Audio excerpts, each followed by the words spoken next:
Ayatollah Khamenei is dead.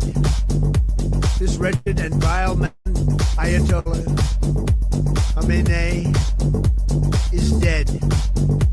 This wretched and vile man, Ayatollah Khamenei, is dead. This wretched and vile man, Ayatollah Khamenei, is dead. This wretched and vile man, Ayatollah Khamenei, is dead. This wretched and vile man, Ayatollah Khamenei, is dead. This wretched and vile man, Ayatollah Khamenei, is dead. This wretched and vile man, Ayatollah Khamenei, is dead.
تا به نام پهلوی رها شویم ز یوغ بندگی.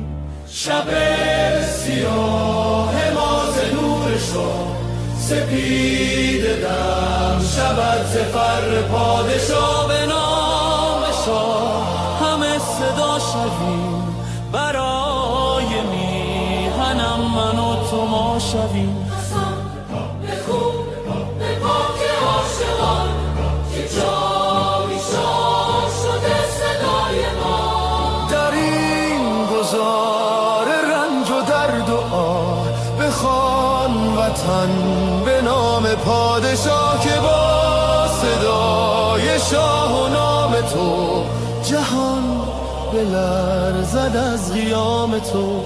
به نام شاه به نام پهلوی وطن شود دوباره می نوی. شب سیاه ما ز نور شاه سپید دم شود ز فر پادشاه. به نام شاه همه صدا شویم برای میهنم من و تو ما شویم.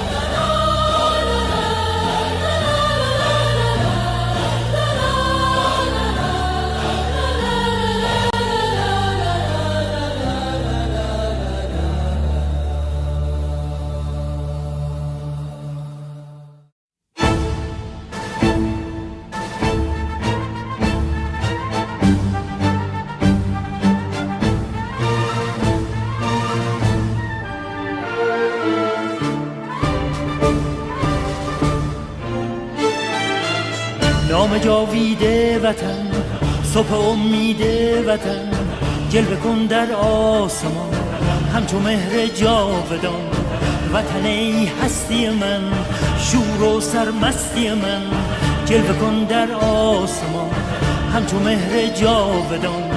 بشنو سوز سخنم که هم آواز تو منم همه جان و تنم وطنم وطنم وطنم وطنم.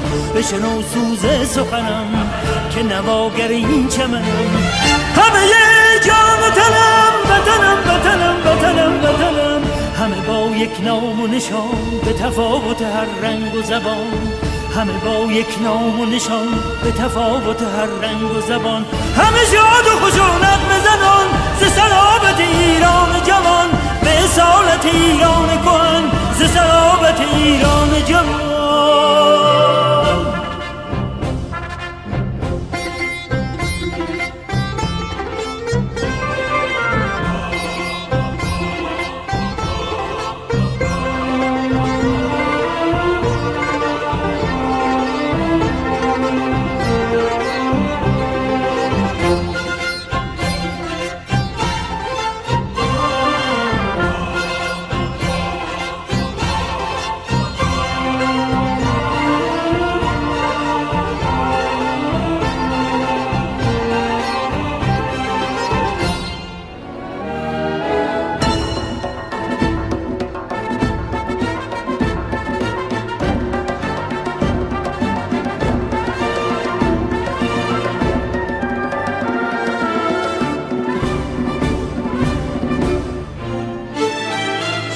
نام جاویده وطن صبح امید وطن جلوه کن در آسمان همچو مهر جاودان.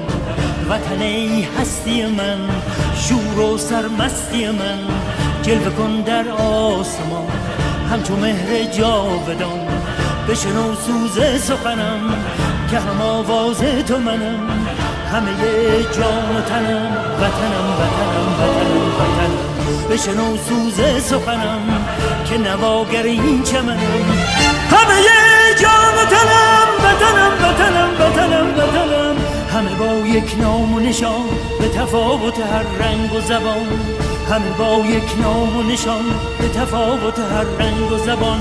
همه شاد و خشونت بزنان ز صلابت ایران جوان به اصالت ایران کهن ز صلابت ایران جوان. بشنو سوز سخنم که نواگر این چمنم همه جان و تنم وطنم وطنم وطنم وطنم.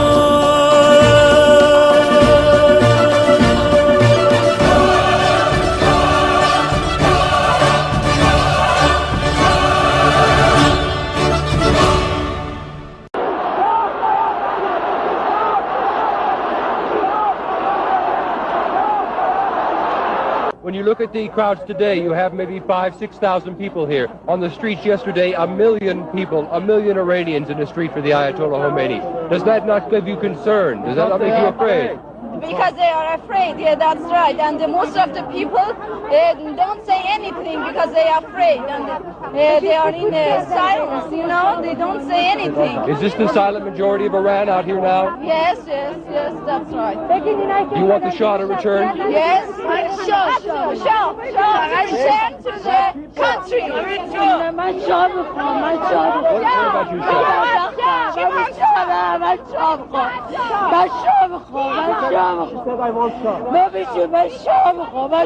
Why do you want the Shah? Why does she want the Shah?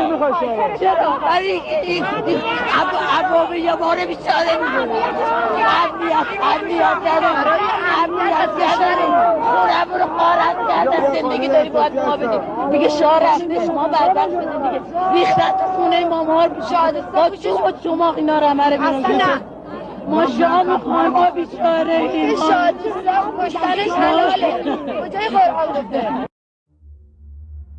Across Iran, ordinary people took to the streets in peaceful protest. Millions of citizens, more than 400 cities. Their demands clear: dignity, justice, freedom. The response from the regime was absolute brutality. Security forces opened fire on unarmed protesters. Tens of thousands of innocent men, women, and children were killed on the streets. But the killing machine did not stop there. Despite what the regime has told the world, the machinery of terror has only intensified. Dozens of detainees, many of them children, are being forced to confess to crimes they never committed.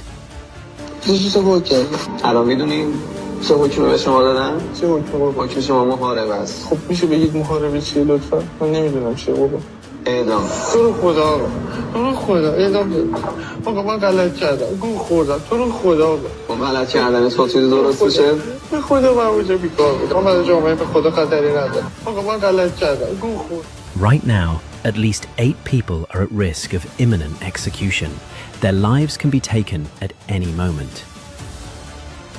These are not criminals. They are peaceful citizens who dared to hope for a better future. The world must not look away. The world must not negotiate with a regime that has an insatiable lust for blood. The world has a moral obligation to stop this cycle of terror, now and for good.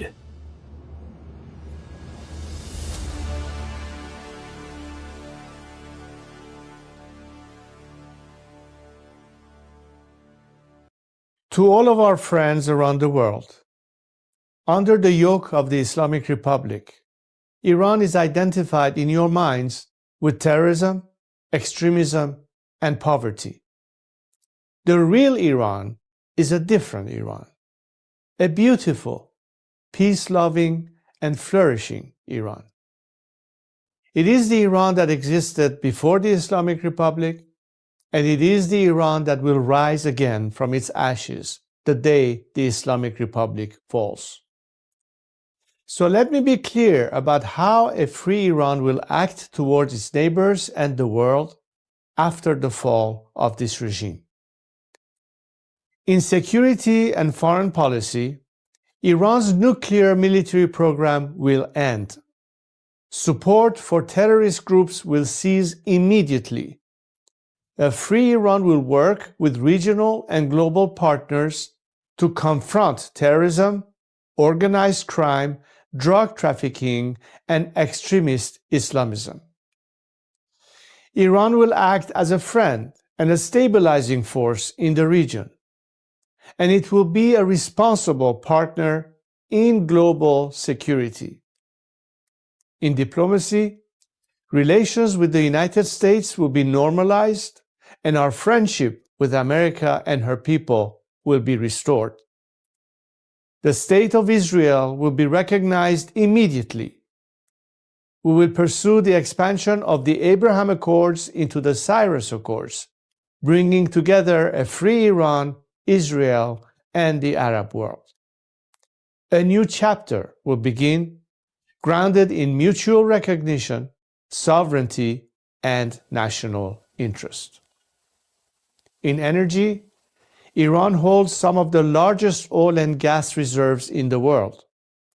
A free Iran will become a reliable energy supplier to the free world. Policymaking will be transparent. Iran's actions will be responsible. Prices will be predictable. In transparency and governance, Iran will adopt and enforce international standards. Money laundering will be confronted. Organized corruption will be dismantled. Public institutions will answer to the people. In the economy, Iran is one of the world's last great untapped markets. Our population is educated, modern, with a diaspora that connects it to the four corners of the world. A democratic Iran will open its economy to trade, investment, and innovation, and Iran will seek to invest in the world. Opportunity will replace isolation. This is not an abstract vision. It is a practical one, grounded in national interest, stability, and cooperation. To achieve this, now is the time to stand with the Iranian people. The fall of the Islamic Republic and the establishment of a secular, democratic government in Iran will not only restore dignity to my people, it will benefit the region and the world.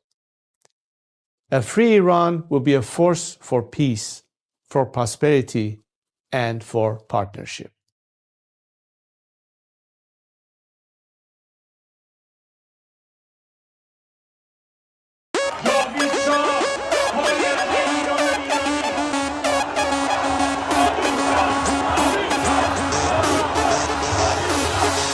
وقتی واسه غم نی گرچه قصه هامون کم نیست همه خسته ایم قبولم ما فرصتی واسه ماتم نیست روشن میشه فردا خورشید سرزمین ما سرم باز و سینه سپر بلند میگم جاوید شاه وقتی واسه غم نی گرچه قصه هامون کم نیست همه خسته این قبولم ما فرصتی واسه ماتم نیست روشن میشه فردا خورشید سرزمین ما سرم باز و سینه سپر بلند میگم جاوید شاه روبروم یه واژه یه هدف به نام انتقامه پشت سرم دعای مادر و تو دستم تفنگ بابامه رو زبونم اسم شاه بگینین عشق بی انتهاست هر جا اسم ایران اومد اونجا صدای بچه رضاست فردا می نویسن تو کتاب قصه دیمار بگو با تیر جنگی کشتن بچه های بیگناه رو بگو از بخت مادرها شیر زنا و دخترامون بگو تنها شهید شدیم تا تنها نمونه شامون وقتی واسه غم نی گرچه قصه هامون کم نیست همه خسته این قبولم ما فرصتی واسه ماتم نیست روشن میشه فردا خورشید سرزمین ما سرم باز و سینه سپر بلند میگم جاوید شاه وقتی واسه غم نی گرچه قصه هامون کم نیست همه خسته این قبولم ما فرصتی واسه ماتم نیست روشن میشه فردا خورشید سرزمین ما سرم باز و سینه سپر بلند میگم جاوید شاه وقتی واسه غم نی گرچه قصه هامون کم نیست همه خسته این قبولم ما فرصتی واسه ماتم نیست روشن میشه فردا خورشید سرزمین ما سرم باز و سینه سپر بلند میگم جاوید شاه Hi everyone. So welcome to day 88 of Iran Revolution Live with your wonderful and amazing host, Armin Navabi. And your wonderful and amazing host, Goldie Ramari. Thank you so much, Armin. So, guys, we are just waiting for a White House press briefing with Press Secretary Caroline Levitt to begin soon. So, I'm just keeping an eye on that, which is why we didn't have our sort of typical intro, but keeping an eye on that. But in the meantime, Armin, how are you doing? Good, good. I was just busy. Channel 12 of Israel just asked me to answer them some questions. So I was just busy sending that recording. Oh, So I nice. was like in the middle of that right now, editing that. Yeah. Oh, okay. So I Yeah. won't keep you then if you want to No, continue. it's okay. I could do the two things at the same time. I'm editing my responses and doing this at the same time. Yeah. Okay. Well, hopefully once this begins, that'll give you some more time. Yeah, I just started this. As you know, I was basically getting the channel ready and set up to go, and I saw that Fox News said that there's like an upcoming press conference. So then I tuned into the White House Nice. channel. They hadn't started it yet, but that's what we're waiting for. And apparently it has to do with Iran and military and stuff. So got to wait and By the way, see. Goldie, you have eyes everywhere. Like you see everything. Like this is really good. Like I'm so glad. So Honestly, yeah. I caught it. I caught it by luck. I just basically I opened up my YouTube channel. You know, my algorithm, I guess, my algorithm is set up for this because I just, I went Nice. to YouTube to start the channel, and then I saw Fox News there, and I was like, oh my gosh, something's going on here. So yeah, that's what we're waiting for. But why don't you give us a quick rundown summary of Well, what's going on while we're waiting? yeah. So Goldie, I've heard that President Trump came out again. I don't have that ready, but as soon as I find it, I'll bring it up because I was doing the Channel 12 thing. But I've heard President Trump came out and said that, yeah, there's no ceasefire even if we're talking to them, which is a big deal. So there's again, Goldie's right as usual. See, like, yeah, okay, we're talking to them. That doesn't mean that there's any ceasefire. So that was confirmed. Which is again, guys, anybody who was panicking regarding that, now you have to admit that you were panicking for no reason. So that was good. What else? A lot of people are now talking about some sort of limited special op, boots on the ground, not like a ground invasion, but it seems like it's imminent and it's about to happen. Many people are talking about that. And Goldie, your analysis was also correct that the whole timeline with regards to the negotiation by President Trump completely aligns very well with regards to the time that it requires for these Marines to show up where they need to. And again, you were also correct regarding the importance of Hark Island. Everything seems to suggest that there's going to be some move made around that area and operations around the Persian Gulf. So everything is moving based on your analysis, Goldie. So yeah. There you go. Right. There you go. I Yeah. mean, not everything that I've said is always accurate, but I feel like I'm pretty good at kind of figuring out what's going on. You know what I mean? Yes. And Yeah. I mean, with respect to the ceasefire stuff, I mean, CENTCOM is continuously putting out videos and footage of them booming like Islamic regime bases and military assets, right? So I mean, even an hour ago, okay, while we're waiting for the White House, I mean, look at this. This is like from an hour ago. They posted this. Wow. Right? Wow, that's huge. Whoa, whoa, whoa. What is this? Oh, are those like the bunker busters?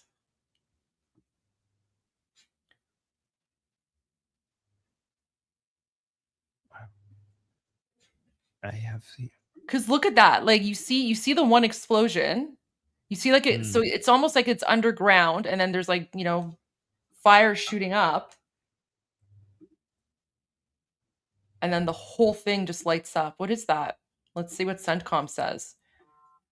US forces are striking targets to degrade the Iranian regime's military infrastructure and capabilities that have threatened American troops and regional partners for decades. Wow. So yeah, there's no ceasefire. President Trump basically said he's not going to attack the energy infrastructure. He's going to put like a 5-day moratorium. Yeah, that looks like some sort of weapons depot, guys.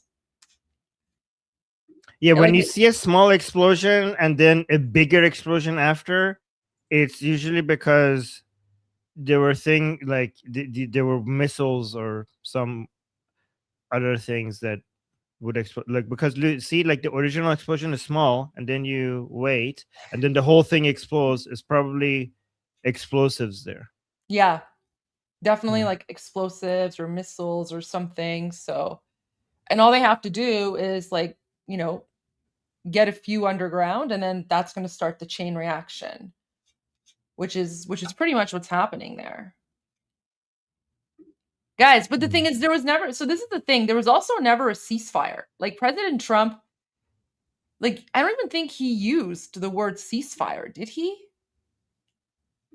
No, he was basically just suggesting that I'm not going to attack those power plants. He didn't say it's going to stop the military operations. And that's the thing, like I don't know, people were just panicking, and then mainstream media, they definitely need to work on their reading comprehension. It's like, guys, reading reading comprehension is important, right?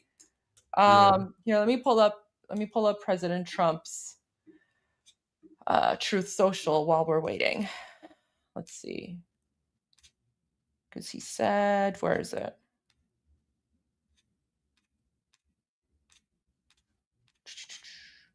Guys, be careful. Oh yeah. No, sorry, go ahead. No, I'm just saying, be careful on X. When you're trusting Israel's account, only trust the ones that have the gray check mark, not the ones with the blue check mark. Only trust the ones with the gray check mark, like Mossad or Israel and Persian or IDF. There's so much fake news. There's so much AI now. There's a lot of fake news. There's a lot of AI. Everyone's giving like their own analysis, right? Because apparently everyone is now like an expert on Iran. Right? Yeah. There's so much. See, this is his Truth Social post. So, right, let me do this. All right, let me just get rid of the comments for a moment here. Okay. So President Trump literally said, I am pleased to report that the USA and the country of Iran have had, over the last 2 days, very good and productive conversations regarding a complete and total resolution of our hostilities in the Middle East. Based on the tenor and tone of these in-depth, detailed, and constructive conversations, which will continue throughout the week, I've instructed the Department of War to postpone any and all military strikes against Iranian power plants and energy infrastructure for a 5-day period, subject to the success of the ongoing meetings and discussions. Thank you for your attention to this matter. So President Trump never even used the word ceasefire. Yeah, exactly. Like, there's no ceasefire. There's no ceasefire. I don't know why people keep on saying ceasefire, because it's very weird. Not even President Trump used the word ceasefire. And he never said that they're going to stop the attacks in their entirety.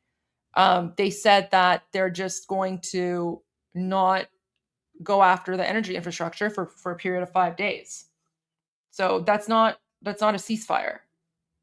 So I don't know why people keep on using the word ceasefire, because it's not a ceasefire. And I think it's really shameful that the mainstream media is trying to editorialize what President Trump is saying, because journalists, they're not experts in this. And I find that a lot of the news that I'm seeing in mainstream media is just fake. It's just flat out wrong. Yeah. And it's really shameful that they're doing that. Goldie, knowing more about Iran and then watching, a lot of the news in mainstream media, and seeing how little information they have about a lot of the details is making me so skeptical about the news that is coming out of other countries. Like if now when I hear the news on Cuba, I'm like, I have no idea if any of this is right because of how you guys cover Iran. And I'm not a Cuba expert, so I'm just gonna be like, yeah, I don't know.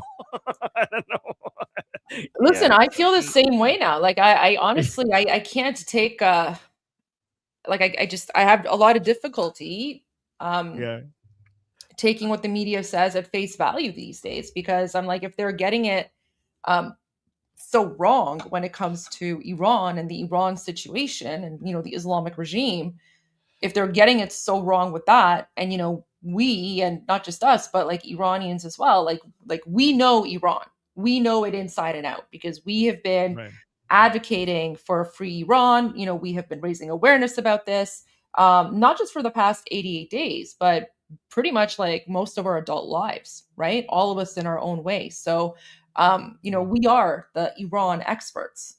And so when we see the way that the mainstream media is framing or categorizing certain things, we're like, okay, if they're getting it this wrong when it comes to Iran, Armin, you're absolutely right. Like, how wrong are they getting it with other things? The stuff that me and you are not an expert of. Like, yeah, exactly. Exactly. So, all right, we're still waiting here for that. But there's this crazy footage from Cheatgar.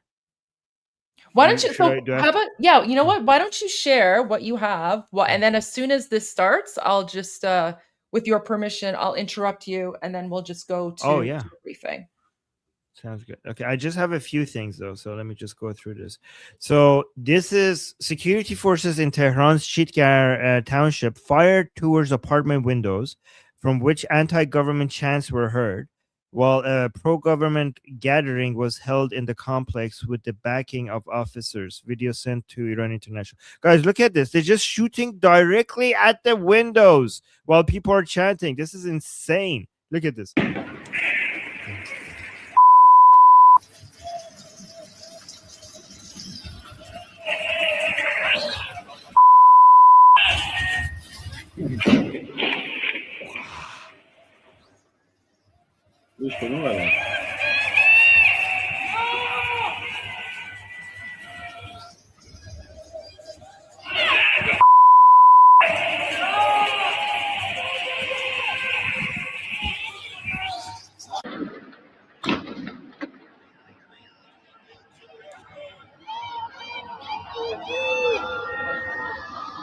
So the people are chanting from the windows, Magbar Sepahi, which means death to the IRGC.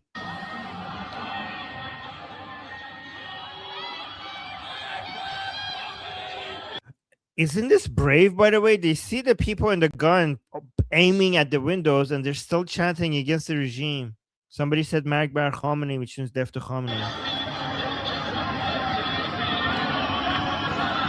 So look, you see over there in that corner, this is the regime is having a pro-regime protest there, and they have these people who are chanting against the regime from their houses. They're shooting at their windows.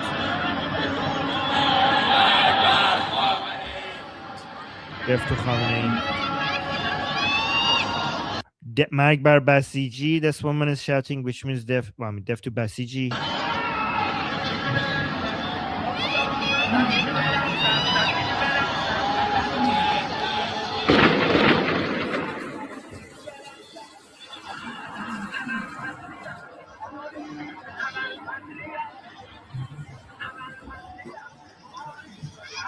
Someone is asking about Harg Island, guys. So Harg Island is not like it's not like a populated place. There's not like cities or towns or anything there.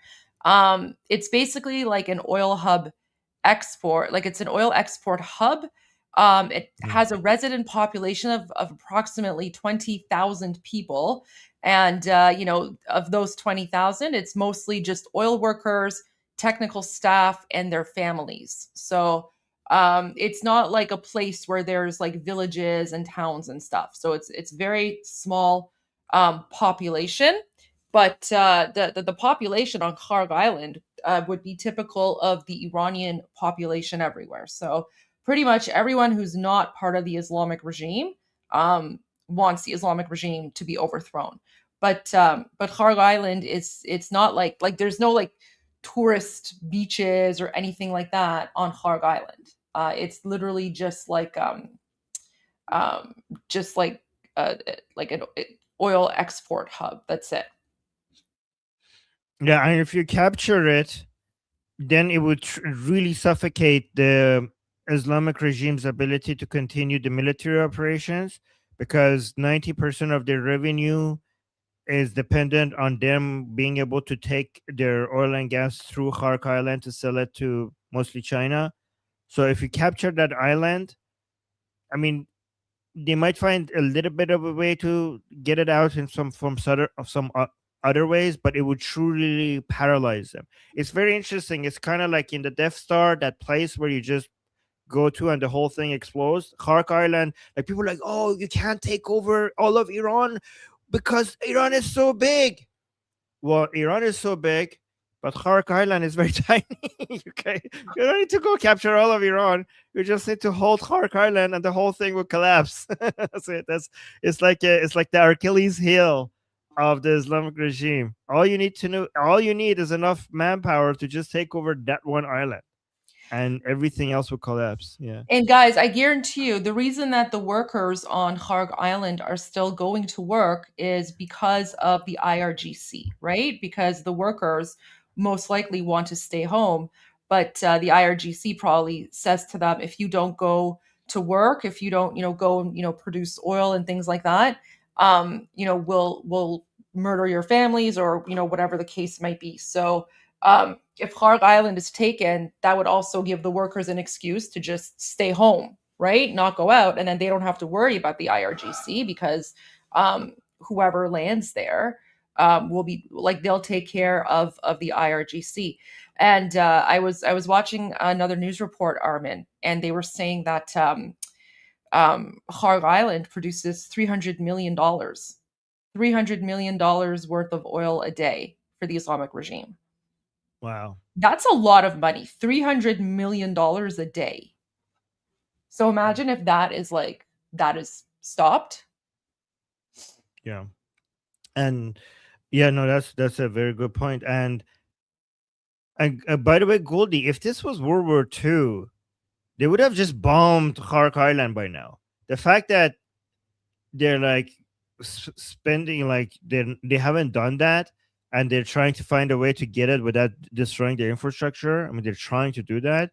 Shows the level of, I don't know, respect and value people have for civilians, that they still haven't done that. Like, they're trying to figure out a way to take over Khark Island and get this from the Islamic Republic. Yeah. Without destroying the. Okay.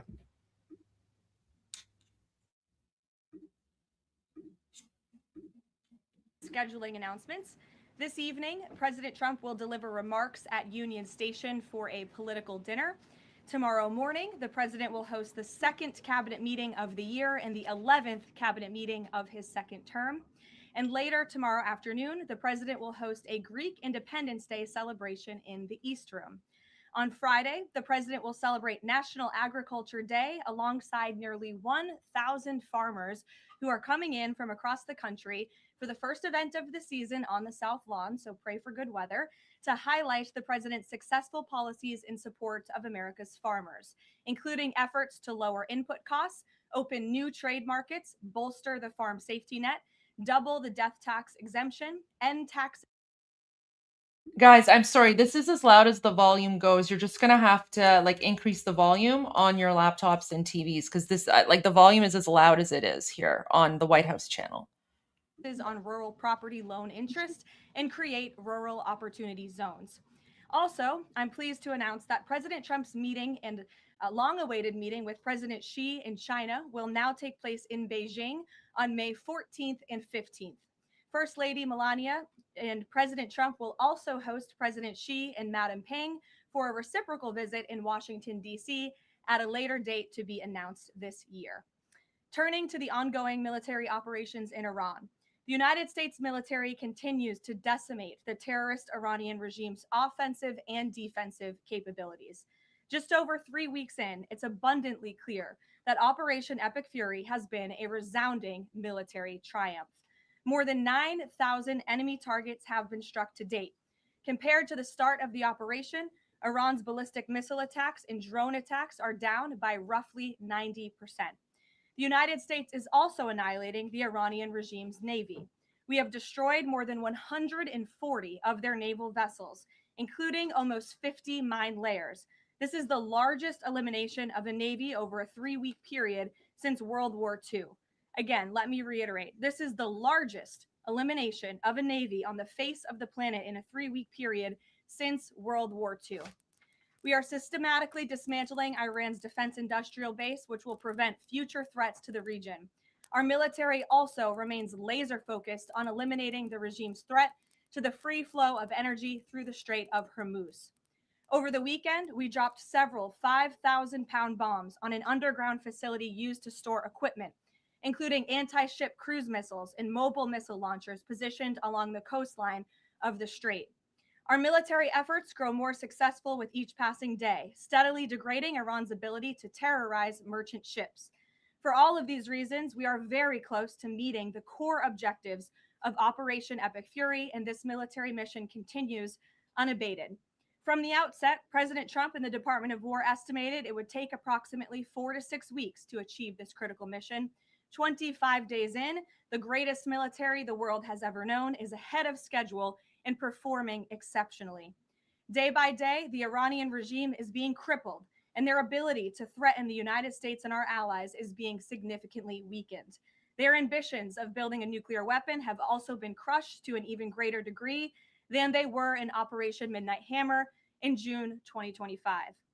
That's why you're beginning to see the regime look for an exit ramp. They recognize they are being crushed, their ability to attack American and ally forces, as well as their ability to defend their own territory, is dwindling literally hour by hour.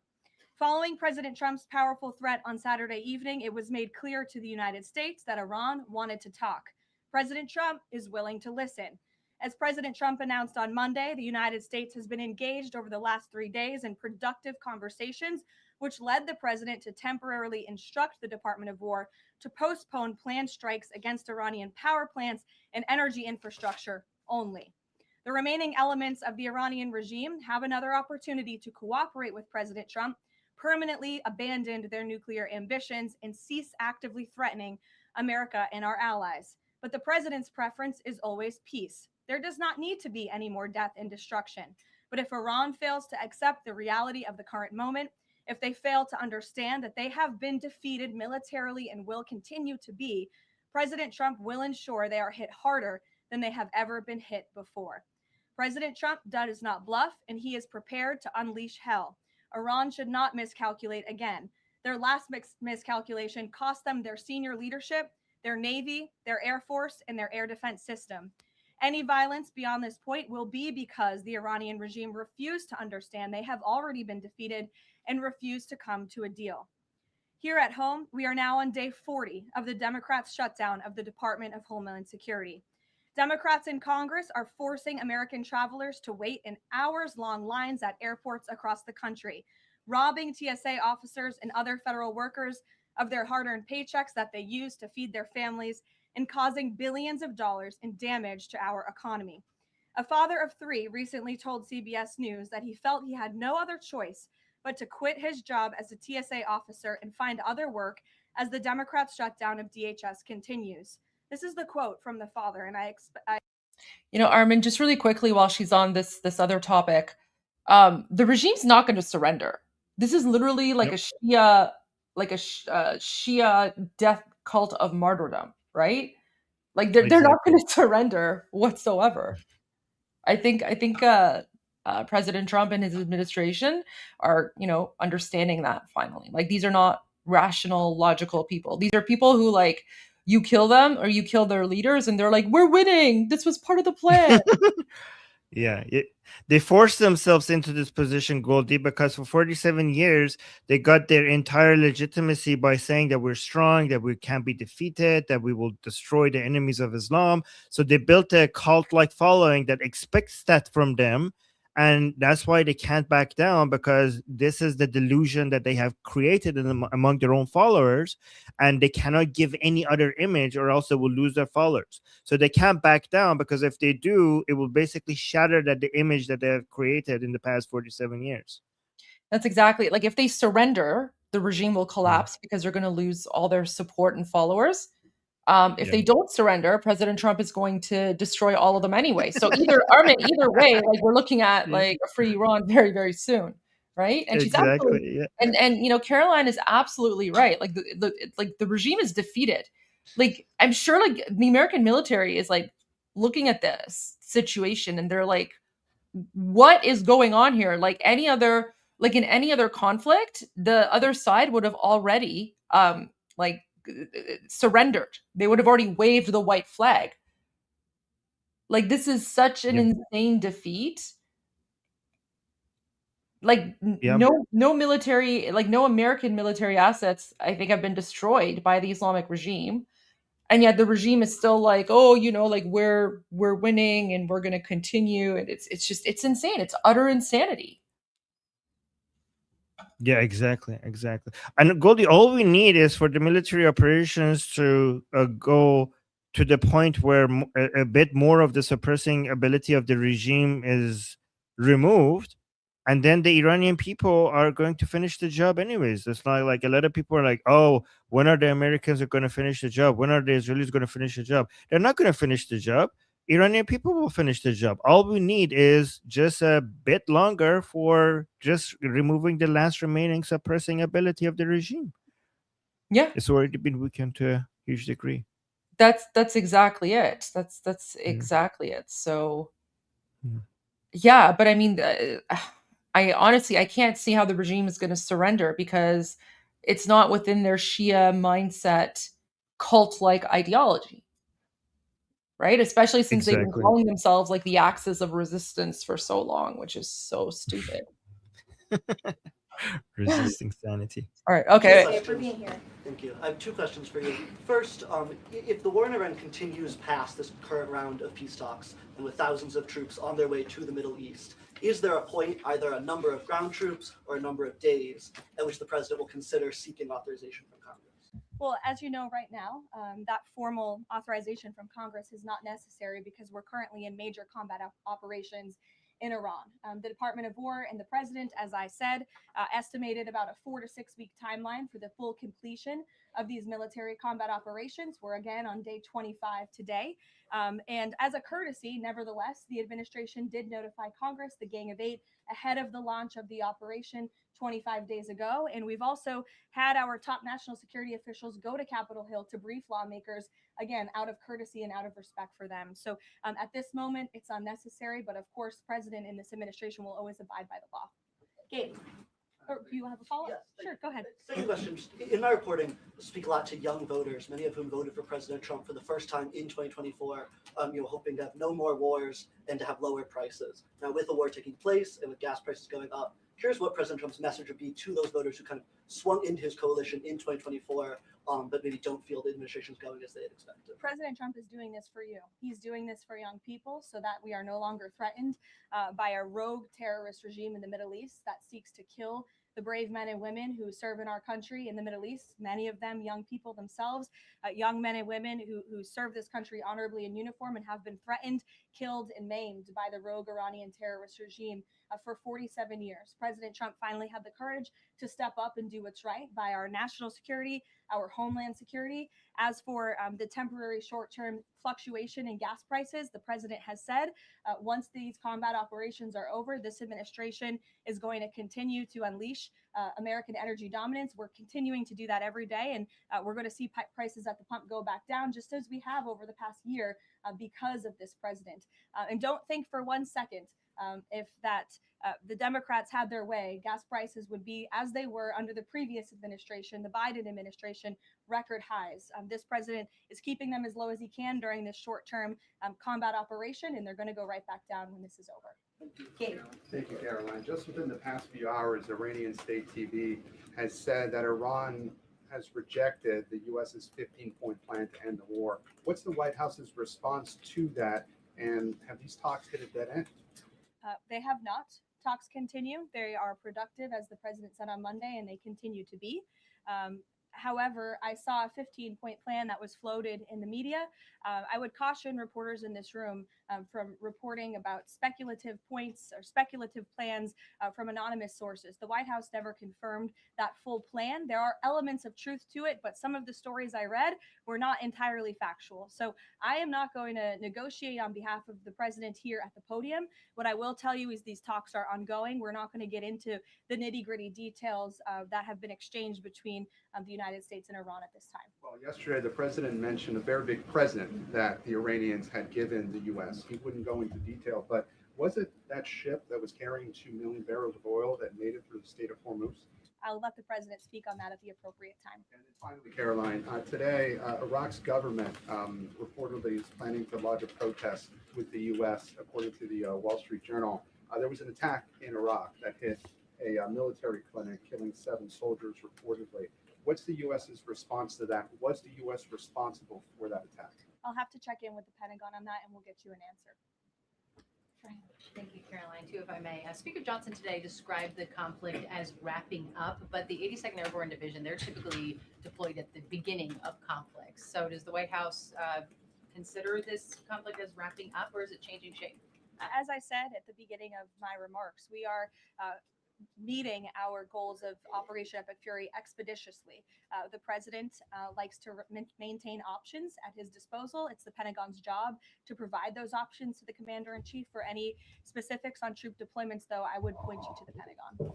And today, Philadelphia District Attorney Larry Krasner reiterated threats to potentially arrest ICE agents that were sent in to assist with these historically long TSA lines. He said, quote, "The president cannot pardon you." Has the president seen Krasner's comments? Does he have any response? The president cannot pardon you for what? He's talking. So just really quickly, Armin, like this is why you can't trust like random sources that talk about like a 15-point plan or things like that, right? Like that was just very weird how that just came out. And we didn't know what the source was, but then media was reporting on it and people are like, oh, it must be legitimate because media is reporting on it. And she just confirmed like that had nothing to do with us. Amazing, yeah. So right to be skeptical. Yeah. And all of us in this room and Americans across the country, from murderers, pedophiles, and rapists who have been allowed into our country by Democrat politicians. Mario, good to see you. Thank you, Caroline. Good to see you as well. Just given that the president postponed his original trip to China because of the war, should we infer that the war will be wound down and concluded by the time of that May 15th, 14th visit? Again, as I've said, we've always estimated approximately 4 to 6 weeks. So you could do the math on that, Mario. But we do look forward. I know the president looks forward to going to China on May 14th and 15th. And of course, as always, we'll provide additional logistical details to all of you in the media for that trip, who I know look forward to coming with us as well.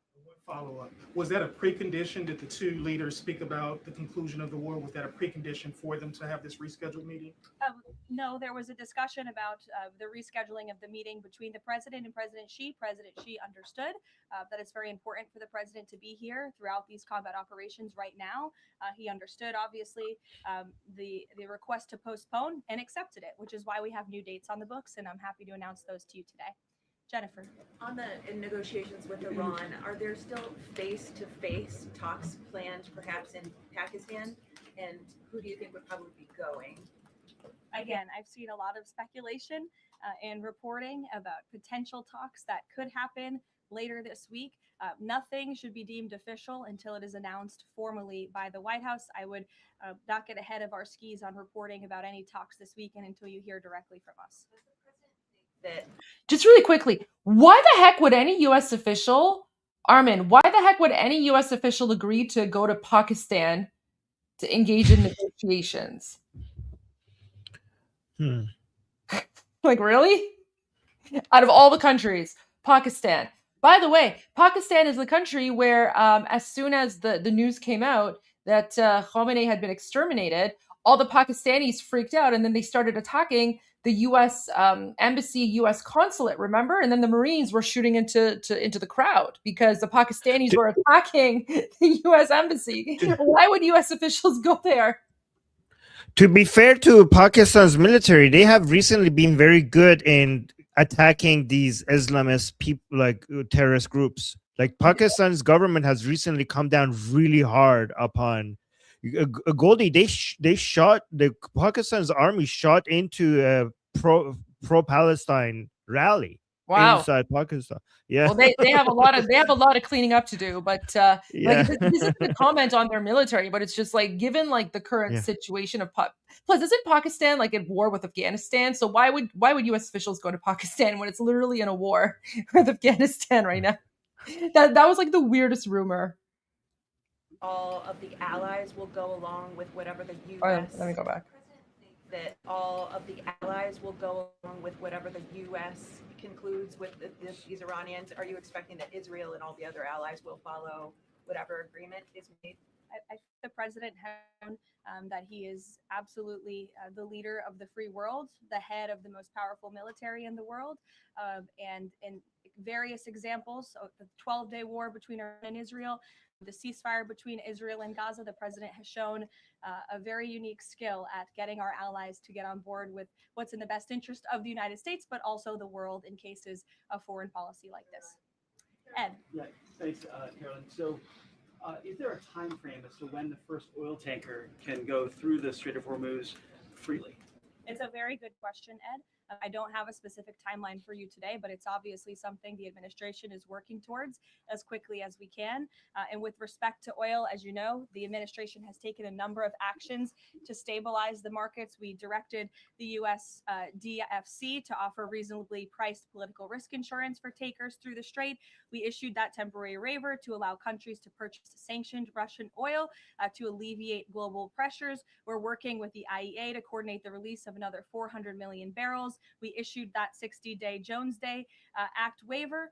And then just today, EPA Administrator Lee Zeldin, if you missed it, in consultation with the Department of Energy, announced a temporary emergency fuel waiver to allow nationwide sales of E15, gasoline blended with 15% ethanol, to remove all federal impediments to selling E10 gasoline across the country. The emergency fuel waiver will temporarily waive the summer low volatility requirements and blending limitations for gasoline to provide additional flexibility to the fuel marketplace. So as far as tankers through the strait, something we're tracking very closely, but obviously the administration is coming up with creative new solutions by the day to keep the price of oil stable, something the president wants to see. And I know Secretary Bessent, Secretary Wright, Secretary Burgum, EPA Administrator Zeldin are all working together closely to find ways to do that. The president gave that 5-day timeline for pause in operations. Would a tanker going through the Strait of Hormuz be one of the conditions that he would extend that? That's only something the president of the United States can answer. I won't get ahead of him. Can I ask you about the TSA lines? Sure. Are the TSA lines, we've all seen the video of that from various airports, is that going to be what ends the stalemate in Congress to get DHS funded? Well, look, it's the Democrats who have led to this stalemate over the past 6 weeks. The president and the Republicans' position has been very clear. Fund the Department of Homeland Security. And we have attempted in good faith numerous times, both the president himself and lawmakers on the Republican side on Capitol Hill, to go to the Democrats with reasonable offers, with real solutions. They'll ask for something, we'll give them that concession, and then they say, oh, wait, that's not enough, actually. So I think that's why I said earlier, the cruelty is the point. They want this chaos. They want to distract, I think, from the success of our military overseas right now, totally obliterating the Iranian regime. And it's very unfortunate because there's only the only people that are suffering from this are the American people. And I hear that Democrats might be flying out of town tomorrow. How convenient and lovely of them that they get to go to the airport and that they'll get to go home to their families when you have families, TSA workers who are suffering. You have people across the country who are missing flights for funerals and for work commitments because of Democrat politicians on Capitol Hill. Mary, in the back. Thanks, Caroline. Glad to see you have a seat now. I do. Thank you. Is the White House satisfied with Republican leadership's efforts on the Save America Act? I think the president has made it very clear. He wants everyone on Capitol Hill to move as quickly as possible to get the Save America Act passed. And he wants to see that legislation on his desk as soon as Republicans and Democrats can move to pass it. But are there any lawmakers in Congress that the president is frustrated with on this matter and feels could be doing a better job? I think the president wants to see everybody on Capitol Hill move faster all the time. That he wants everyone in this town to work at Trump speed like we do here at the White House. We'll go to Karen. Two questions on Lebanon, if I can. Is the U.S. providing support at this point for Israel's ongoing offensive in Lebanon? And is the president concerned that right now there are more than 1 million people who've been displaced and potentially could be for a significant amount of time? That's not something I'm in a position to comment on for the first question. To the second question, of course, that's something that would concern the president. I think that's why he's again quickly moving to eliminate the threat of the Iranian regime in the Middle East, including weakening their proxies like Hezbollah, who have terrorized Lebanon for far too long. And I know that the president wants to see this again move as quickly as possible as we can over the course of the next couple of weeks here. Kristen. A question about the Strait of Hormuz. If negotiations are not successful, is the only option to reopen the strait in boots on the ground, given that all of our allies have essentially said that they are unable or unwilling to help?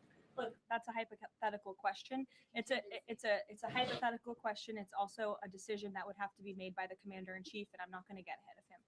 And in addition to that, when it comes to the vice president, J.D. Vance, what has changed that has made him more of an active participant in these negotiations with Iran? I don't think anything has changed. The vice president has always been a key member, the president's right-hand man, and a key member of the president's national security team. He's been part of these discussions throughout this entire course of the administration with respect, again, to the 12-day war that the president and his national security team negotiated a solution to, with respect to the ceasefire between Israel and Gaza and the release of the hostages, which there was a lot of criticism that couldn't get done, and it did. The vice president has been by the president's side every step of the way, and any reporting otherwise is just completely false. I see him in the room.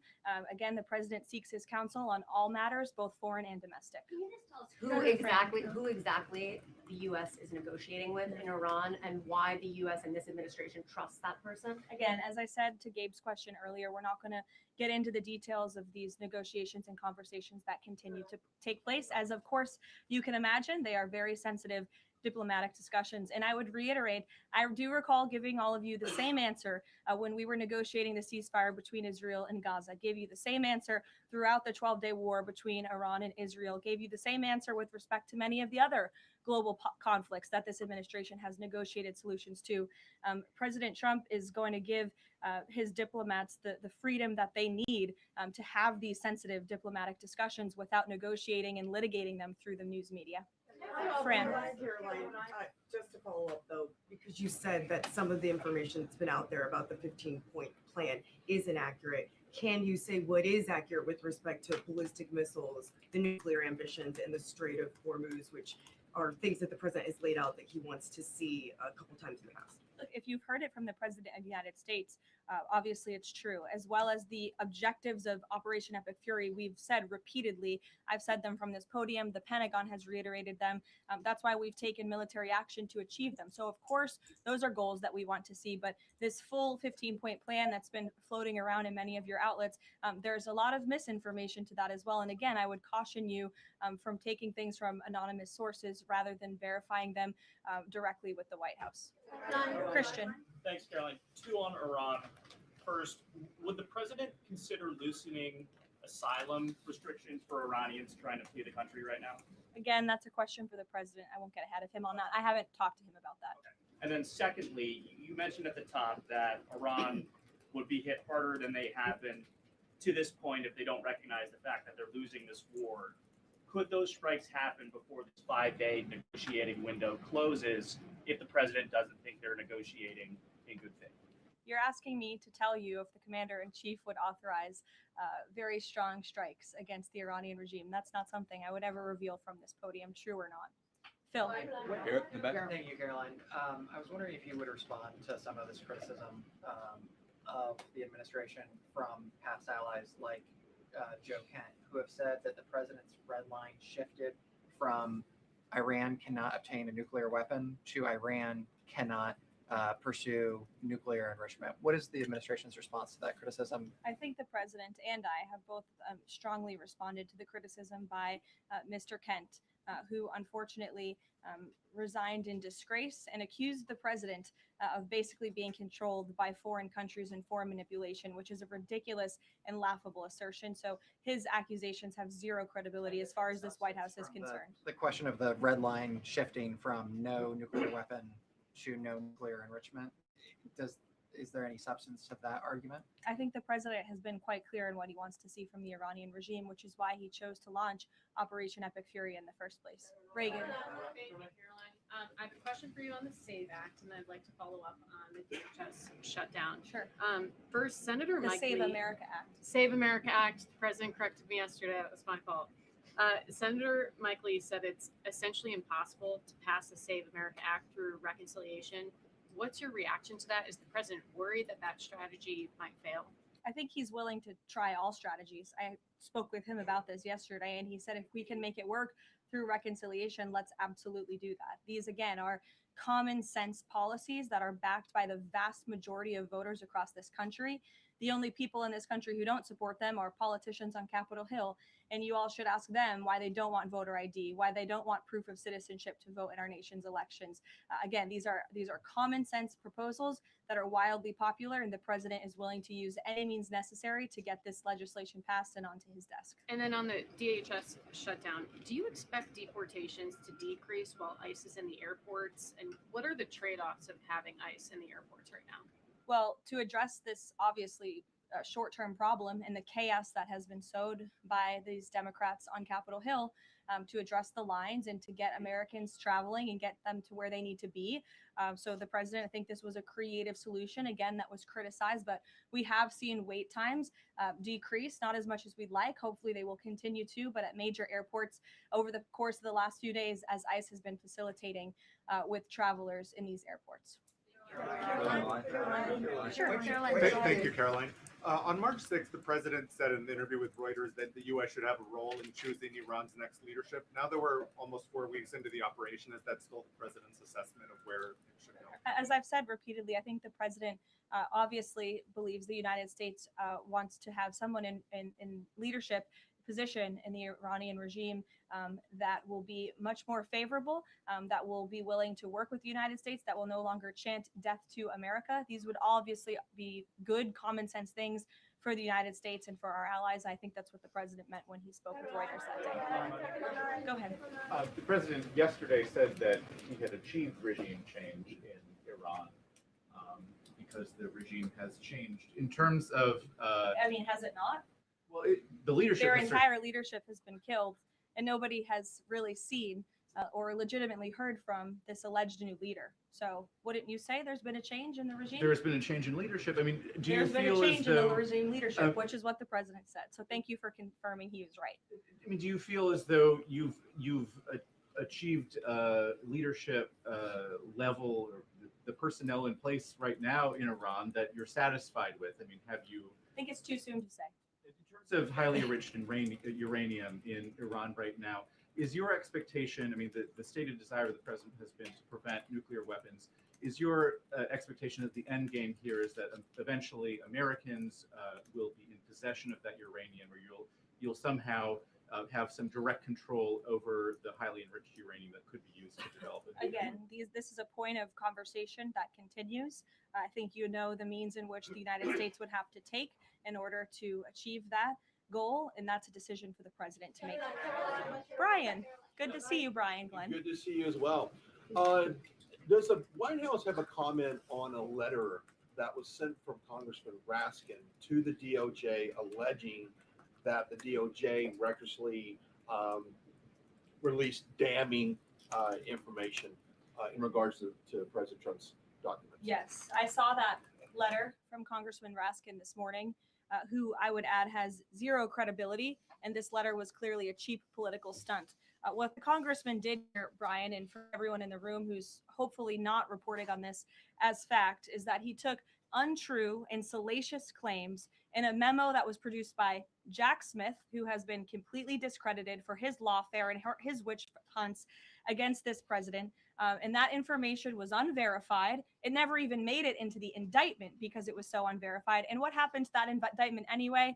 It was thrown out. And Jack Smith has been proven, again, to be a prosecutor on a witch hunt against President Trump.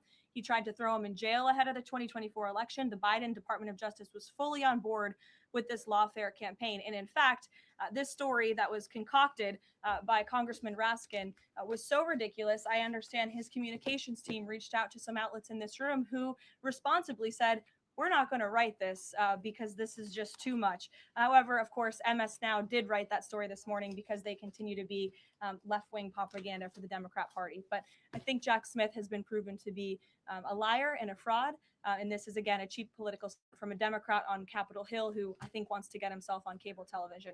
Thank you all very much. Thank you.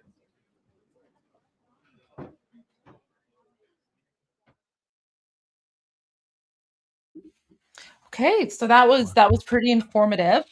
I really appreciated her calling out all the fake news. Yeah. And also, I appreciate all of the confirmation that everything is going to continue. So nothing, everything that we've been hearing regarding all of this stopping apparently it was wrong. All of it was wrong. And Goldie was right, and mainstream media was wrong. Yeah.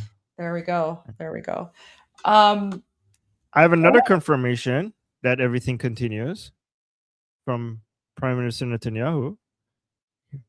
Let me Go for it. Yeah. Well, it's Hebrew, so I'm just going to read the caption. This is Benjamin Netanyahu, Prime Minister Benjamin Netanyahu, saying the campaign with Iran is still ongoing, contrary to what is being reported in the media. There you go. Short and sweet. Just the caption. Yeah. Do you want to? Oh, by the way, we got a third confirmation from the Islamic Republic. So let's see what they have to say. So this is the Islamic Republic State TV saying, if the United States makes a mistake, Iran's armed forces are ready to seize the coastlines of the UAE and Bahrain and reshape the region. Goldie, they want to they want to invade the UAE and Bahrain and take territory, reshape the region. Wow, escalation, guys. Let's see this. Oh my God, hold on. خدمت مردم عزیزم بگم بحث سائل و عملیات ساحلی رو شما مطرح کردید. خدمت مردم باید گفت نیروهای مسلح ایران آمادگی 100% دارن در صورت که خطایی رو آمریکایی‌ها Because like our armed forces are completely ready in case the Americans make a single mistake. انجام بدن در منطقه. خط ساحلی و رفتار ساحلی برای گرفتن ساحل بحرین و امارات رو حتما اجرا بکنن.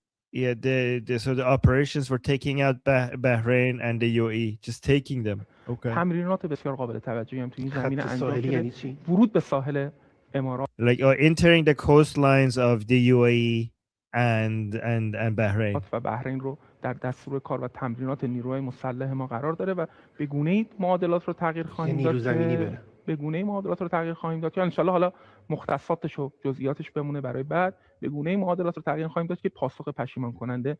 Yeah, so we're going to change the region in a way that is going to make them regret it. Like Goldie, I have a theory. I think like a lot of people are saying, like, why are they not attacking Saddam Sima, like the state TV? Why are the regime propagandists who are coming out and saying all of these things are not being attacked? I think that the Israelis are letting these people live because this is really, they love this narrative. Like, yeah, keep saying that. So, all right, like keep resisting, because the more they talk like this, the more we have, the ability to continue the military operation. Like the more we're going to have the political capital to continue the military operations. You're like please don't back down. And guys, I also think that because there's no supreme leader anymore, and because a lot of the leaders have been taken out, the remaining part of the Islamic Republic is just responding to what the followers of the Islamic Republic want. And this is why the media apparatus of the Islamic Republic is part of the leadership right now. Like it used to be that Khamenei sets the narrative and when everyone follows. But it's hard to believe for many people. But without Khamenei, these people are now more radical and more crazy. And everybody is trying to virtue signal and outcompete other people when it comes to how strong they are against the Americans and Israelis. And the media apparatus is setting that it's not, is setting the narrative. It's basically looking, instead of looking at what Khamenei wants, it's looking at what the pro-regime people want to hear, and it's just echoing that. And they're creating a more and a bigger expectation by the regime followers for them to basically destroy the Americans and Israelis.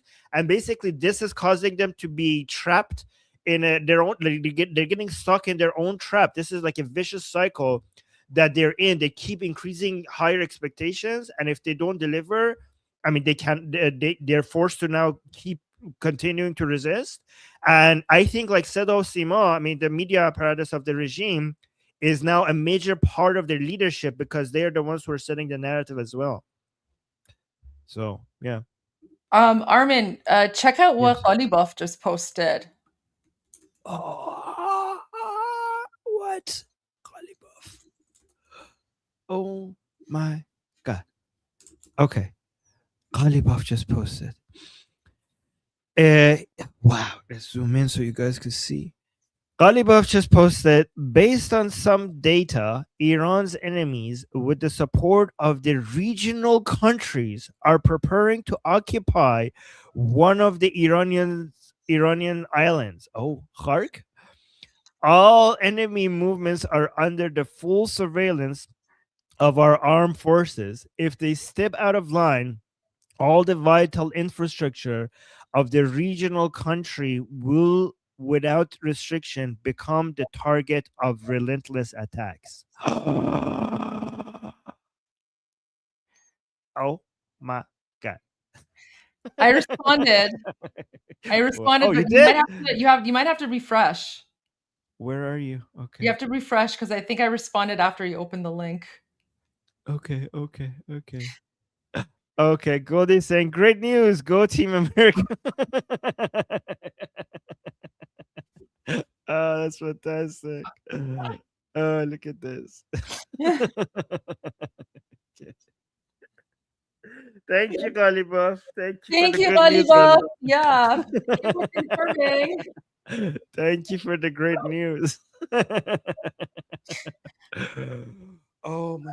But if Goldie, their calculations is not working. Did you hear, like Saudi Arabia, like Mohammed bin Salman is now coming out even stronger than before, are like telling President Trump that please do regime change, please do regime change. Did you hear about that? Like Mohammed, like, because the Islamic Republic's calculation is, by threatening these Arab countries, they're going to be going to President Trump saying, please stop these military operations, we can't take it. But it's backfiring. They're going to President Trump and saying, like, yeah, there's no way we could tolerate the Islamic Republic ever again. They're actually wanting President Trump to do complete regime change. Yeah. They're sick of it. I mean, they tried to prop up the Islamic regime for a very long time because they needed like a bad guy in the area. But I don't think they ever thought that the Islamic regime would attack them too. And now that they're like literally threatening to like go after their territory and their land. Yeah, because Goldie, because the calculation is not that, okay, if these military operations stop, then the attacks will stop. Their calculation is, if this military operation stop, we're going to be back here again at some point, right? Like, it's not like there will be a ceasefire and there will be no more attacks on Saudi Arabia, Bahrain, UAE. It's that there's going to be ceasefire, and all the investments and tourism coming to this area will come with hesitation, with an understanding that, one day the Islamic Republic might do this again. So they're like, just get us, like, this is hard, this is painful, this is bad for economy, but just completely get rid of this so that we will never have to deal with this again. Which is an honest, like, the correct calculation. You don't want a containment of this evil. You want to get rid of this evil.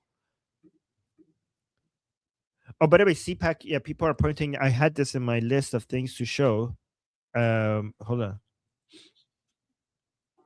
This CPAC just posted this. The exiled Iranian Prince Reza Pahlavi is set to appear at the Conservative Political Action Conference, CPAC, in Texas later this month, the group announced on Tuesday.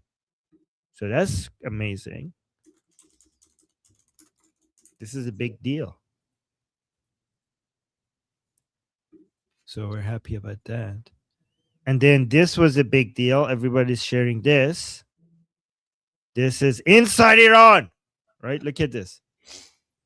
The received video shows that on the evening of the 4th of Farvardin in Fars province, a citizen installed the lion and sun flag outside a government military building in Lamerd city and removed the flag of the Islamic Republic. Guys, this is inside Iran at a military base, at a military building. Look at this.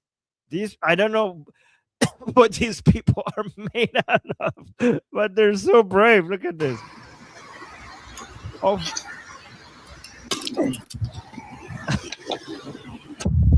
Javid Shah. Look at this. So this is the line and sun flag that he installed, and this up here, this is the Islamic Republic flag, and he pulls it down and he throws it on the ground. So this is the Islamic Republic flag. And he goes and he says Javid Shah at a military building. Wow. Goldie. We have the best people. So we great. have the best people. Yeah. So Amazing. Amazing. And then I saw this. So this is posted by Princess Pahlavi's communication team, saying the terrorist regime occupying Iran has reportedly sent text messages to the Iranian people claiming that a reward has been offered for the assassination of President Trump. It's crazy. And I'll be back in 30 seconds, but this is crazy. Yes. And urging the public to join this campaign. YouTube, for legal reasons and for community guideline purposes, we're not advocating for this. I hope your AI is smart enough to realize that we're not advocating for this. We're just reporting the news. But they got this text. The Iranian people are getting a text inside Iran saying that there's a reward for assassination of President Trump. So, پویش بین المللی جایزه terror Trump. And then it's doing a fist bump. It's doing a fist bump. Guys, it's doing a fist bump. شما هم می توانید خودتون رو در سایت. Okay, so it's saying this is like a national call to action. And there's a reward for assassinating Trump. And it's doing a fist bump. Like, guys, international for national challenge. There's a reward for assassinating Trump. Fist bump. And then it goes, شما هم می توانید حمایت خودتون رو در سایت فلان چیز ثبت کنید. So it's saying you also can show your support on this website, and it gives a link. And then همکاری در پویش. Is that a fist bump or a punch? I think it's a fist bump. I don't know. It might be a punch. همکاری در پویش با ارسال عدد 1 به. Okay, so you could also show your support by texting 1 to this number.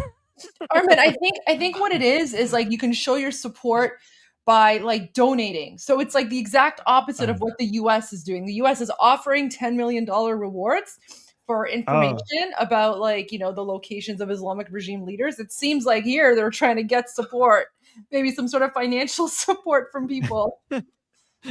Oh yeah, we're doing a Kickstarter for assassination. And it says you could get more information from this website. Goldie, is this a fist bump or a punch? I don't know, man. I think this is meant to be like a punch in like Trump's mouth or something. I don't know. Okay. Oh yeah, it's a punch. Like a jihadi thing. That's how I see it. Yeah, because jihadis don't do fist bumps, so you're right. There must be a punch. Sohail said something. He keeps on tagging us. Yeah, here. Sohail sent us this. So let me see. Saying the video, so this is a video I'm going to play. Here's the caption. Saying the video published in the media shows that a group of regime supporters gathered in Tehran Republic Square on the evening of Wednesday, the 5th of Farvardin, and chanted towards Majid Mousavi, the commander of the IRGC aerospace force, saying, Sayed Majid, oh, that was what it was. Sayed Majid, the precision striker, hit Trump hard. Okay, this is why the Islamic Republic cannot back down. So let's listen to this chant.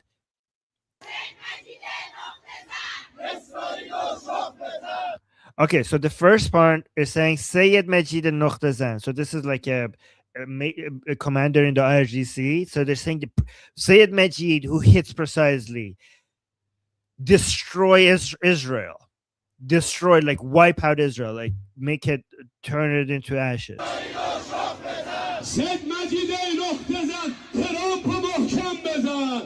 Okay, now saying Sayed Majid, who's the precision hitter, hit Trump very hard. Hit Trump very, very hard with your missiles.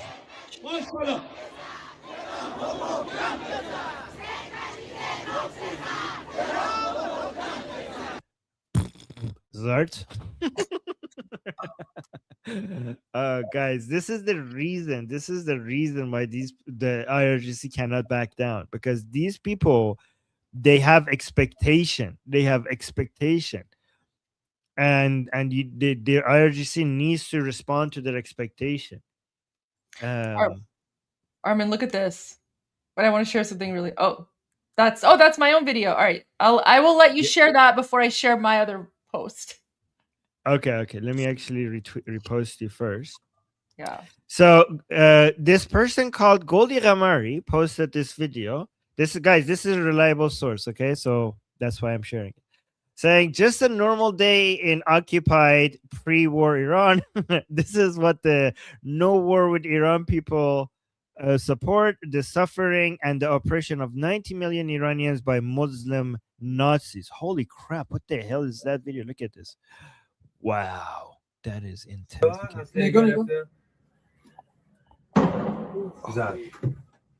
This is. Whoa. ما آشغالی هم نگاه وایساد داره آشغالی رو جمع تناورم جمع کرد پوستیش تناور نبر داخل پشمون امیر بگی من بگی هیچ عجب پیگیری اون دارو اشکاور زد نه با تیر ساچمه‌ای حروم لقمه اون گوشه باید وایسم بگیرم بزنم پوستیش مادر از ترسش می‌بینی چجوری داره میزنه خودت تو گاهیدم مادر اونجا اوضاع خیلی معروف کرد مشکیه؟ آره سمد رو نگاه با سیگارش میاد پایین بذار ببینم چی کار میکنه خدا Wow.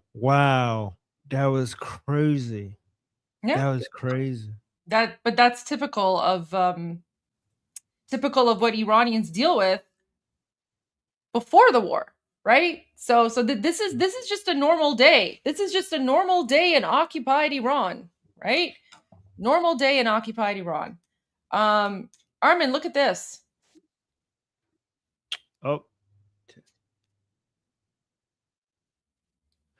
Oh yeah. Guys, the regime is quoting Hitler and on their signs in TV and in Iran. These are regime signs. Apparently the quotes are fake. Like the quotes aren't even like real Hitler quotes, but they're literally just like making up random things, and they're saying like Hitler said this. So guys, when I call them Muslim Nazis, I'm not exaggerating. I'm not being Islamophobic, because all the Durka jihadis are like, oh, you're so Islamophobic. Why do you call them Muslim Nazis? Islam is a religion of peace. I'm like, guys, I'm not speaking about your religion. Like, back off. I'm speaking about the Islamic regime. They're literally Muslim Nazis. They're literally the Muslim version of Nazis. And here you go. Like they're not even hiding it.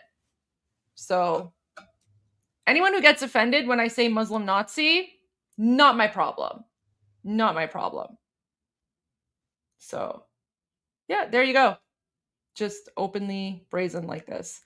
What Armin, does I the sent quote you. say? I don't even know what it says. Here.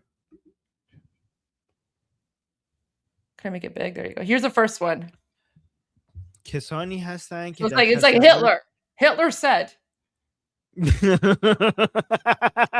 wild.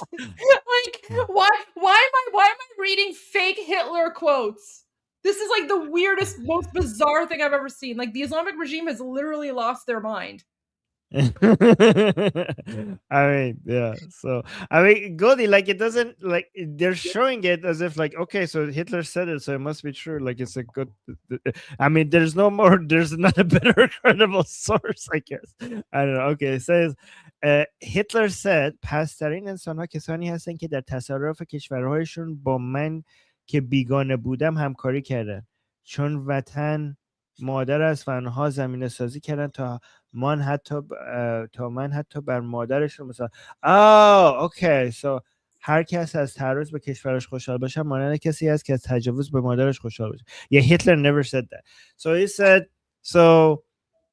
they're saying that Hitler said that the worst of all people, the lowest of all people are the people who worked with me, who's a foreigner, so that I could invade their country.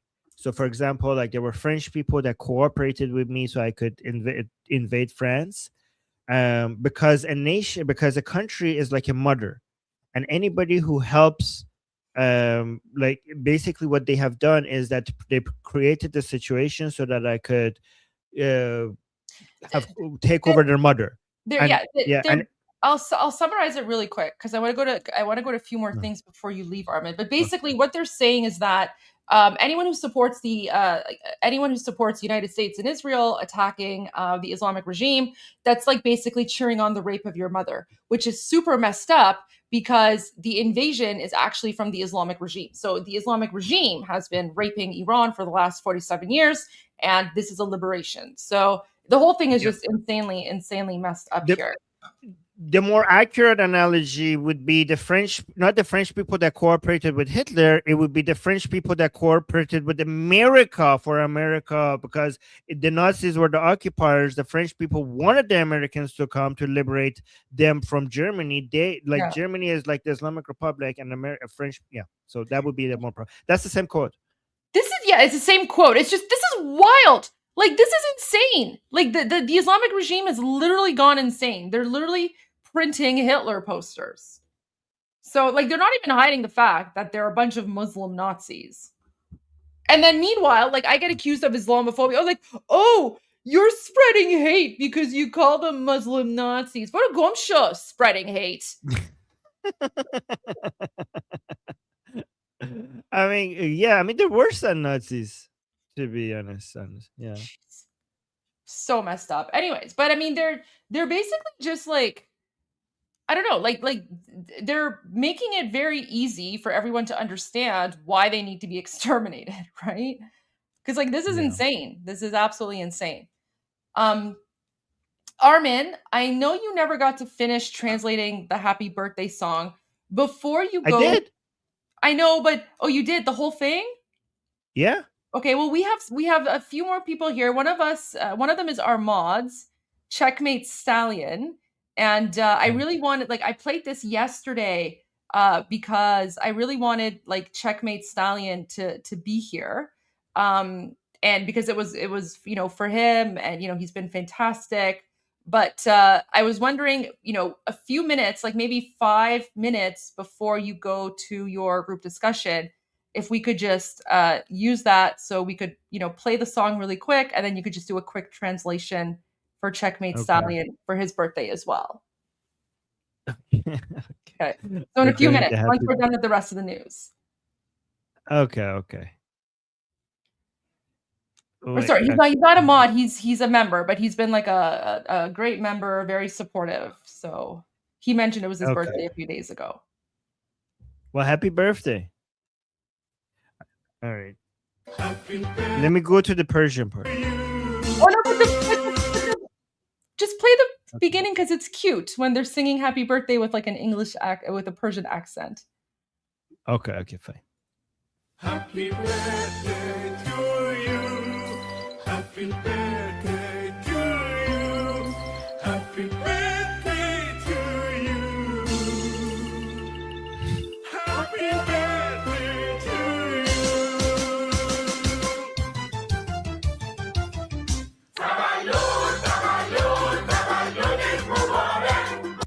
So Tavallud Mubarak just means happy birthday. So they're going to mention that a couple of times.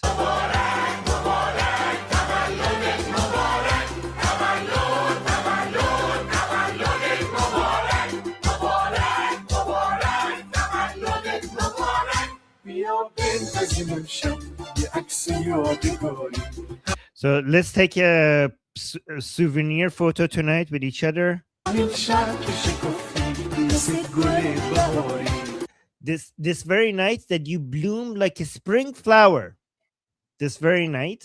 Can I just say really quick? I love the juxtaposition where we're translating like Islamic regime terrorist Hitler quotes, and now we're on like happy birthday, and the happy birthday translation is so much nicer because it's it's Iranian, it's Persian. So now you guys, you can see like a distinct difference between Iranian culture versus like Islamic jihadi culture right here. Yeah, I also want to point out how remember, guys, I told you that Iranians are obsessed with nature and spring and flowers and trees and butterflies and rainbow and rivers. You can see that even in our happy birthday song, you compare things to, things in nature, right? Because we're like, our poetry is always like talking about nature and comparing. So, for example, this one is saying like, this very night on your birthday, you're blooming like a spring flower, right? And you always see that in Persian culture. So this part again is saying happy birthday.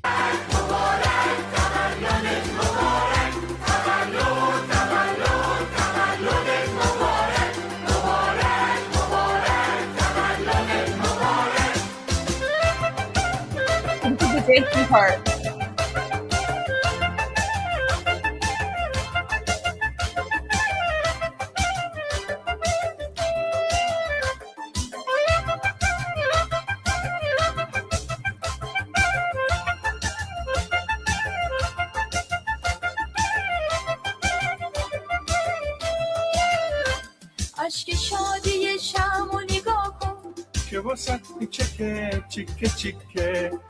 Okay, so this part is very poetic. It's actually like, it's very interesting. It says, you know how the candle and a cake when it's melting? So it's using that imagery, and it's saying, look at the candle's tears of joy dripping drop by drop for you. Isn't that beautiful, Goldie? Like, I've never heard it described like that. Like, have you ever, like, it's, I don't know, it's so unique. Like the candle is, it's not melting, it's crying tears of joy just for you on your birthday. I love that. Yeah. Okay. All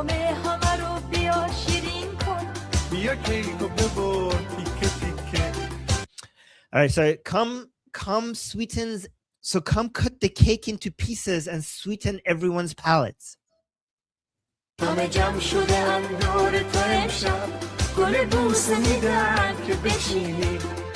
So everyone has gathered around you tonight to give you flower kisses. For you to collect flower kisses. Okay.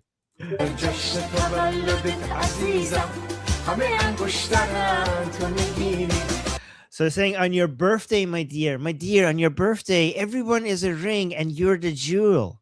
You're the jewel on the ring. You're the jewel in the ring, yes.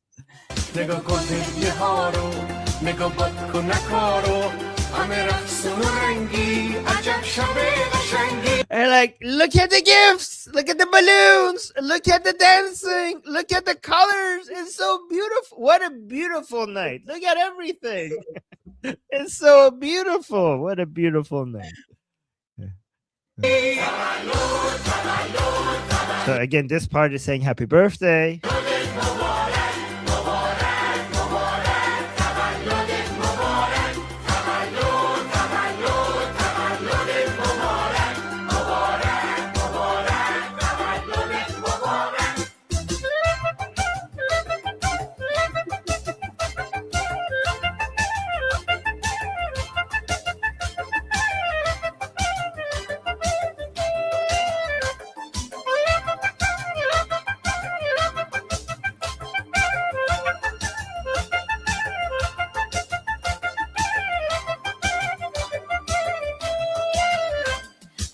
شادی شم و نگاه کن که واسط میچکه چیکه چیکه.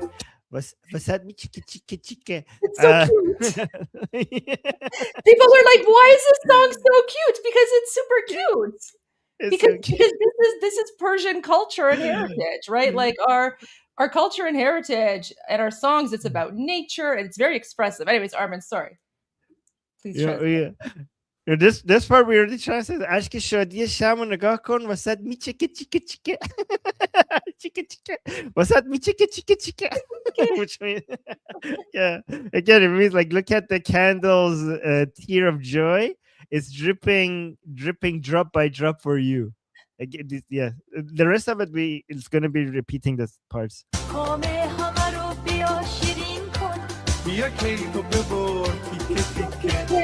Yeah, tike tike, yeah.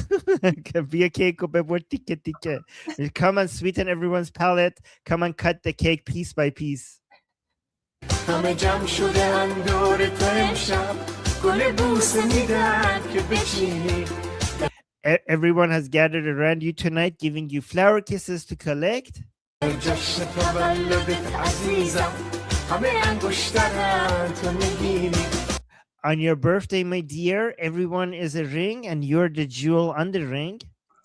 نگاه کن هدیه ها رو نگاه باد کن نکارو همه رقصون رنگی عجب شب قشنگی. Look at the gifts, look at the balloons, everyone's dancing. There's so much colors. What a beautiful night. What a beautiful night tonight. And then now it's going to happy birthday part again.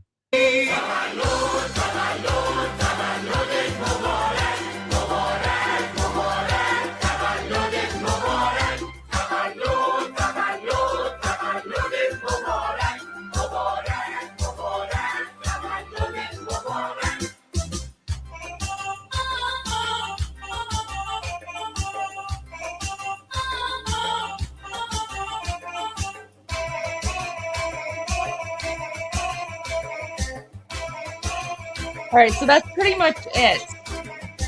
Thank you so much, that was Armin, for that. So happy birthday, Checkmate Stallion. Happy birthday, everyone else as well. Everyone who's celebrating a birthday, celebrate a birthday past, or birthday who's coming up. Happy birthday to you all. Armin, quick little trivia fact for you. Do you know who invented the concept of birthday parties? No, tell It was us. the Persians. Really? Yes. So the Persian civilization invented the concept of a birthday party where they would, Really? So, for your birthday, people would hold like a huge feast and they would invite guests and, they would have dessert and cake and celebrate birthdays. So yeah, we invented the modern day concept of birthday parties. Wow. And now you I know. did not know that. And now you know. Okay, well, that I did not know that. Okay. Yeah. We also invented ice cream too. We did? Yeah. Okay. We also invented human rights. Yeah, of course. Well, human rights for sure. Human rights is a given, but we invented the whole concept of like having a birthday party and celebrating like your birthday every year. So, yeah. Amazing. All right. So from that, Armin, let's go to I sent you some therapy, which is another translation that I think you're going to enjoy. Okay. Let me read the caption first. Saying the video published in state media, this is the Islamic Republic state media, shows a cleric among regime supporters describing how after the missile tunnel's location was exposed and then attacked by the United States and Israel, 42 missile launch operators inside the tunnel suffocated and suffered a mass death. Oh my God. Guys, I can see why the Iranian people would love this as a therapy, because it's basically the state TV is confirming that they didn't just die quickly. This is why this would be considered therapy by Iranian people, meaning that the missiles didn't just kill the regime forces, it suffocated them, because a lot of Iranian people are like often hope that these people don't die too fast when they meet their end. So let's actually see this. And guys, So the keep in mind, these people are the same ones who have been oppressing and murdering Iranians for the last 47 years, right? So these are literally the Muslim Nazis who do not hesitate to murder, rape, torture, and kill us, right? These are the same ones. Amir my God. Amir saying right in time after the birthday song. Now I can celebrate twice. Oh, that's savage. All right. Let's listen to this. نحوه خفه شدن 42 مأمور سپاه در تونل موشکی. So it's like the way that 42 IRGC people were suffocated in their missile tunnels, in the tunnels where they keep their missiles. Wow. I have a video, by the way, of those tunnels if you guys want to see what they look like. برگشت گفت حاجی اینا توی تونل 48 ساعت گیر کردن. Like they told us, Haji, they told us like, oh, Haji, they were stuck in the tunnel for 48 hours. For 48 hours they were stuck in the tunnel. نفس بهشون نرسید اکسیژن. They had no, they couldn't breathe. They had no oxygen. رگای سوتت ترکیدن دهن. Like the veins on their face was exploding. Wow. Why is he doing like he does he know he's giving Iranian people something to celebrate? I don't know why. What? What? Oh, so it was blown up, the veins is blown up and it was coming out of their mouths and out of their noses. I think he means blood. Oh God.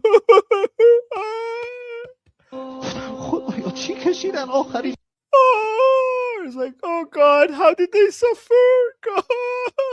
God, how did these people suffer?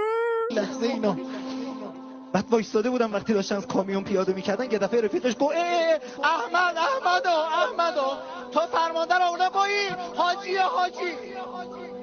Or like, oh, when they were bringing them down from the truck, I think he means the bodies. They're like, oh no, Ahmad, this is our commander. بعد وایستاده بودم وقتی داشتن از کامیون پیاده میکردن یه دفعه رفیقش گفت احمدو تو فرمانده رو اونه بایی حاجی. Oh, let me turn off my love. Haji. بعد بهش گفتم حاجی اینا چی شده؟ Like, oh, he said Haji, the commander. What happened to these people? What happened to them? اینا تونل پدافندی سپاه بوده. یکی از This was what he said. This was one of the missile tunnels of the IRGC. آقایونه ببخشید حرومزاده اینا رو لو داده. There was one of the bastards from that rat them out. Goldie, he's confirming that the location was exposed by somebody from their own forces. He's confirming defections. He's confirming this is how defections. stupid they are. He's saying that one of their people, one of their bastard people from their own forces gave up their locations. 3 ساعت قبل خبر میدم به بچهای پدافندی میگن آقا مقر لو رفته میزن. Like they're saying 3 hours before they told to they gave the air defense people, they got the information that your location has been exposed. The location has been exposed. مقر لو رفته میزننتون. Like they're gonna hit you. Like your location has been exposed. They're gonna hit you. 3 تا گوشه تونل رو زده بودن. 42 نفر داخل تونل گیر افتاده بودن. So they're saying they all the exits of the tunnels, they blown all of them, and 42 people were stuck inside those tunnels. 48 ساعت اینا بدون اکسیژن تو تونل. For 48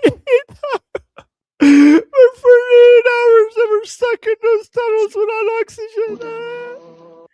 برگشت گفت Goldie, I can't take it.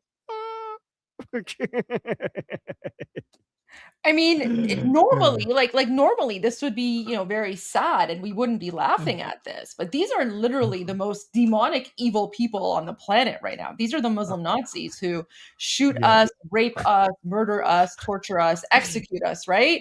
And he's even confirming, he's like, these were IRGC. So, I mean, President President Trump made it very clear. King Reza Pahlavi, the leader of the Iranian Lion and Sun Revolution, he made it very clear. He said, if you don't surrender, if you don't lay down your arms, you're gonna die, right? You're gonna go down. So, I mean, they weren't exaggerating. President Trump is not a bluffer.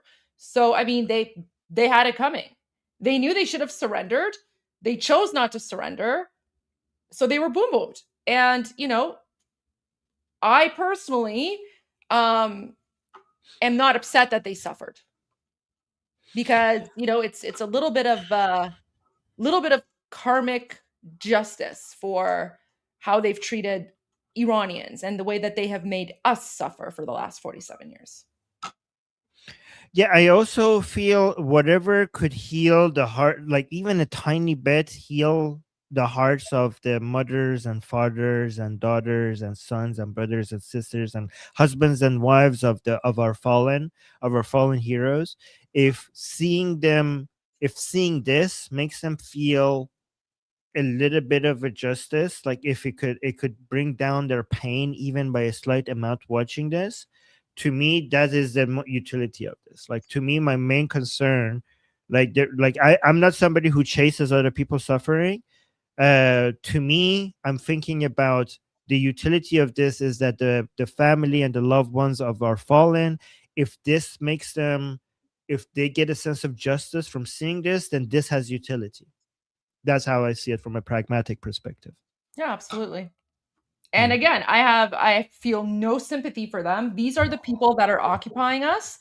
They were given ample opportunity to lay down their arms and defect. If they had stayed at home, if they had just chosen to defect and stay at home, they would be safe. But they chose to, go out and support a, Muslim Nazi dictatorship. So they got what was coming to them. And I hope I hope every single one of them meets a similar fate. Yeah, exactly. All right, Goldie, I'm going to put the link to my group discussion in the chat. Guys, if you want to come talk to me in my group discussion and ask me any questions, the link is in the chat. On the Atheist Republic channel is pinned to the top. And I'll see you guys right there if you want to come and join us there. Our group discussion, Goldie, is turning into a think tank. So it's getting better and better every day. So I'll see you guys there. I love that. Thank you. آرمین قبلش این لینک آخری که فرستادم حتما نگاه کن. Oh, so Sohail is saying, Armin, look, before you go, look at this last link that I just sent you. So let me just share that really quickly, guys. So Sohail saying, posted this news that just came out saying Yemen's Houthi militants who are backed by the Islamic Republic have once again declared their support for the Islamic Republic. However, they have not participated in the war against the United States and Israel, emphasizing that any decision to join this battle will be made independently and not directed by Tehran. Okay, that's interesting. It seemed like they're backing out. So there's that. Yeah. And Armin, just before you go, really quick about the birthday thing. So you know how the Persians celebrated it? The king would celebrate his birthday by giving gifts to his people. Wow, so sweet. Oh, I want to get a birthday gift from the king. That's very yeah, sweet. But it was like, so every year when he said, like every year when the king, like the emperor of the Persian civilization would celebrate his birthday, part of the celebrations would be giving gifts to He would be giving gifts. The king would bring gifts to his people in honor of his birthday. There you go. Wow. So instead of asking for gifts, he's giving gifts. Yeah, he would give gifts. That's so sweet. All right. Yeah. All right, guys, I'm going to be in the group in 4 minutes from now on. If you go there and I'm not there, because I need to go drink and do some other things before I go there, okay? And Armin, are you able to come back right at 5 or maybe just a few minutes before? Because I have an interview at 5:15. Okay. I have to go do my interview. But then when I'm done my interview, then you can take a break if you need to go eat something or something. All right, I'll do that.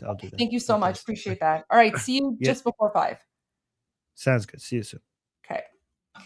Okay, guys, I have to deal with something really quick. So the first thing we're going to do is we're going to tune into 2CTV to get the update. He aired this earlier today, a few hours ago. So I'm gonna air this, and then I will be back as soon as I'm done dealing with a few calls. So see you guys shortly.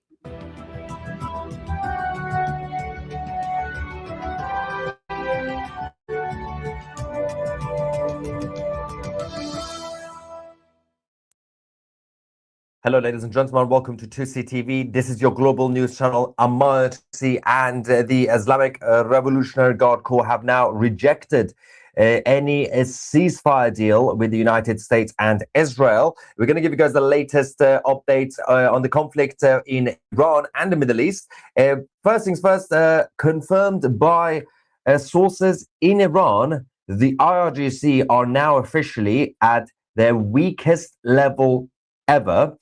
The infrastructure has fallen apart. The leadership, the political leadership, had been eliminated, and the military leadership are all over the place. They have now continued with their decentralized models, which means that in each region and area of Iran, we have lower-ranking commanders calling the shots, and there is no central command anymore. The IRGC falling apart. That aside, we're going to give you guys the latest in terms of the so-called talks and negotiations, because, well, the Americans, they were supposed to be with the Israelis. Their job was to get involved, send help, which is to weaken the regime, and then obviously stop the strikes, and then the Iranian people will take control of the streets.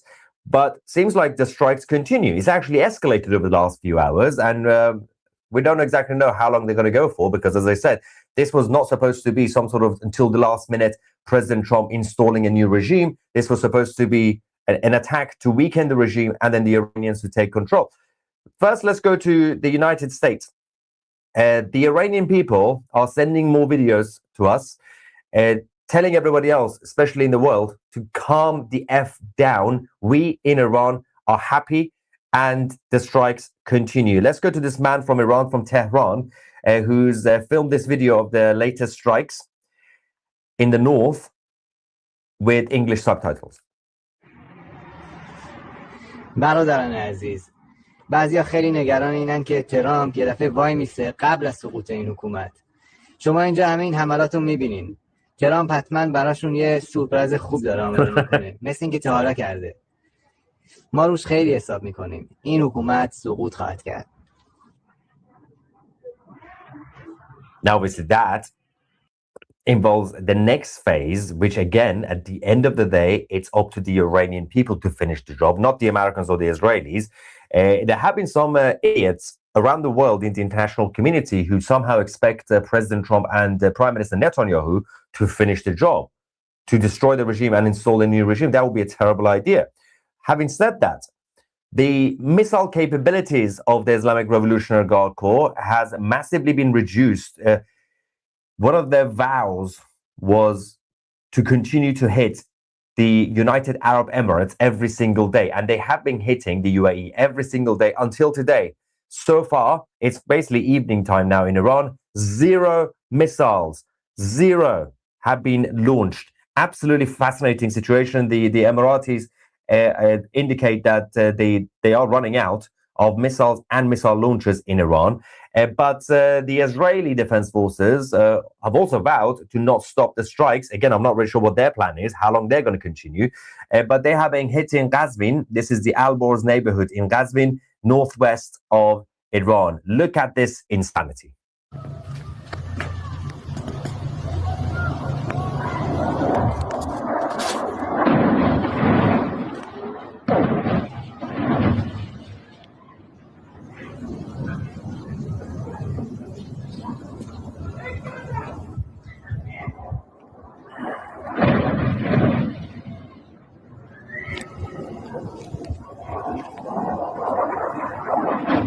Still going.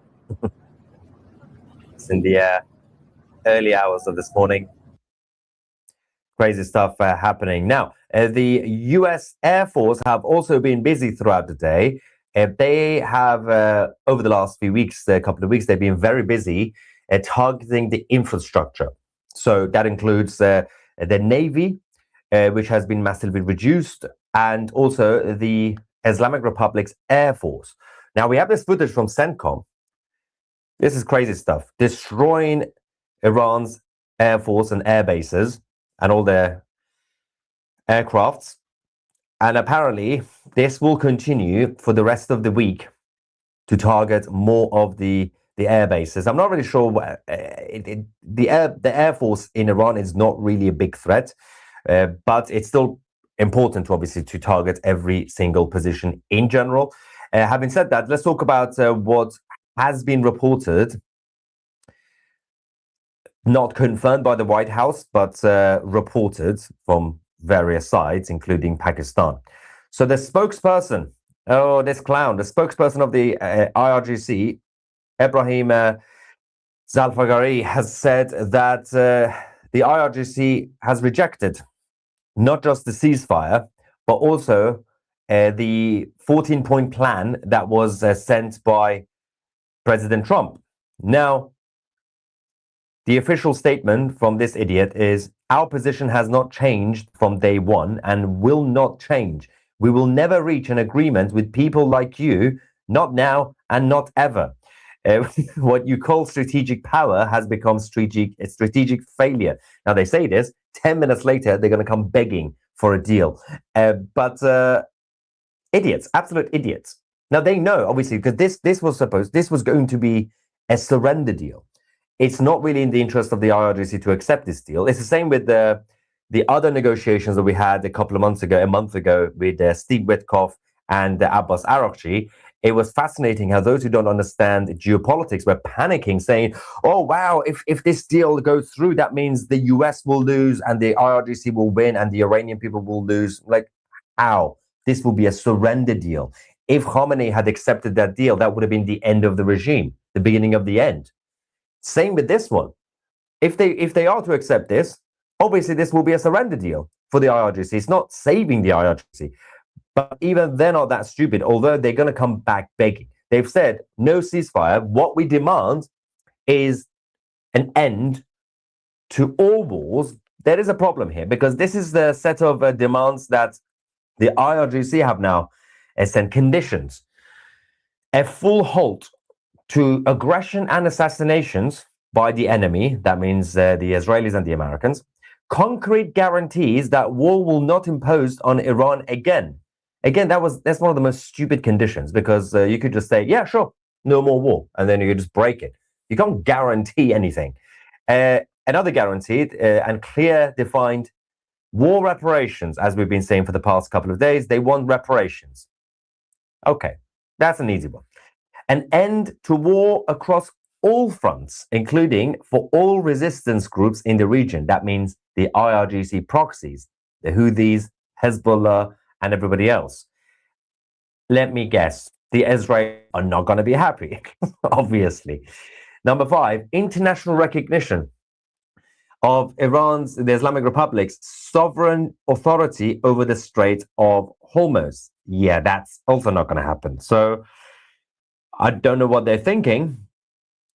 They could have actually come up with some sort of compromise, but the IRGC, who are right now dying as we speak, seem to have a suicide mission, and President Trump has successfully cornered them and trapped them once again. It's absolutely embarrassing performance by the so-called military leadership of the IRGC. It makes sense, because the military leadership of the IRGC, they're not politically savvy. They don't understand geopolitics or negotiations, and that's how they've been defeated every single time when it comes to dealings with President Trump. Now, the rest of them, they are so brave because they are so winning, according to Tucker Carlson. They are so winning that not only the IRGC forces are now hiding in tunnels, okay, because they're so winning, their own supporters who are protesting on the streets of their own country in defense, in support of the IRGC, the small crowd, they have now also moved their protests to the tunnels. I'm not even joking. Watch this. They're protesting in a tunnel with flags.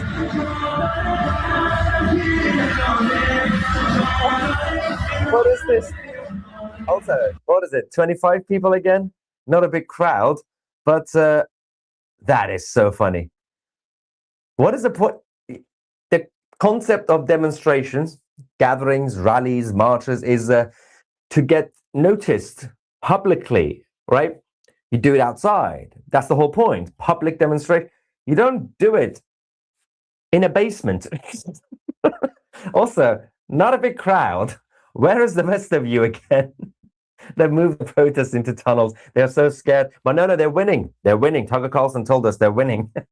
They don't have a leader, but they're winning. They don't have a navy, but they're winning. They're running out of missiles, but they're winning. They've lost all chunks of their bases, but they are winning. They can't even be on the streets, but they are winning. It's so funny. Meanwhile, the capital, Tehran, continues to get hammered by the Israelis and the Americans. Huge sites and positions have been hit throughout the day.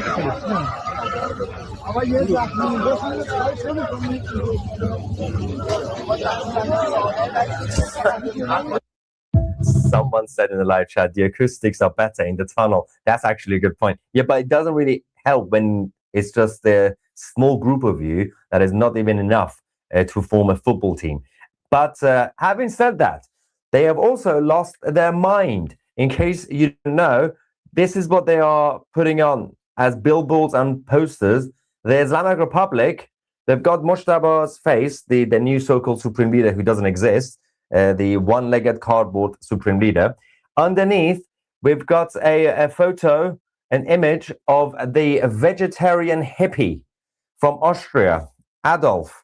They are so desperate that they think they got a picture of that vegetarian hippie, a failed painter from the failed former Austrian Empire, by the way. Now, this is crazy, absolutely crazy stuff, completely unhinged. Not really sure what they're supposed to be doing here, but yeah, when in doubt, for the record, Adolf is dead. Khomeini, his dad is dead. He himself, I'm not sure if he knows if he's dead or not, but their heroes, they're all dead. And they're all a bunch of hippies. So embarrassing stuff, embarrassing. Although I also think that Adolf would not have been able to grow that strong beard that Mojtaba has. So Mojtaba 1, Adolf 0. Okay, now let's talk about the demands, because this is where it gets really weird. The Islamic Republic's demands. So I gave you guys the 5 conditions, right, which were insane. Demands in order to talk to the Americans are closure of all American bases in the Persian Gulf. We did mention that last night. A new order for the Strait of Hormuz, allowing Iran to collect fees from ships, like a toll road. A guarantee that the war will not restart. Hezbollah should be protected, lifting all sanctions, not some, all sanctions on Iran, and also allowing the Islamic Republic to keep its missile program with no negotiations to limit it. Are you insane? I mean, no negotiations to limit the missile. Actually, you know what? They should say yes. What? How? How can you do? The engineers have been destroyed. The scientists have been destroyed. The missile factories destroyed. Good luck. Go on, try again. I dare you. Let's see how long it will take for you to restart your missile program. Having said that, let's go to the latest strikes. They're coming from Tehran Pass in the eastern part of the capital, Hakemiyeh industrial zone, hit by the Americans and the Israelis. I'm just going to take you to... Oh, yes, we have this confirmed now. Oh, dear. Again, the IRGC are... You can still hear. Yeah. The IRGC are winning so much. They're just winning after winning, that they've just lost another one. Oh, God. The senior IRGC Navy official who recently became the leader, leading the IRGC Navy, Masib Khatgeri, has now been confirmed killed. Another one eliminated. And this was actually rumored yesterday, but now we have the confirmation. Of course, they have now been informed. The IRGC Navy has lost yet another senior leader who, again, their faces, you can tell. Every single person who's now being promoted, they look even more amateurish, and the age range is coming down because all the older ones are getting killed. They're not very good at running away, obviously. So embarrassing stuff. And anyway, that aside, the Islamic Republic state media that are currently in a temporary base, they continue to broadcast unhinged programs and unhinged rants. Let's go to the latest crazy statement, which is about how the IRGC are now going to be invading UAE and Bahrain. This is not even a joke. They believe they want to go and seize the coasts of the United Arab Emirates and Bahrain. They can't even defend their own territory, but they want to take the two countries in the region. Let's go. خدمت مردم عزیزم بگم بحث سائل و عملیات ساحلی رو شما مطرح کردید. خدمت مردم باید گفت نیروهای مسلح ایران آمادگی 100% دارن در صورتی که خطایی رو آمریکایی‌ها انجام بدن در منطقه، خط ساحلی و رفتار ساحلی برای گرفتن ساحل بحرین و امارات رو حتما اجرا بکنن. تمرینات بسیار قابل توجهی هم تو این زمینه انجام شده. یعنی چی؟ ورود به ساحل امارات و بحرین رو در دستور کار و تمرینات نیروهای مسلح ما قرار داره و به گونه‌ای معادلات رو تغییر خواهیم داد که به گونه‌ای معادلات رو تغییر خواهیم داد که ان شاءالله حالا مختصاتش و جزئیاتش بمونه برای بعد. به گونه‌ای معادلات رو تغییر خواهیم داد که پاسخ پشیمان کننده دشمن هر دریافت کنه. نکته He's saying it with a straight face on. So calm and serious. Yeah, we're going to take UAE. We might even take Bahrain. We might even take Hawaii and maybe Canada as well. Actually, they've already taken Canada. But it's crazy. It's insane. And they also don't want to negotiate. Again, they say they don't want to negotiate. I can assure you, obviously, this is live, 25th of March, 2026. Half a day from now, by the end of 26th of March, they're going to come begging for talks. They're going to come and say, actually, we changed our mind. Please don't kill us anymore. But they can't say it. So they're going to have to come across as strong and stable and then beg in the background, go beg the Pakistanis to help them. Now, that aside, meanwhile, the Israeli Defense Forces have now given us the latest update on what they've been hitting over the last few hours. The statement from the IDF: in the heart of Tehran, the IDF struck two key naval cruise missile production sites. Whoopsie. The Israeli Air Force, guided by military intelligence and naval intelligence, targeted the facilities. According to the IDF, the sites operated under Iran's defense ministry and were used to develop and produce long-range naval cruise missiles capable of striking targets at sea and on land. The strikes caused significant damage to Iran's cruise missile capabilities, marking another blow to the regime's military production infrastructure. So, on the one hand, we have one side, the IRGC, who, as I said, just as a reminder, they're losing their leaders, they are losing their commanders, they are losing their bases, they are losing their missile production sites, they are losing their drone carriers, they are also losing their tunnel entrances, obviously, with their tunnel networks, and many other things is happening right now. They've also lost the control of the airspace. They've also lost their navy and the air force. On the other hand, we got the United States and Israel. They haven't lost any of their leaders. They haven't lost any military sites. They haven't lost their navy. They haven't lost their air force. They haven't lost any of their capabilities, missiles, drones, the aircraft carriers, and everybody is still alive in terms of the political leadership and military leadership. But again, according to Tucker Carlson, the IRGC are winning and the US and Israel are losing. Yeah. Meanwhile, this idiot, who forgot existed, the leader of Hezbollah, Secretary General Naim Qassem, has released a statement which nobody asked for. He's answered the question nobody asked for. He says, negotiations with Israel under fire are nothing but forced surrender. For the record, the Israelis have not asked to negotiate with you. The Lebanese government have not asked for you to negotiate with Israel. Nobody asked you to negotiate with Israel. What are you talking about? I think you just felt left out. It's like, yeah, I should say something. I can't really talk about the Americans, but because they're not hitting Lebanon. Let's talk about the Jews, and let's just say we don't want to talk. Yeah, good, there are no talks. You just continue to get hammered by the IDF.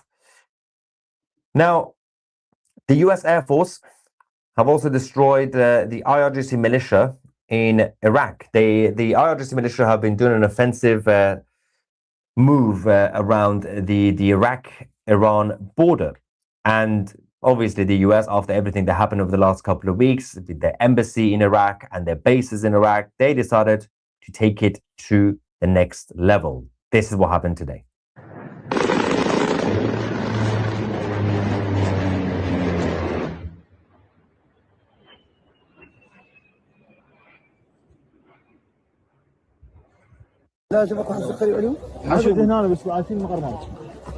F around and find out.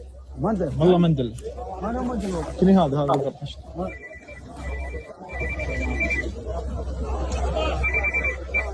الو عليكم السلام اين الله يسلمك يا حبيبي. We're getting more videos from this site.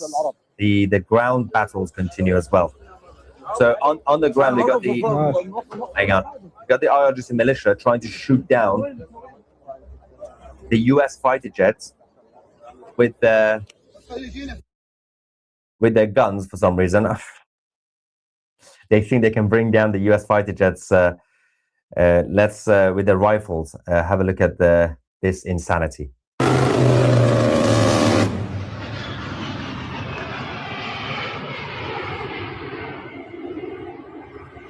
Wow. Yeah, they're just flying around with complete freedom.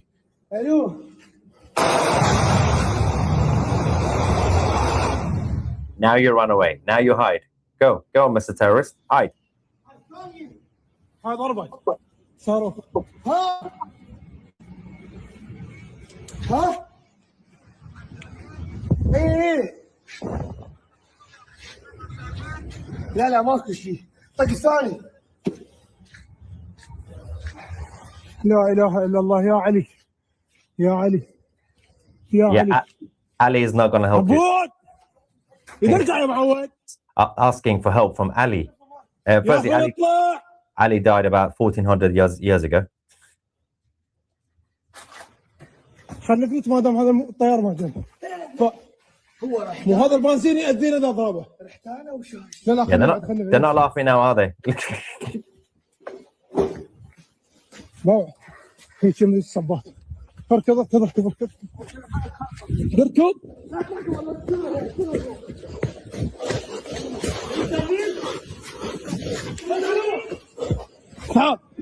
تعال عبود تعال. I love how these guys thought that they could take on the Thunderbolt 2, the A10 Thunderbolt 2. I mean, you can't fight against that thing. It's huge. It's again thinking that you can take that thing out, the A10s, by using your basic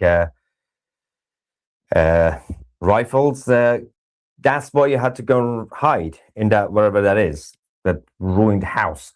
All right, now the U.S. officials continue to consider the next big plan. Of course, it hasn't actually been implemented yet, but Pentagon have now said again that they plan to seize the Khar Island, which, as we've always said, it is the home to Iran's 90% of oil export terminals. And but we do know that the US troops are on their way in terms of the army soldiers. But having said that, has been no confirmation on what sort of potential ground invasion we're going to see, because they're not going to announce it in advance if they even actually decide to do it. They have deployed them, but we don't know if they're actually going to be used and whether they're going to be used to seize this island or whether they're going to do something stupid like invading the actual mainland Iran.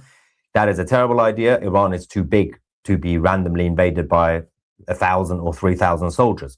You need to have the strategy. And obviously, the leadership in Pentagon know what they're doing, but clearly they're not going to randomly drop into the capital, Tehran. But taking this is much easier because they've also destroyed the defense capabilities of the IRGC. Having said that, the Israelis, they seem to be under less pressure than President Trump when it comes to the activities. Oh, wait, I finally just heard from... my dad is finally calling again from Tehran. I haven't heard from him in a couple of days. I'm going to mute this and then come back. Hang on.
I know. Okay, that was my dad.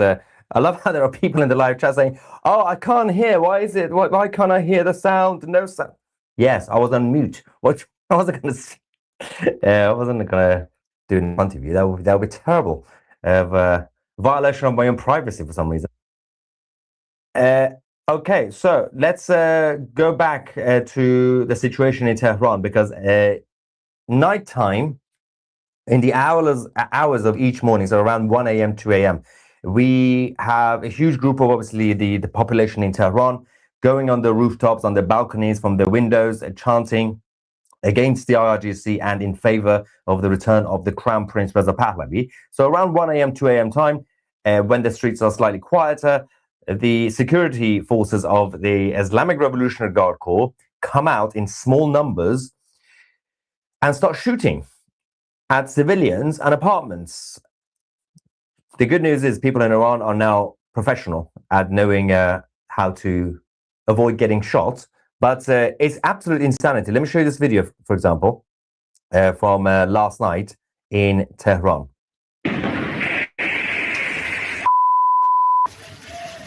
So you see, like, small numbers, a couple of people here, plain clothing.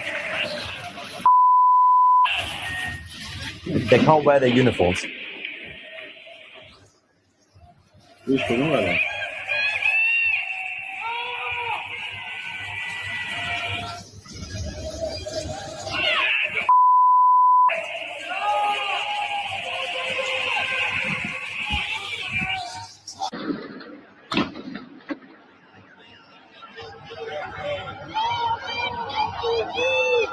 They're still chanting.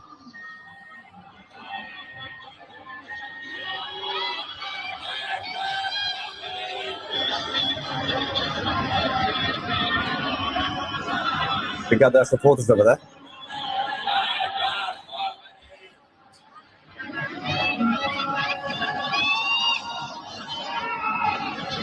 They're saying death to the RRC passage.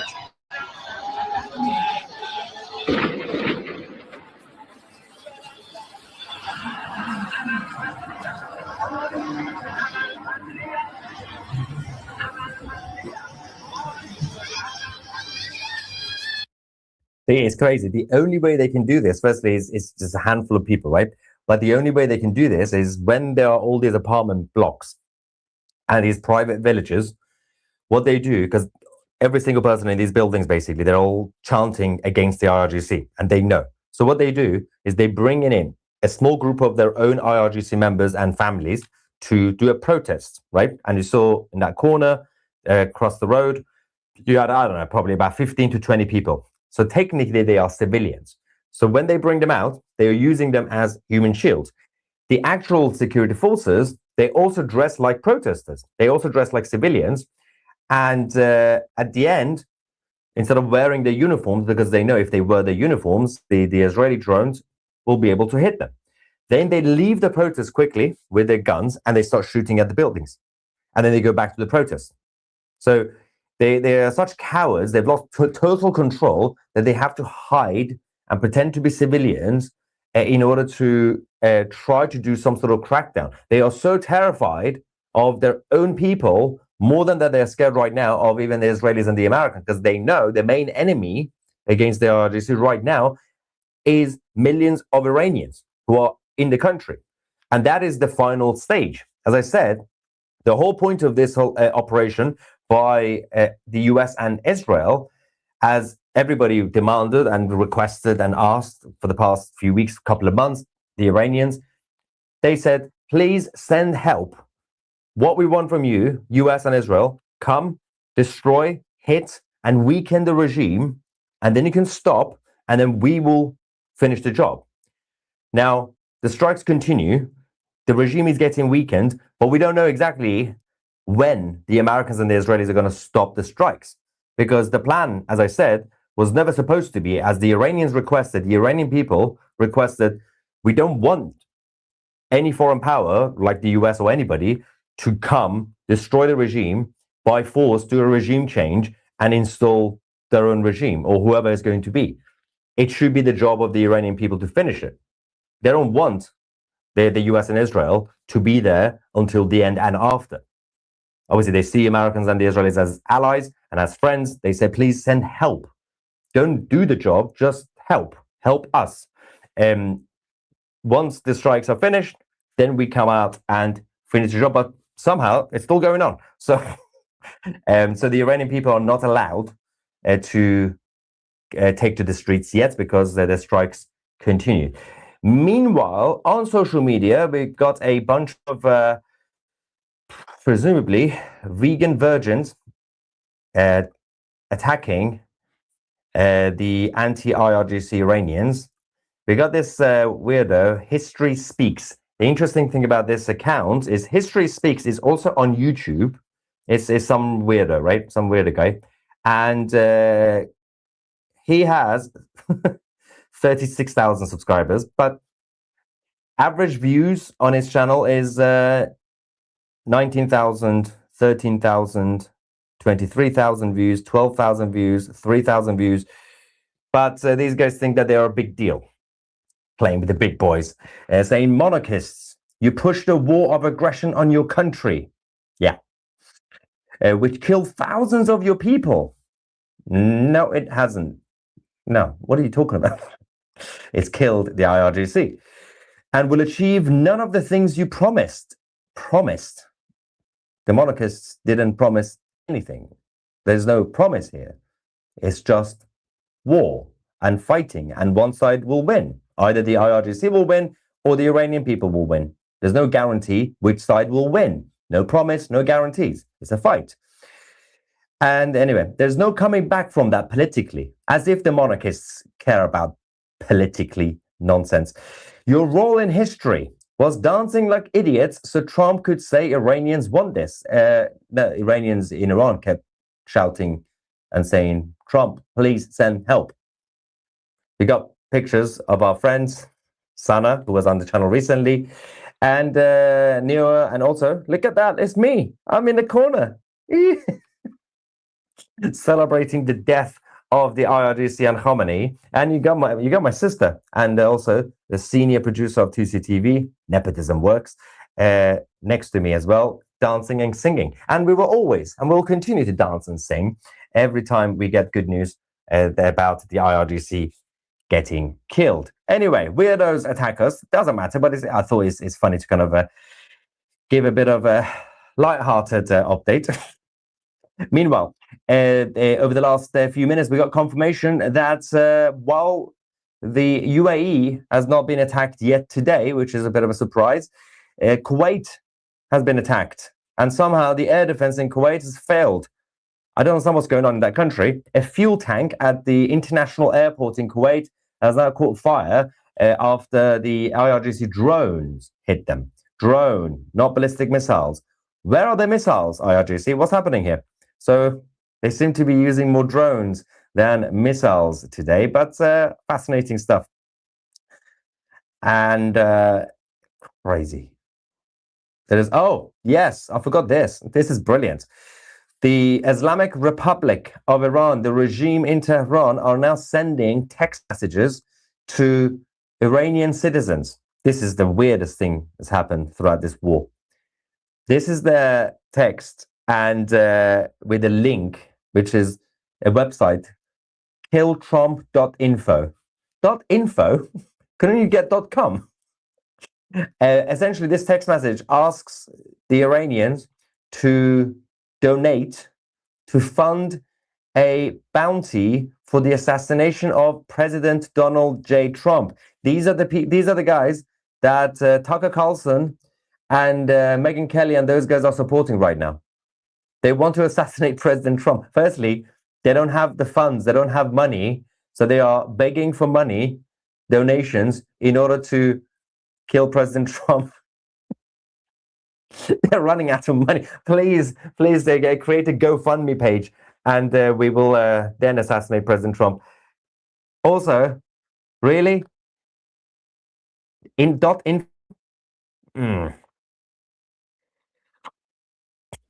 All right, let's quickly go. We're going to take you live to Beirut, our live footage, because I think the Israelis have been busy in that city. Oh, nice view. Oh, they get like tiny smoke in the middle towards the end. But there was also the situation in Tel Aviv right now. It's interesting. They're not too far from each other, but it's still daylight. Oh, no, it's changed. It's not daylight. That was it was being refreshed. I was like, why is it still daylight in Tel Aviv? It was being refreshed. Okay, so now it's also raining in Tel Aviv, so that's not good in terms of the camera. Let's quickly go back to Beirut because it's going to be more interesting here in terms of the developments happening. All right, while we wait, the moment the camera moves and zooms in somewhere, that's when you know the strikes are happening. And every single time I miss it, which is not really good. The IRGC is attacking the Iraqi Kurds heavily. Yep, that's where the Americans have also been busy, as I showed you, hitting back. President Trump should send U.S. forces to liberating Iran's Kharg Island, Strait of Hormuz, Islands, Gashman, Larak, and Hormuz to secure their oil and the shipping route.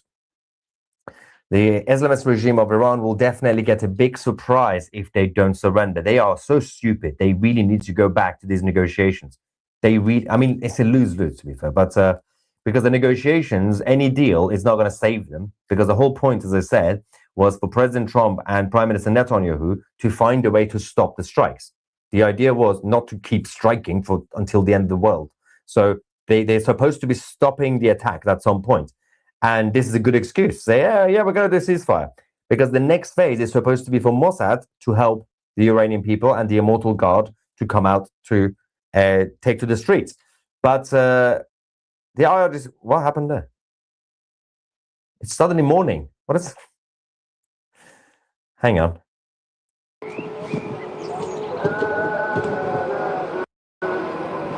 Why are they moving the camera? What? Hang on. Is something about to happen? Or I think they're just changing the settings on the camera, on the live feed. Yeah, for a second I thought something was about to happen. But yeah, I mean, it's fascinating because the IRGC clearly know this, that they have their own intelligence as well, even though they're not that intelligent. And they know that once the strikes stop, they have to deal with the Iranian people. But at the same time, they can't continue to get hit. They can't afford to continue to get hit because they're going to get even more weakened. And so technically, they have to go back and beg for some sort of ceasefire or at least some sort of negotiations to buy time. They have to. But if they do, if they accept any level of any sort of deal, it's the end for the Islamic regime. So right now it's a bit of a lose-lose situation. But President Trump needs to find an excuse to stop the strikes. But they have to continue for the next few days at least to continue to weaken the regime. But they can't continue to just hit and hit and hit because the rest of them are now hiding in tunnels. It has to be the job on the ground. That's the only way you can finish the job. Now, Albert says, I'm sorry, you have to... Okay, so Tusi's back. He's dealing with the super chats. So we're going to continue with the news. Guys, there's a new video that came out from the, Trump, you are fired guy. And it's insane. Like, it's insane. Let me share for you. Let me just give you context though first, right? Like who this guy is. So that's this guy here. So the Twix guy. So listen to him. Like this is his message from a few days ago. Hey Trump, you are fired. You are familiar with this sentence. Thank you for your attention to this matter. The central headquarters of Khatam al-Anbiya. So the Trump you are fired guy has a new message. And I haven't like this is sort of like a general caption, but let me just read the caption and then I'll play the video message and I'll translate it line by line. So apparently he's saying, considering that all American bases in the region have been destroyed, American commanders and soldiers have fled and taken refuge in hideouts outside the bases, and we are searching for them. Pure delusion. The Muslim Nazis occupying Iran are literally insane. So let's just listen to this. بسم الله الرحمن الرحیم. با توجه به اینکه همه پایگاه‌های آمریکا در منطقه از بین رفته است، فرماندهان و سربازان آمریکا فرار و در مخفیگاه‌های خارج از پایگاه‌ها پناه گرفتند و ما به دنبال آنها می‌گردیم. از مردم کشورهای منطقه می‌خواهیم محل اختفای آنها را گزارش کنند و همزمان برای امنیت خود اخراج آمریکایی‌ها را از منطقه خواستار شوند و من نصر الا من عند الله العزیز الحکیم. بسم الله الرحمن. What? That is insane. Oh my gosh, Armin's gonna have a field day with this one. Okay, so I'll translate. So he starts out with like Arabic. He's like, Bismillahir Rahmanir Rahim, which is like in the name of Allah or whatever. Bismillahir Rahmanir Rahim. That's Arabic. That's like in the name of Allah or whatever. And then he says, با توجه به اینکه همه پایگاه‌های آمریکا در منطقه از بین رفته است. He's like, considering that every single American base in the region has been destroyed. فرماندهان و سربازان آمریکا فرار و در And American commanders and soldiers have all run away. در مخفیگاه‌های خارج از پایگاه‌ها پناه گرفتند. And they're hiding in like they're hiding in hideouts away from like the destroyed military bases. و ما به دنبال آنها می‌گردیم. And we are currently searching for them. از مردم کشورهای منطقه می‌خواهیم. We are asking the people from the other countries in the region محل اختفای آنها را گزارش کنند. To report the locations of where they're hiding. و همزمان برای امنیت خود اخراج آمریکایی‌ها را از منطقه خواستار شوند. And to secure their own safety. So he's basically threatening all the other countries in the Persian Gulf area. He's saying, in order to ensure your safety, you must kick them out of their hideouts and kick them out of your countries. و من نصر الا من عند الله العزیز الحکیم. And then he says some random Arabic thing. I don't know what he's saying. Probably like something from the Quran or something. So, guys, this is insane. This is insane.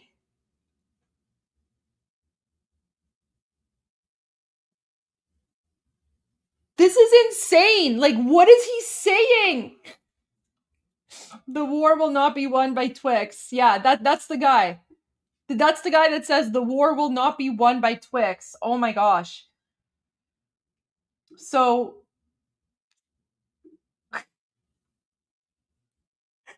guys, he's basically saying that, like, he's saying that all the American bases have been destroyed. American commanders and soldiers are hiding in places outside of like the bases because the bases are destroyed. And then he's threatening all the other Persian Gulf countries in the area, and he's saying that if you guys don't, expel them from your countries, you're at risk. This is wild. Listen to this.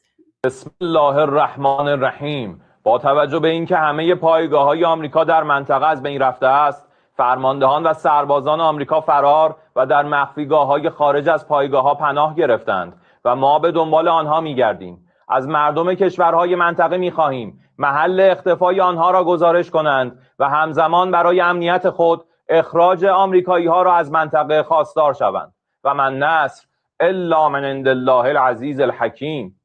بسم الله الرحمن. Guys, this is worse than like Baghdad Bob. Like, what is this? I don't even understand how he's saying this. Like, how?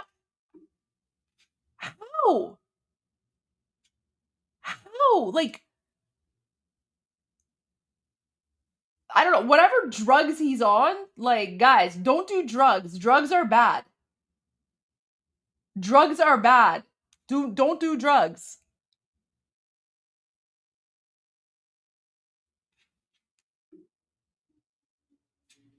Don't do drugs, kids. Like stay in school.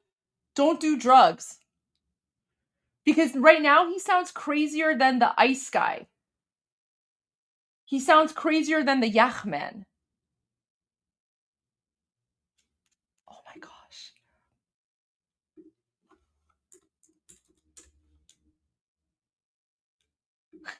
Look at this, look at this, look at this. This is him, this is him. A message to the President of the United States. The outcome of war cannot be determined by tweets. The result of a war is determined in the field, the very place where you and your forces do not dare to approach, and you can only talk about it in your tweets. It's better to name this war as epic fear instead of epic fury. My gosh, such an embarrassment. Okay, some people are saying that this is AI. Wait, do you think this is AI? بسم الله الرحمن الرحیم. Guys, با توجه به اینکه همه پایگاه‌های آمریکا در منطقه از بین رفته است، فرماندهان و سربازان آمریکا فرار و در مخفیگاه‌های خارج از پایگاه‌ها پناه گرفتند و ما به دنبال آنها می‌گردیم. از مردم کشورهای منطقه می‌خواهیم محل اختفای آنها را گزارش کنند و همزمان برای امنیت خود اخراج آمریکایی‌ها را از منطقه خواستار شوند. و من نصر الا من عند الله العزیز الحکیم. I don't think this is, no, the guys, this is not AI. I don't think this is AI. Oh yeah, he blinks. I see him blinking. I see him blinking. Look. بسم الله الرحمن الرحیم. با توجه به اینکه He just blinked there, right? So he just blinked right here. See? He blinks. This is where he blinks. به اینکه همه پایگاه‌های آمریکا در منطقه از بین رفته است، فرماندهان سربازان آمریکا فرار و در مخفیگاه‌های خارج از پایگاه‌ها پناه گرفتند و ما به دنبال And then he blinks here again. So he blinks here again. ما به دنبال آنها می‌گردیم. از مردم کشورهای منطقه می‌خواهیم محل اختفای آنها را گزارش کنند و همزمان برای امنیت خود اخراج آمریکایی‌ها را از منطقه خواستار شوند. And then he blinks here again. Right? He blinks there again. شوند و من نصر الا من عند الله العزیز الحکیم. Guys, this is real. This is real. This is real. This is real.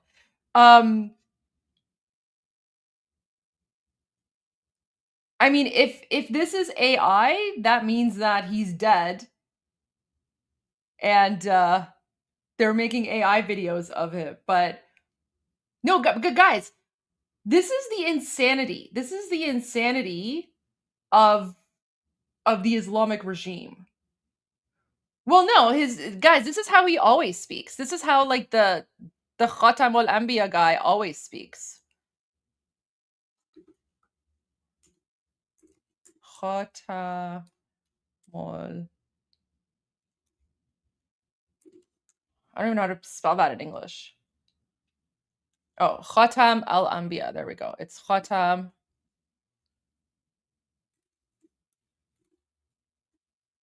al.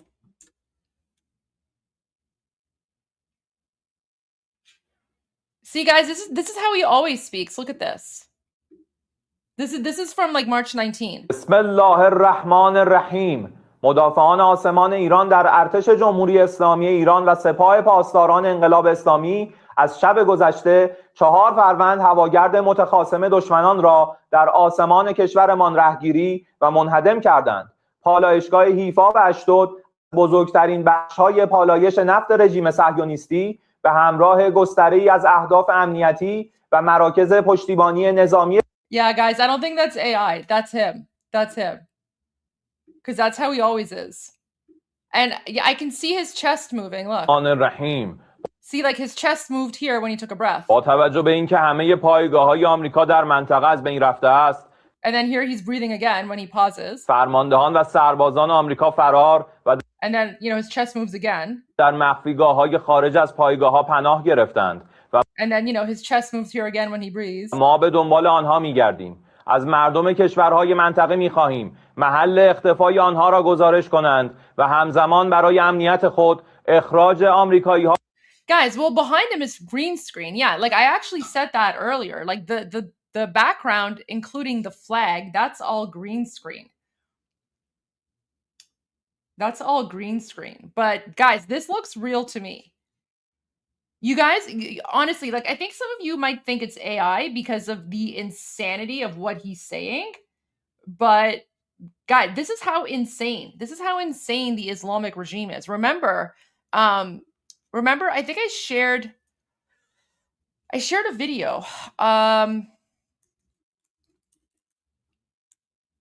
I shared a post earlier. Let me find it for you guys. Look at this. Look at this. So this is from March 9. Guys, you have to remember, the Islamic regime lies about everything. Okay? Yeah, you know what? This is actually a very good point here. For Westerners, it's insanity, but for the Middle East, it's business as usual bravado. Exactly, guys. That's exactly it. So I think for many people who aren't familiar with the insanity of the Islamic regime, you're probably thinking, how the heck could this be real? Well, the Islamic regime lies constantly. And there's actually more fake news that came out today about apparently the Islamic regime shot down like an American F-18 fighter jet or something, and CENTCOM had to like deny that. But and I'll get to that. But guys, the Islamic regime, all they do is they publish fake news. But look at this. So this is a post I made on March 9. Guys, this is like literally all they do. So let me just read the caption here. The Islamic regime occupying Iran has cut off internet for 90 million Iranians since February 28, separating them from the rest of the world. Then they play this North Korea-esque propaganda inside Iran. This is why Islamic regime media outlets are not a legitimate source of news. So guys, just like listen to this. This is what they're broadcasting inside of occupied Iran. روابط عمومی سپاه اعلام کرد نیروی دریایی سپاه بامداد امروز طی یک عملیات تهاجمی علیه تروریست‌های آمریکایی پایگاه بالگردی العدیری را با انواع پهپادهای انهدامی و موشک‌های کروز در هم کوبید. در این عملیات بسیار کلیدی نقشه‌های شوم عملیاتی دشمن شکست خورده و شاهدان عینی و منابع آگاه خروج سراسیمه از این پایگاه را گزارش نمودند. در این تهاجم 11 هدف بسیار مهم از این پایگاه مورد اصابت چندین موشک و پهپاد قرار گرفت. Okay, so let me translate. Let me just read the captions for people who are, driving and can't look at their screen here. So this is the news that's being played on Islamic Regime State TV. So the IRGC Public Relations announced that the IRGC Navy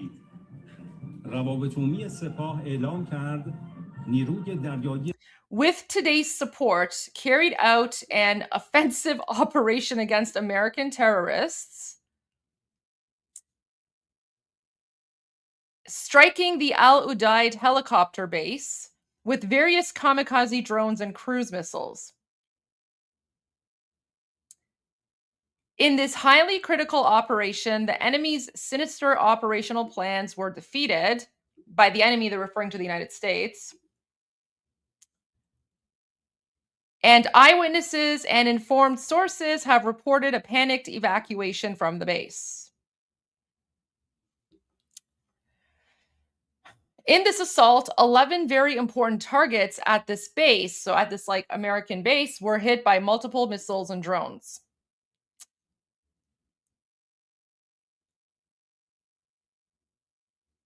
Yeah, there you go. So that's the propaganda. I know the music in the background, it's like weird, communist North Korea style music, right? Okay, so guys, listen to this again now. روابط عمومی سپاه اعلام کرد نیروی دریایی سپاه بامداد امروز طی یک عملیات تهاجمی علیه تروریست‌های آمریکایی پایگاه بالگردی العدیری را با انواع پهپادهای انهدامی و موشک‌های کروز در هم کوبید. در این عملیات بسیار کلیدی نقشه‌های شوم عملیاتی دشمن شکست خورده و شاهدان عینی و منابع آگاه خروج سراسیمه از این پایگاه را گزارش نمودند. در این تهاجم 11 هدف بسیار مهم از این پایگاه مورد اصابت چندین موشک و پهپاد قرار گرفت. It's just so bizarre. But I mean, this is the insanity that we Iranians have been dealing with for the last 47 years, right? Not only are they vicious, not only do they murder us, they're also literally insane. They're literally insane. Meanwhile, CENTCOM had to oh my gosh, this is so the people at I stopped my share screen. Let me bring it up again. Guys, the people at CENTCOM are probably what the heck is going on here? Look at this. Look at this. So there was a rumor going around today.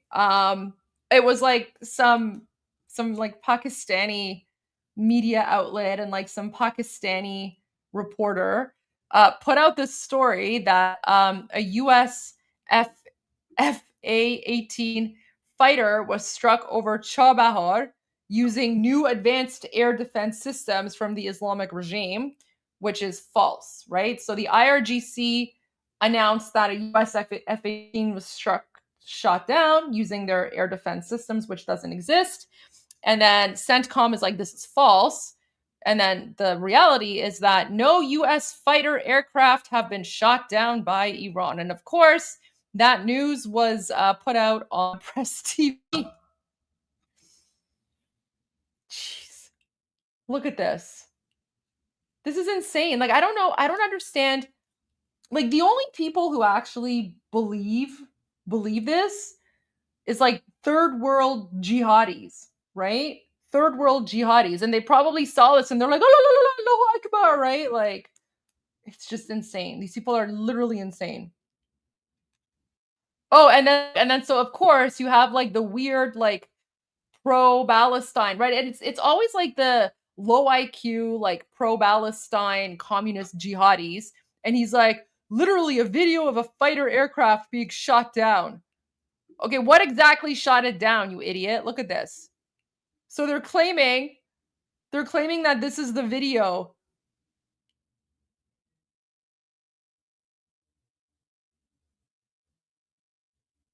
What?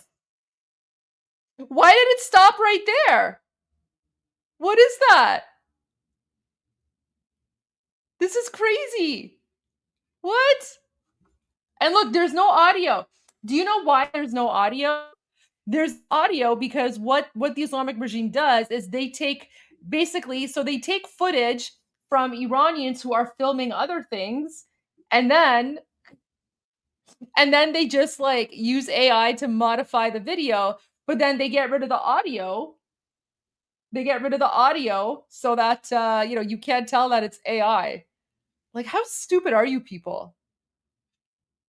So stupid. Look at this. Look at this. Like, all these people are sharing like an AI video. Like, they're literally using Press TV. Oh my gosh. All they have is AI. It's an AI video, guys. So there was a rumor going around, like the Islamic regime. I don't know why anyone trusts anything coming out from the Islamic regime. They're literally liars. They lie about everything. So they put out this rumor and an AI video of apparently how the Islamic regime shot down an F-18, and all the low IQ jihadis believed it. So CENTCOM had to put out a thing. And even though CENTCOM is confirming that nothing happened, all like the low IQ Palestine watermelon people, whatever, they're like, oh, this is fake. Like, it's so stupid. Guys, do you understand how strange this conflict is? Where, you would assume that maybe the people who would be attacking, the Americans online would be the Iranians, right? However, the Iranians are supporting the Americans, and the Iranians are grateful to the Americans for, helping to liberate Iran from the Islamic regime. And so, like, the Americans, you're not actually fighting Iranians online. You're basically fighting the Islamic regime. You're fighting Russia. You're fighting China. And then you're fighting, like, the Islamists and the jihadis and, like, the Allahu Akbar Durka people, right? Like, it's so wild. It's so wild that, like, in this conflict, Israel, United States, America, all on one side. Sorry, Israel, United States, and in Iran, right? Like, Iranians, we're all on the same side. And then you have, like, the Democrats, Russia, China, the communists, and, like, the Palestinians. And then, like, the Americans who hate their own country, they're on the other side. It's so bizarre. So bizarre. Like, it's just absolutely wild. Okay. I saw this Fox News video yesterday, and I never had an opportunity to play it. And I think this is interesting because more and more people are talking about Kharg Island. So this was put out yesterday, and I think this is very interesting. So let's watch this together and see what it's about. So the U.S. is sending more troops to the Middle East, even while the talks are continuing through intermediaries, as the Strait of Hormuz remains effectively closed, and that's got to change. So what could actually change things and maybe put us in control of the strait? Let's take a look at what's on its way. First off, you got two carriers that are coming our direction. You got the 11th Marine Expeditionary Unit coming on this ship. About 2,500 Marines are coming. And then you have the USS Tripoli and 31st Marine Expeditionary Unit, both coming from Japan. And look at what they contain. They got Ospreys, they got armored vehicles, amphibious assault ships to get them onto shore. Now, where could they be heading? Well, if they're going to see some contact, it's going to be right here in the strait. And some of the key islands, you hear a lot about Kharg Island, but there's also Kish Island and Hormuz Island, all contain various different, Iranian units. And here's roughly what's in there and what the Iranians seem to have assembled. They got rocket launchers on these islands. They got some submarines there. They got to be destroyed, obviously. Unmanned surface vehicles. heavily armed speedboats, they got to be destroyed. They're the ones causing so much havoc and potential havoc that keeps the Strait of Hormuz pretty much closed. And this is essentially what Kitch Island would do if we had control of that, and what would put us in the catbird seat to be able to maybe reopen that strait once and for all and give us the leverage back in that area. And of course, alleviate the glut of oil that just isn't going through. Yesterday, just 3 ships. We need about 100. Retired Lieutenant General Keith Kellogg joins us now. He served as former assistant to President Trump and special presidential envoy for Ukraine. General, how would you characterize where we're at right now? And what do you think that our Marines could do when they get into theater? Yeah, Brian, it's good to be with you. You brought up some really great points there on ground forces. Look, I'm a big believer right now. We just need to secure the Strait of Hormuz. And you can do that with 2 amphibious ready groups, Marine ready groups that are headed in that way. They're a self-contained unit. They've got aviation assets. They've got helicopter assets. They've got 2,500 Marines on each one of the ARGs. And they can open up the straits out there and occupy that ground. Look, I'm a big believer in putting boots on the ground, not necessarily into Iran, but taking Karg Island and also taking the Strait of Hormuz. Look, we kind of need to do it the way the Romans used to do it. You need to put, your legions on the ground to secure the territory and give them confidence that they can do it, that we can open up the strait. Look, I know there's risk involved. There's always risk involved, but those kids, those young men and women, they understand the risk involved on taking both Karg and opening up the Strait of Hormuz as well. So they've got the ability to do it. The amphibious ready groups of the Marines, they can open up the lower half of the strait, do it. And then I turn around to maybe the 82nd Airborne Division or Rangers or somebody like that to take Karg Island. I would be able to control the basically the oil outflow of Iran. And then when you start talking to Galibov, who's the name that you hear being mentioned, who's a Speaker of the House of Iran, that gives them more leverage to do it. You basically cut off their economic lifeline.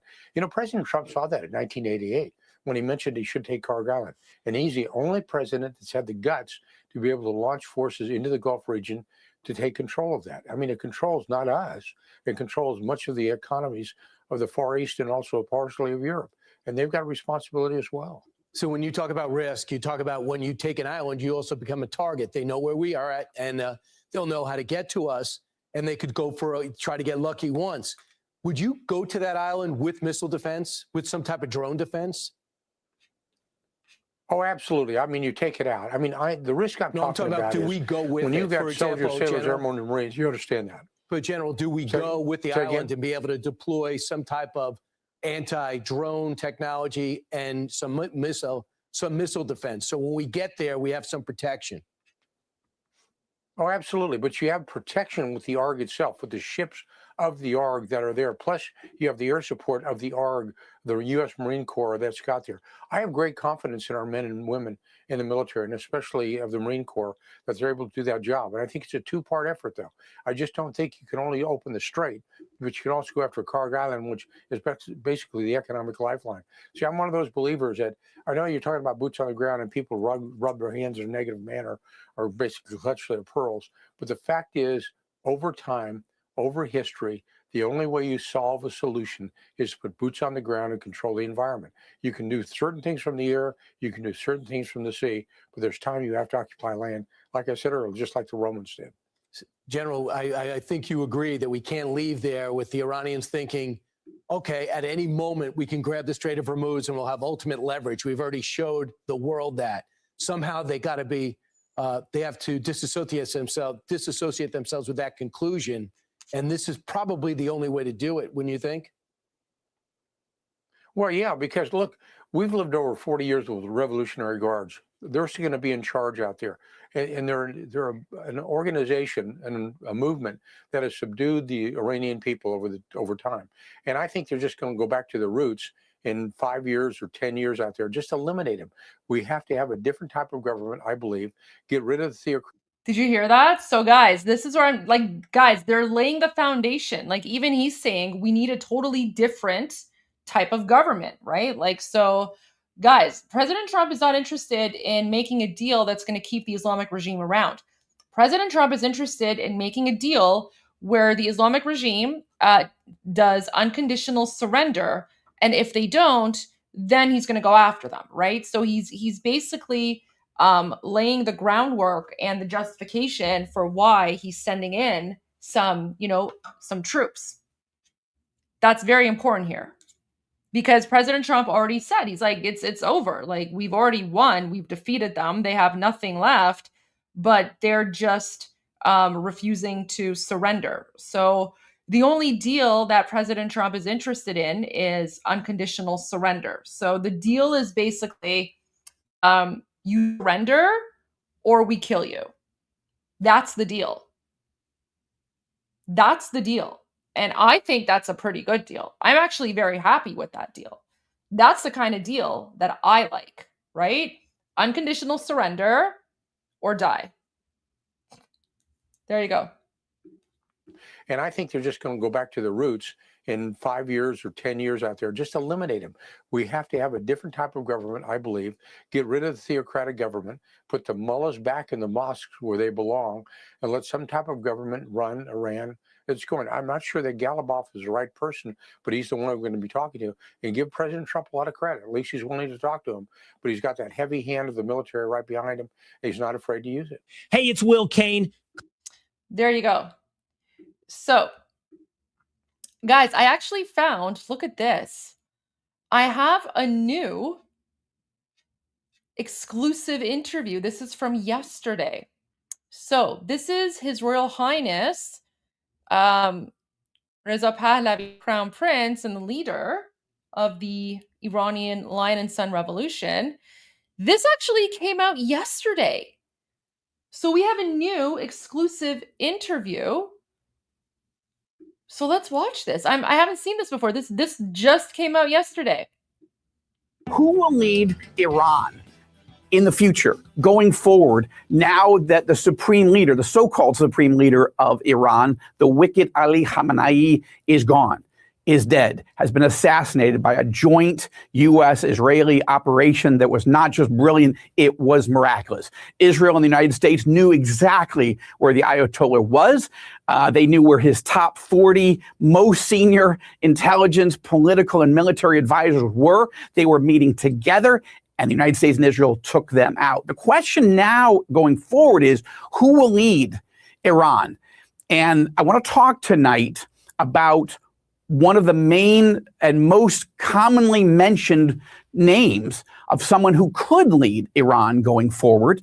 That would be the exiled crown prince of Iran, the son of the Shah, Reza Pahlavi. Good evening and welcome to the Rosenberg Report. Grateful that you're with us. So much unfolding in Iran as the United States and Israel have focused tremendous firepower based on tremendous intelligence, and they're seeing tremendous successes. It has not been easy. It has been messy, and there have been setbacks. But we want to start talking about the future. And I want to show you tonight an interview that I did several years ago. I was the only U.S. television network anchor who was invited to interview the exiled crown prince of Iran, the son of the late Shah of Iran. His name is Reza Pahlavi. When he made his historic first ever visit to Israel. He came and attended Holocaust Memorial Day ceremonies in Jerusalem at Yad Vashem, the Holocaust Memorial Center just outside of Jerusalem, and then spent time meeting with Prime Minister Netanyahu, meeting with other senior officials. And I was invited to sit down and do an exclusive interview for the Rosenberg Report right here on TBN in a hotel suite in Tel Aviv. It was a fascinating interview then, but I think it's worth replaying now to help you understand who is Reza Pahlavi, what's his story, what does he want to do if he becomes the next leader of Iran? Is that even possible? But it's important now. At that time, it was theoretical. Now, there is a real possibility that the nation of Iran will turn to Reza Pahlavi because he's got such historic roots in the country, and he's been leading the pro-democracy, anti-regime effort internationally from exile, living just outside of Washington, D.C. here in Maryland. So I want to show you this interview, and I want to front load one key thing to watch for. Reza Pahlavi wants to reach out to Christians. That is not something that the Christ, little a, Antichrist regime in Iran has been doing. Reza Pahlavi loves Christians, he loves Jews, and he told me on camera, on the record, he wants to make a peace and normalization deal with Israel, and he wants to call them the Cyrus Accords. You're going to find out why. Let's go to my interview from the spring of 2023, more relevant now than ever, my interview with the exiled Crown Prince of Iran, Reza Pahlavi. Your Excellency, thank you so much for sitting down with the Rosenberg Report. Okay, so this is an old interview, but he's replaying it. But it's going to be very informative for you guys to watch, because you're going to see that the things that King Reza Pahlavi was saying 3 years ago, 4 years ago, 5 years ago, 10 years ago, 40 years ago, right? Everything that he's saying today, it's the exact same thing that he has been saying for the last 47 years. This is why we trust him. This is why we only recognize and acknowledge His Royal Highness, King Reza Pahlavi, or Crown Prince, as some people call him. We only him. He's the only one that we recognize and acknowledge as the leader, right? We only trust him to transition us from an Islamic dictatorship to a functioning secular democratic society. So let's watch this. This is from 3 years ago, and I think it's gonna share a lot. On TBN, I don't know how much experience you've had in communicating to Christians, but we're very, very interested, both obviously in Israel, but also the possibility of peace with Iran, democracy in Iran. Let's start with, why did you come to Israel? This is a big deal. It's a historic moment. Why did you even want to do it? For over 4 decades, we have had a regime that from the very beginning planted the seed of hatred, of violence, of instability, of antagonism, of interference, of using its proxies to conduct, from their point of view, a mission of exporting an ideological religious revolution to the detriment of the Iranian people, and from the get-go establishing discrimination against religious minorities and all sorts of opinions. And for 4 decades, my fellow compatriots have suffered the consequences, but not just them, many in the region and beyond. So net, instead of going in the direction of a path of conflict, a path of uncertainty, of nuclear threats, of terrorism, of radicalism, the Iranian people have nothing to do with that.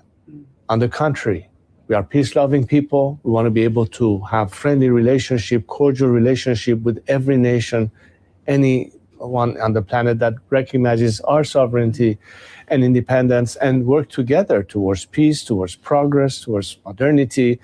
That's the demand of today's generation, who have suffered all these years under this regime. Why Israel? Because Israel is, after all, a country with a democratic structure that understand how pivotal it would be under a different Iran to be a strategic partner, which is good for stability, for the region, for the betterment of relations. So it's the antithesis to what we currently have. But is it a risk to your movement of trying to build an opposition democracy and freedom? Is it a risk to come to the little Satan, as it were, to Israel? I mean, the clerics literally say this every week: death to Israel, not to mention death to America. Is that a risk to your message? On the contrary, it reinforces the narrative that, unlike the regime, the Iranian people want to have peace, want to have cordial relationship, want to enjoy the very same liberties and human rights values that democracies around the world have. They want to be part of that equation. They want to be part of the world that is evolving in that direction. They want to make sure that just as much as you have a guaranteed freedom of speech or religion, say in the United States or any other democracy, we should have the same for us. So all of our faiths, all of our opinions, all of our rights as human beings are respected and guaranteed by the rule of law and by the Constitution. It's not something alien to us. Let's not forget that before most of the Western world as such existed, Cyrus the Great, 25 centuries ago, was the first one to introduce the very concept of human rights and liberty of faith. We are the children of Cyrus. Yeah, We take that's a pride big in message of that. yours. And it's fascinating to me because both as a Jew on my father's side and as an evangelical follower of Jesus, I'm intrigued, right? Isaiah, the prophet, said specifically by name, hundreds of years before Cyrus was born, that there would be a leader, God would choose him, his name would be Cyrus, and he would liberate the Jews and rebuild the temple. And then he did. I'm not aware of any Iranian leader, though, who's ever thought, yeah, that's a good thing here, right? But that's the tension between inside the Persian history between the Hamans who wanted to annihilate the Jews and Queen Esther, who God used to intervene. But I think, we've lived for so long thinking there's a Haman in charge of Iran. That these people they don't want to just get rid of Israel. They want to literally destroy us all. So we're not used to an Iranian leader, the son of the previous Shah, the king of Iran, even wanting to come here, much less talking positively about rebuilding the temple and liberating Jews, that history is so important. Why is it important to you? Because don't look at me and why I'm here. Look at hundreds of thousands of young Iranians within the last 2-3 years gathering in front of Cyrus's tomb in Pasargad, in the Shiraz area in Iran, protesting against the regime and chanting slogans about their heritage, about their sense of national identity. And it somehow ties back to what I just told you.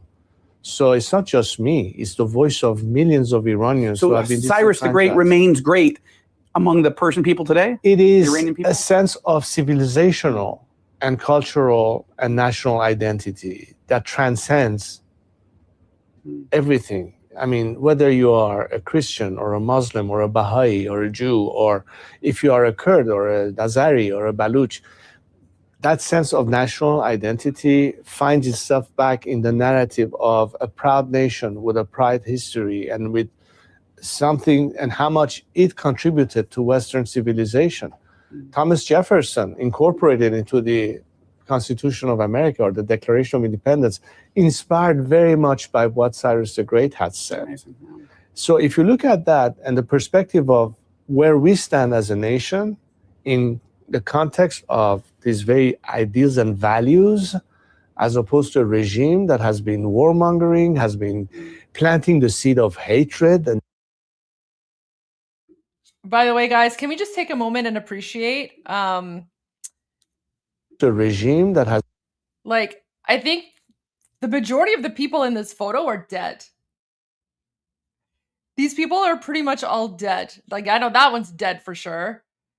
Most of them are dead. So can I also just say, like, how ugly, like, I've always hated this weird outfit where their shirts are untucked. Like, tuck in your shirt. Like, why do you look so gross? I hate that. I hate, like, the fact that, like, these, IRGC military commanders, like, tuck in your shirt.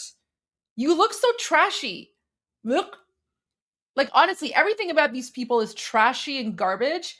But you know what? They're all dead. So all good. You're all dead. Has been warmongering, has been planting the seed of hatred and disdain. And like, look at these people.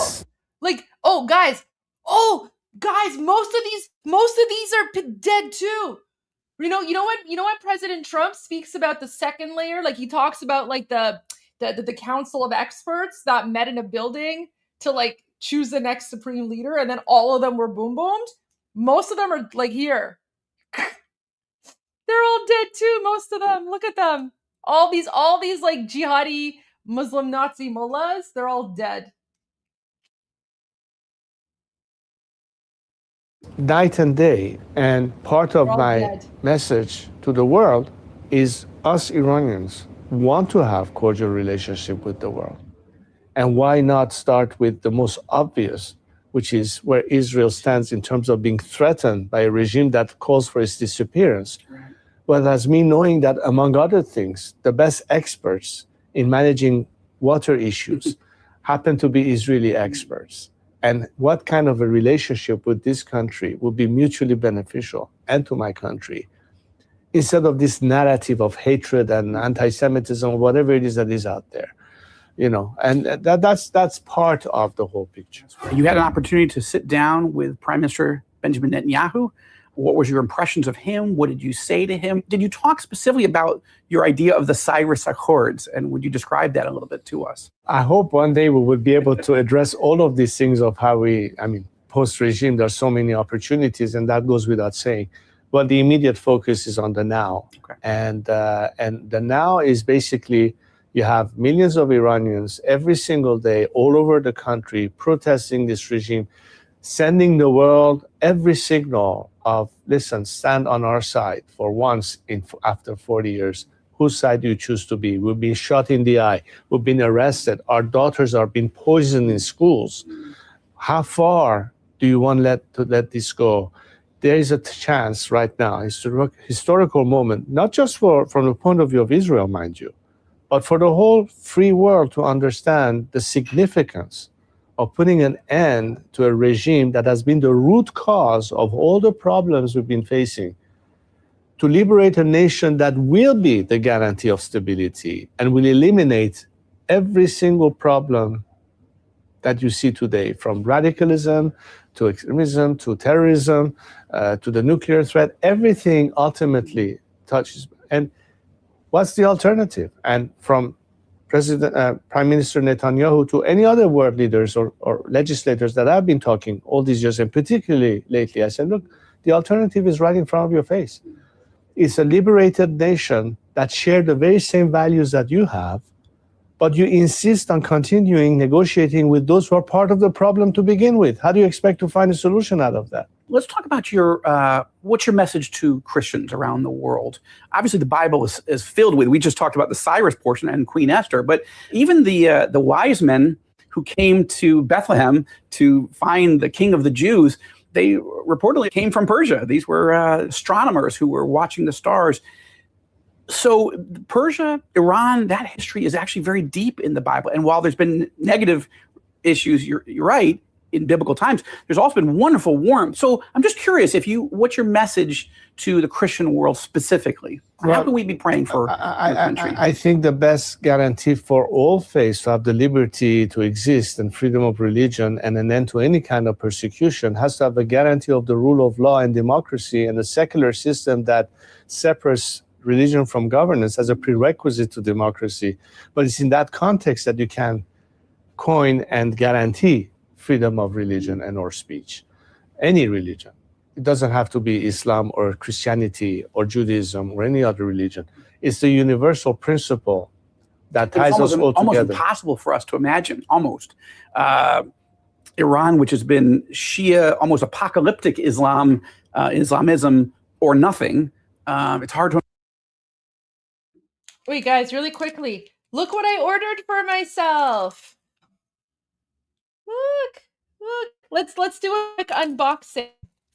I ordered a whole bunch of pins, but I wanted to share this one. Wait, I need scissors. Do I?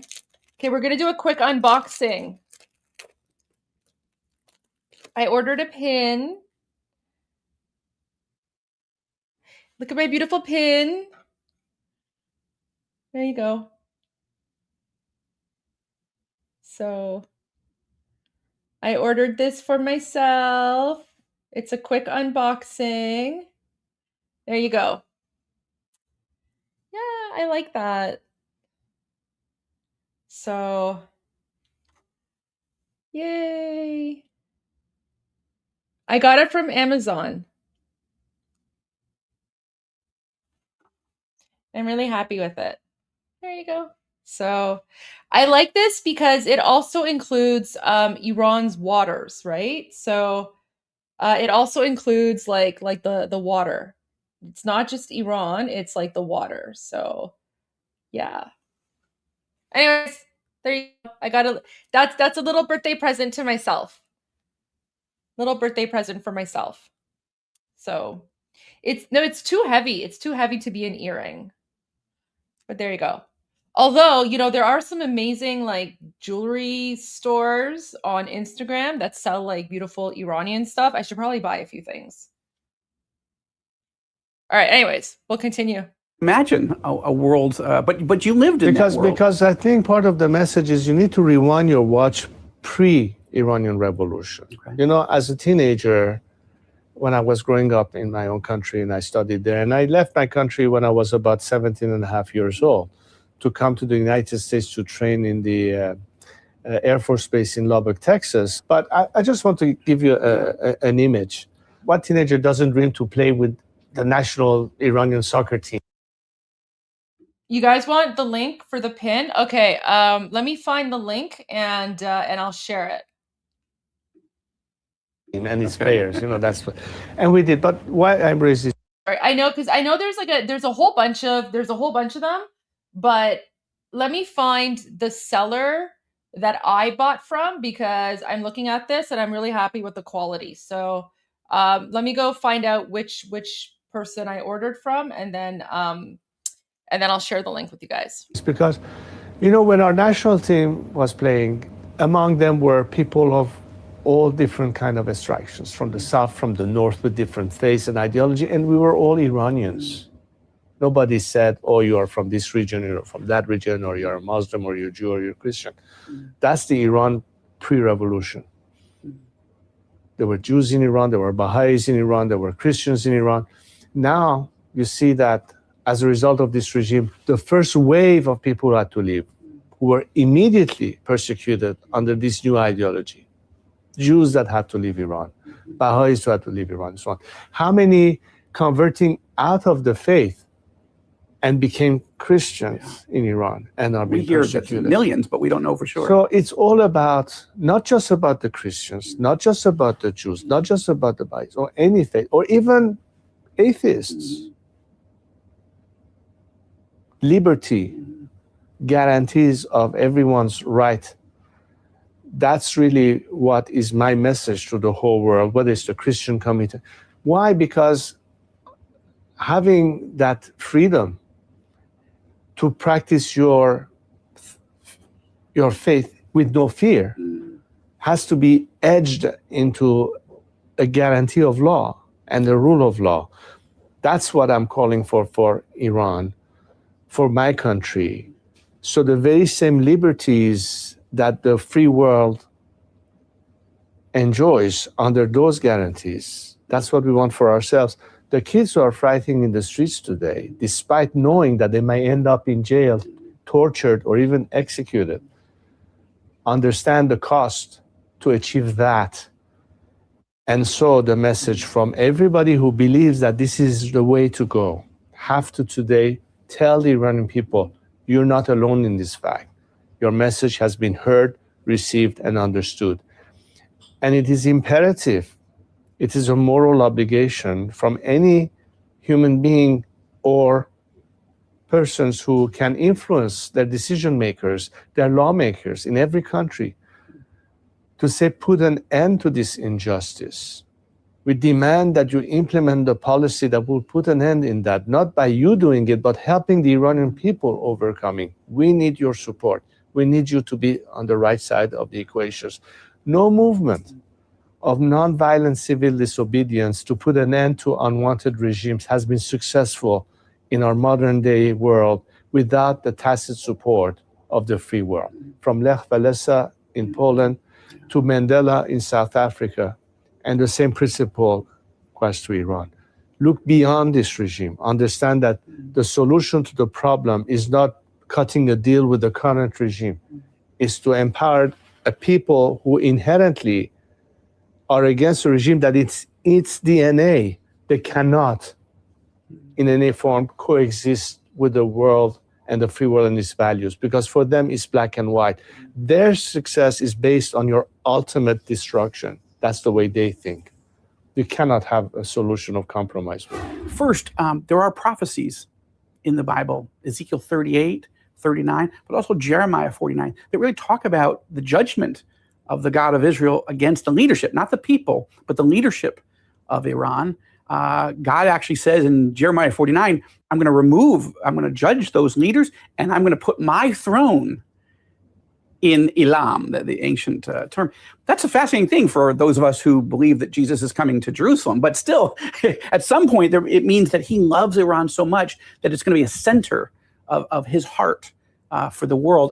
One of the things that brought down the evil empire of the Soviet Union was the prayers of millions and millions of Christians all over the world, and certainly the rebirth of Israel in 1948 after almost 2,000 years of exile, the prayers of millions and millions of Christians. Not only, right, there were other people working hard, but I want to encourage you, first of all, thank you for speaking on TBN, on the Rosenberg Report, to get your message out to the evangelical world. But I want to encourage you to do more, because I think that's an alliance that could really help.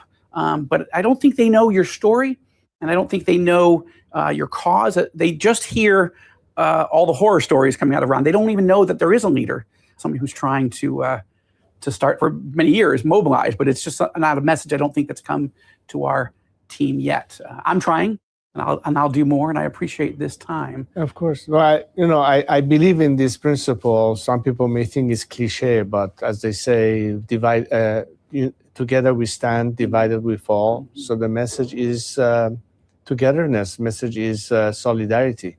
Solidarity of all faiths, understanding that collectively we can prevail upon evil. And this regime is nothing but evil. But the solution is in the peace-loving people who understand liberty, who understand tolerance, who respect different viewpoints, and they can live in peace together under the same roof. That should be the obvious need, because we have so many challenges in our world today. Putting it into perspective, a tiny planet in a solar system that is part of 100 and billions of stars just in our galaxy, in a world and a universe where we are just nothing at the end. And is it really going to be while we're on this planet and we have, environmental issues, global warming? I mean, so many issues that affects people's daily life. Is there time for hatred and bigotry and injustice and discrimination? As a human race, what do we have to show for at the end of the day? And today's generation understands that, and we can do so much more in a positive spirit. And that's why we need unity, because sometimes we have to fight together against injustice. This is a time when the Iranian people need the most amount of world solidarity in their support, because they are on the right path. And all we are asking as a nation, be on the right side of history this time. I was so touched to see you at the Holocaust Memorial the other night. You won't remember it, but as you were leaving, I had a moment just to say to you that I'm an evangelical Israeli, and I'm praying for you, praying for the people of Iran. I didn't expect an opportunity to be able to say that to you in a slightly calmer moment, but thank you. With the threat of a second Holocaust coming from the Iranian regime, for you to honor our 6 million who perished in the last evil genocide, I want to thank you. And I want to give you a book right now. This is a nonfiction book I wrote about my meetings with all the leaders in the region: Mohammed bin Salman, Mohammed bin Zayed, King Abdullah in Jordan, President El-Sisi, and Prime Minister Netanyahu. So it's my story as an evangelical. I've got no power. I'm not a billionaire, but somehow I've had a chance to sit with these leaders, and now with you. Right now, your country's an enemy, but I pray for the time it'll become an ally. Thank you so much. And I want you to know I'm praying for you, and I'm going to encourage millions of Christians to do the same. It will happen. The question is not whether it will happen, but when it will happen. The whole point is the sooner it happens, the less cost and more destruction. So I hope that we can expedite this so yet another generation of Iranians are not victim of these atrocities. I pray that you're right. Your Excellency, thank you for your time. I'm honored to meet you. Thank you very much for this opportunity. Look forward to tracking your story as in the days and weeks ahead. Thank you so much. Appreciate it. Thank you. Well, I'm really grateful for the opportunity to have sat down with Reza Pahlavi. We're going to watch him closely. We're going to cover him more as we continue on the Rosenberg Report in the days and weeks and months ahead. And let's see. Let's keep praying for the people of Iran. Let's keep praying, obviously, for the United States, Israel, and the Sunni Arab world as we are dealing with the mess that the so-called supreme leader has left. The trauma, the tragedy, the terror. And President Trump is showing tremendous resolve. I'm so grateful that President Trump has done what no other American president ever tried to do, and he's succeeding. It has not been easy. It has been messy, and we need to keep praying.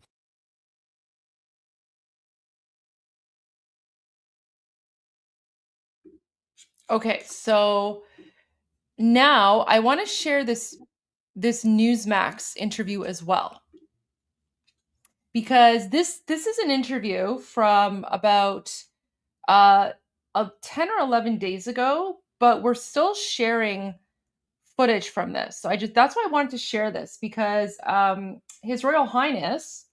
Wait, what happened?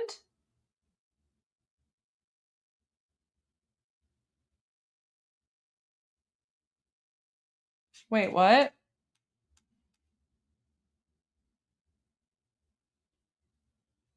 What?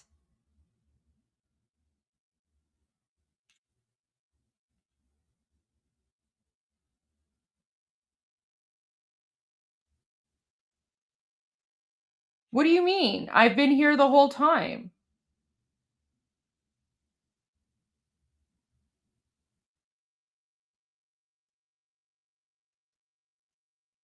Wait, is my stream not showing?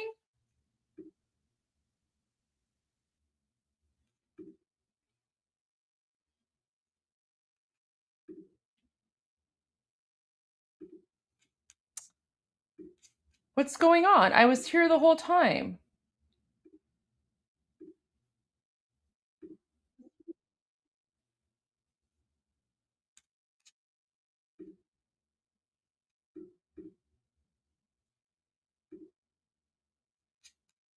Jeez.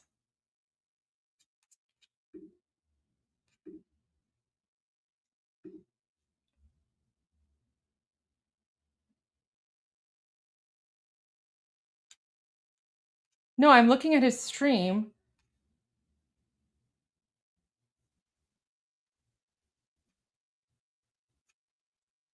Oh man. Jeez.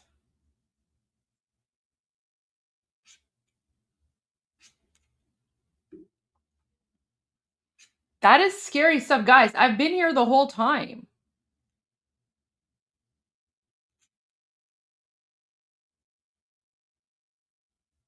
God, I hate when this happens.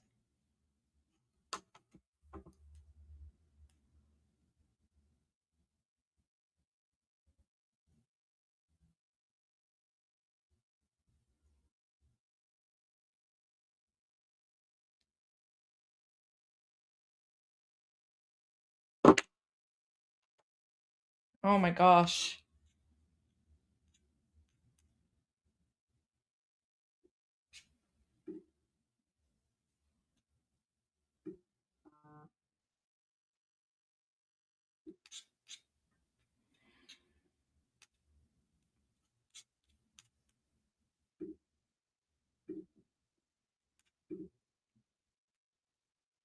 No, I'm looking at Armin.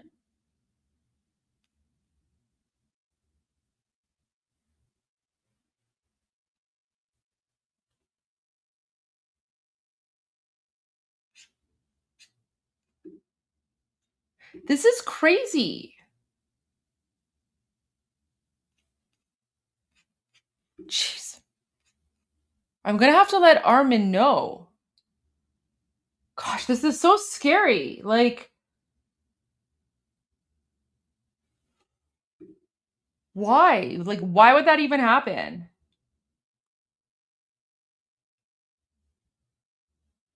Was I down too? Oh man, I'm gonna have to tell Armin about this. Wait, was I down too? Let me see.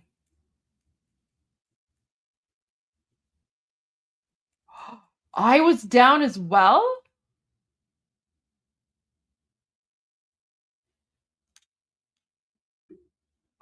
You're right. I was down too. And I was literally here the whole time.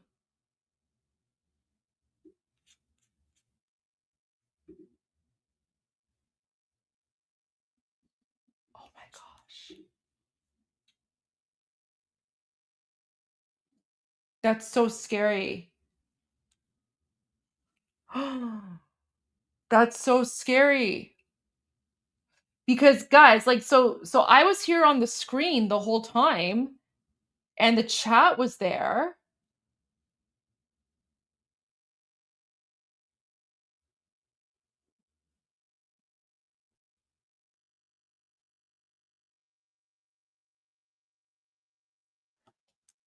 Yeah, guys, it's okay. That's fine. Yeah, the Discord is empty. It's okay. We're resetting the Discord. Don't worry about the Discord.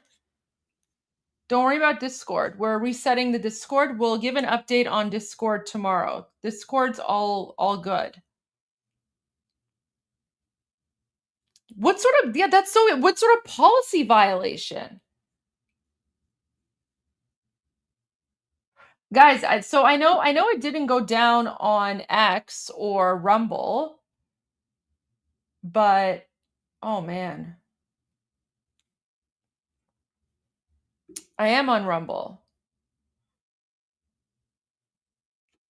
Check my email. Should have sent me notices. Okay, let me check my email.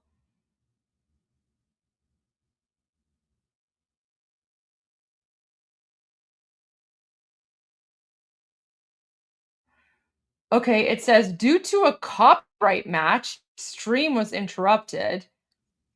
Streams are interrupted when copyrighted content is detected. After copyrighted material is no longer being streamed, streams are automatically re-enabled. That's so messed up. So what, like sharing news is like copyright now? I've shared longer.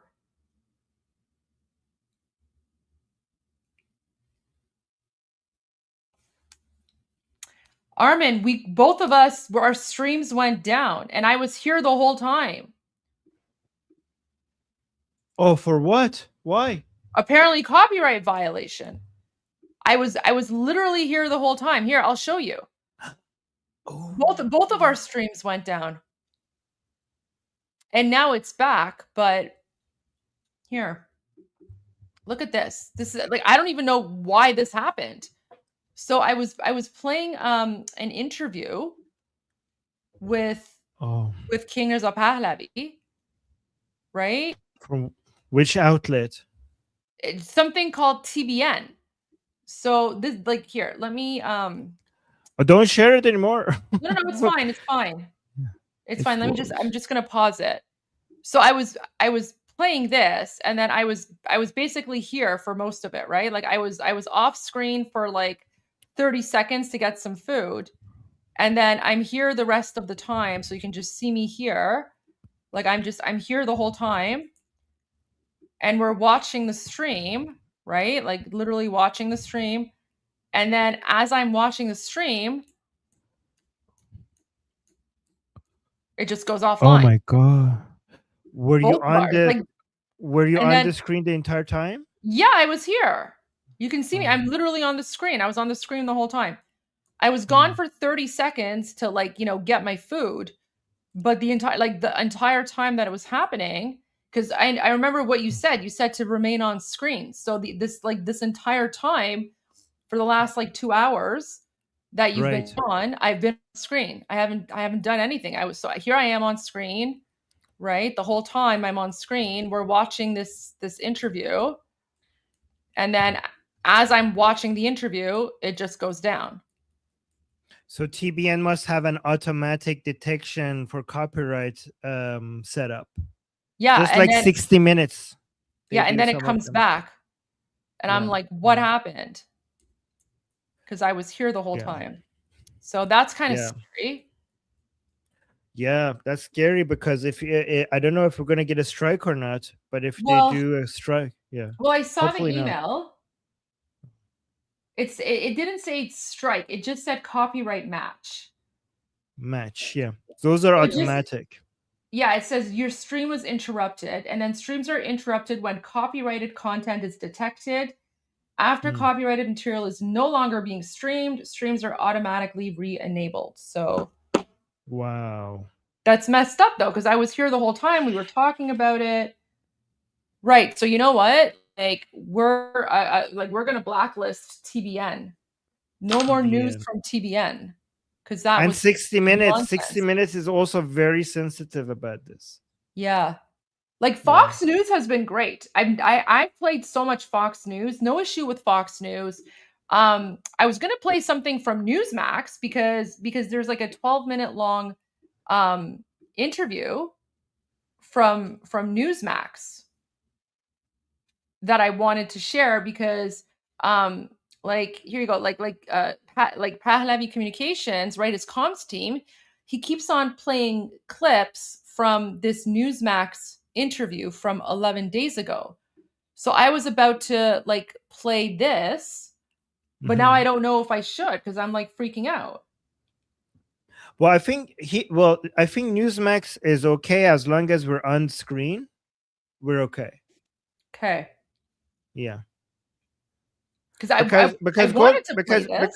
there's a difference between automatic actions and the ones that, because if you're even with the automatic ones, if you're on screen, you should be able to challenge it later. Well, I mean, we don't want our stream to be disrupted, so we should like blacklist them for sure. But as long as we're on screen, we should be able to challenge it and basically claim that this was fair use because we're like commenting and is responding. So there needs to be a reaction to it. But even with the ones who are don't have an automatic thing set up, it's always safer for us to be on screen just in case one day. But I was on screen. I was on screen. That's the thing. I was literally on screen. Yeah, no, I was just giving a full run. I know. Situation is. Yeah, now but I yeah. feel So yeah, terrible. blacklist TBN. We're gonna no more TBN. No more TBN. No more TBN. Yes.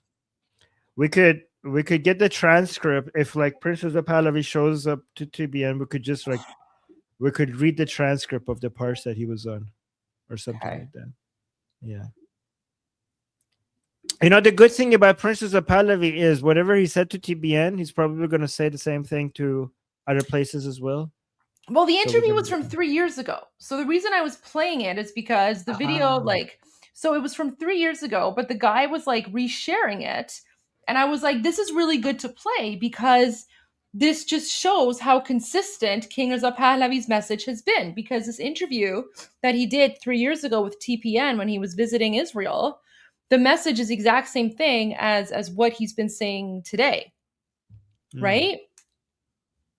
Yeah. Why do they have these automatic takedowns? Isn't this a good way for people to get introduced to your channel? Like, it doesn't make any sense. I don't know. Man. Okay, Armin, before we go to that, I want to share a new video message from Khatam al-Anbiya with you. Khatam al-Anbiya. I finally learned the name and then I was like, wait, what is this? What does Khatam al-Anbiya mean? And then I had to look it up and it means like the seal of the prophets. Yeah.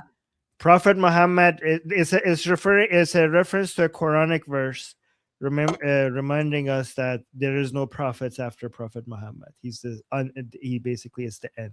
He's the last prophet. I see. Okay, so someone's saying frame was taking up too much of your screen, plus the audio match. Keep the screen smaller. Okay, I'll keep that in mind. Thank you guys.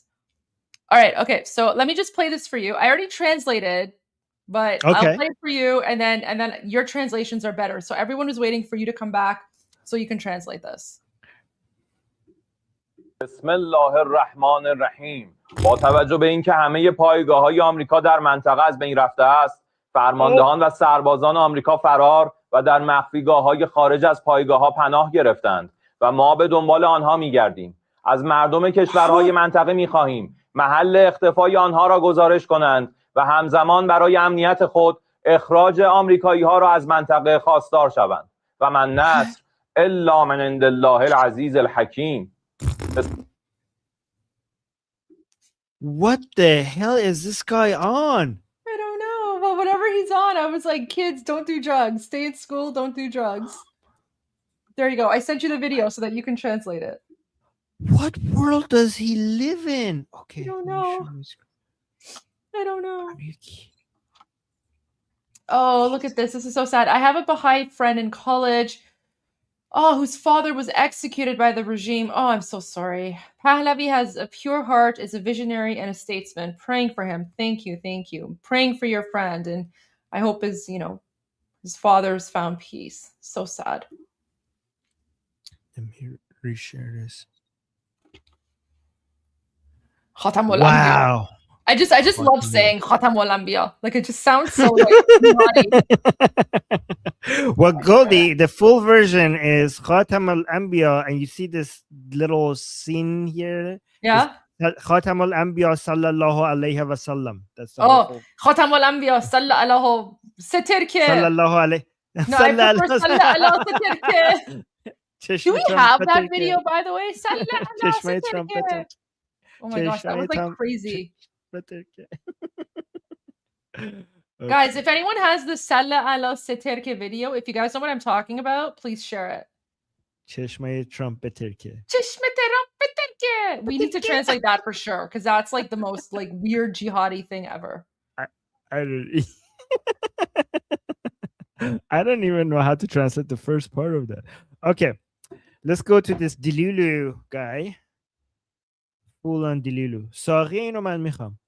Armin, so when I was translating this, some people were like, this can't be real. This has to be like an AI video, because there's no way that this person would actually be saying this. And I was like, no, I'm pretty sure this is a real video and it's not AI. But this is just how delusional these insane people are. Unbelievable. Okay, let's play it. Bismillahir Rahmanir Rahim. He says, in the name of Allah. با توجه به اینکه همه پایگاه‌های آمریکا در منطقه از بین رفته است. Given that the entire American bases in the region have been destroyed, are we sure this is not AI? This is a huge other Delulu level. Okay. All of the American bases in the area have been destroyed. Oh my God, this is another level of delusion. Like, this is a higher level of delusion that even I'm used to. Like, are they? Oh my God, things must be tough. Things must be tough in Iran right now. Like, they must be trying to sell. Like, oh, are you kidding me? Okay. فرماندهان و سربازان آمریکا فرار و در مخفیگاه‌های خارج از پایگاه‌ها پناه گرفتند. Wow, he's saying the all this American soldiers and commanders are running away. و در مخفیگاه‌های خارج از پایگاه‌ها پناه گرفتند. And they're hiding in their hiding places outside of their military bases. و ما به دنبال آنها می‌گردیم. And we're looking for them. We're looking at them. They're hiding. The American soldiers and commanders are hiding outside of their military bases in their hideouts, and we're looking for them. We're trying to find them. دوم کشورهای منطقه می‌خواهیم محل اختفای آنها را گزارش کنند. منطقه می‌خواهیم. He's asking the countries in the region to give up their locations of the Americans where they're hiding. What? Guys, he's saying the military bases have been destroyed. The commanders and soldiers of Americans in the countries in the regions, they're hiding in like holes and their hideouts outside of the military bases, and he's asking the countries in the region to report where the Americans are hiding so they could hunt them down. آنها می‌گردیم. از مردم کشورهای منطقه می‌خواهیم. So he's asking the people of the countries of like Saudi Arabia or the UAE or Bahrain to give away the locations of the Americans. محل اختفای آنها را گزارش کنند و همزمان برای امنیت خود اخراج آمریکایی‌ها را از منطقه خواستار شوند. And for their own security to ask for the complete removal of the Americans from the region for their own safety. و من نصر الا من عند الله. Now he went full on Durkamort, which I don't understand. He's now speaking Arabic. This is a Quranic verse, I'm pretty sure. So he's reading a Quranic verse. Armin, translate the Quranic verse. That's your specialty. We were waiting for you to translate it. Well, I don't speak Goldie. I aced Arabic in high school, but I don't remember. و من نصر الا من عند الله العزیز الحکیم.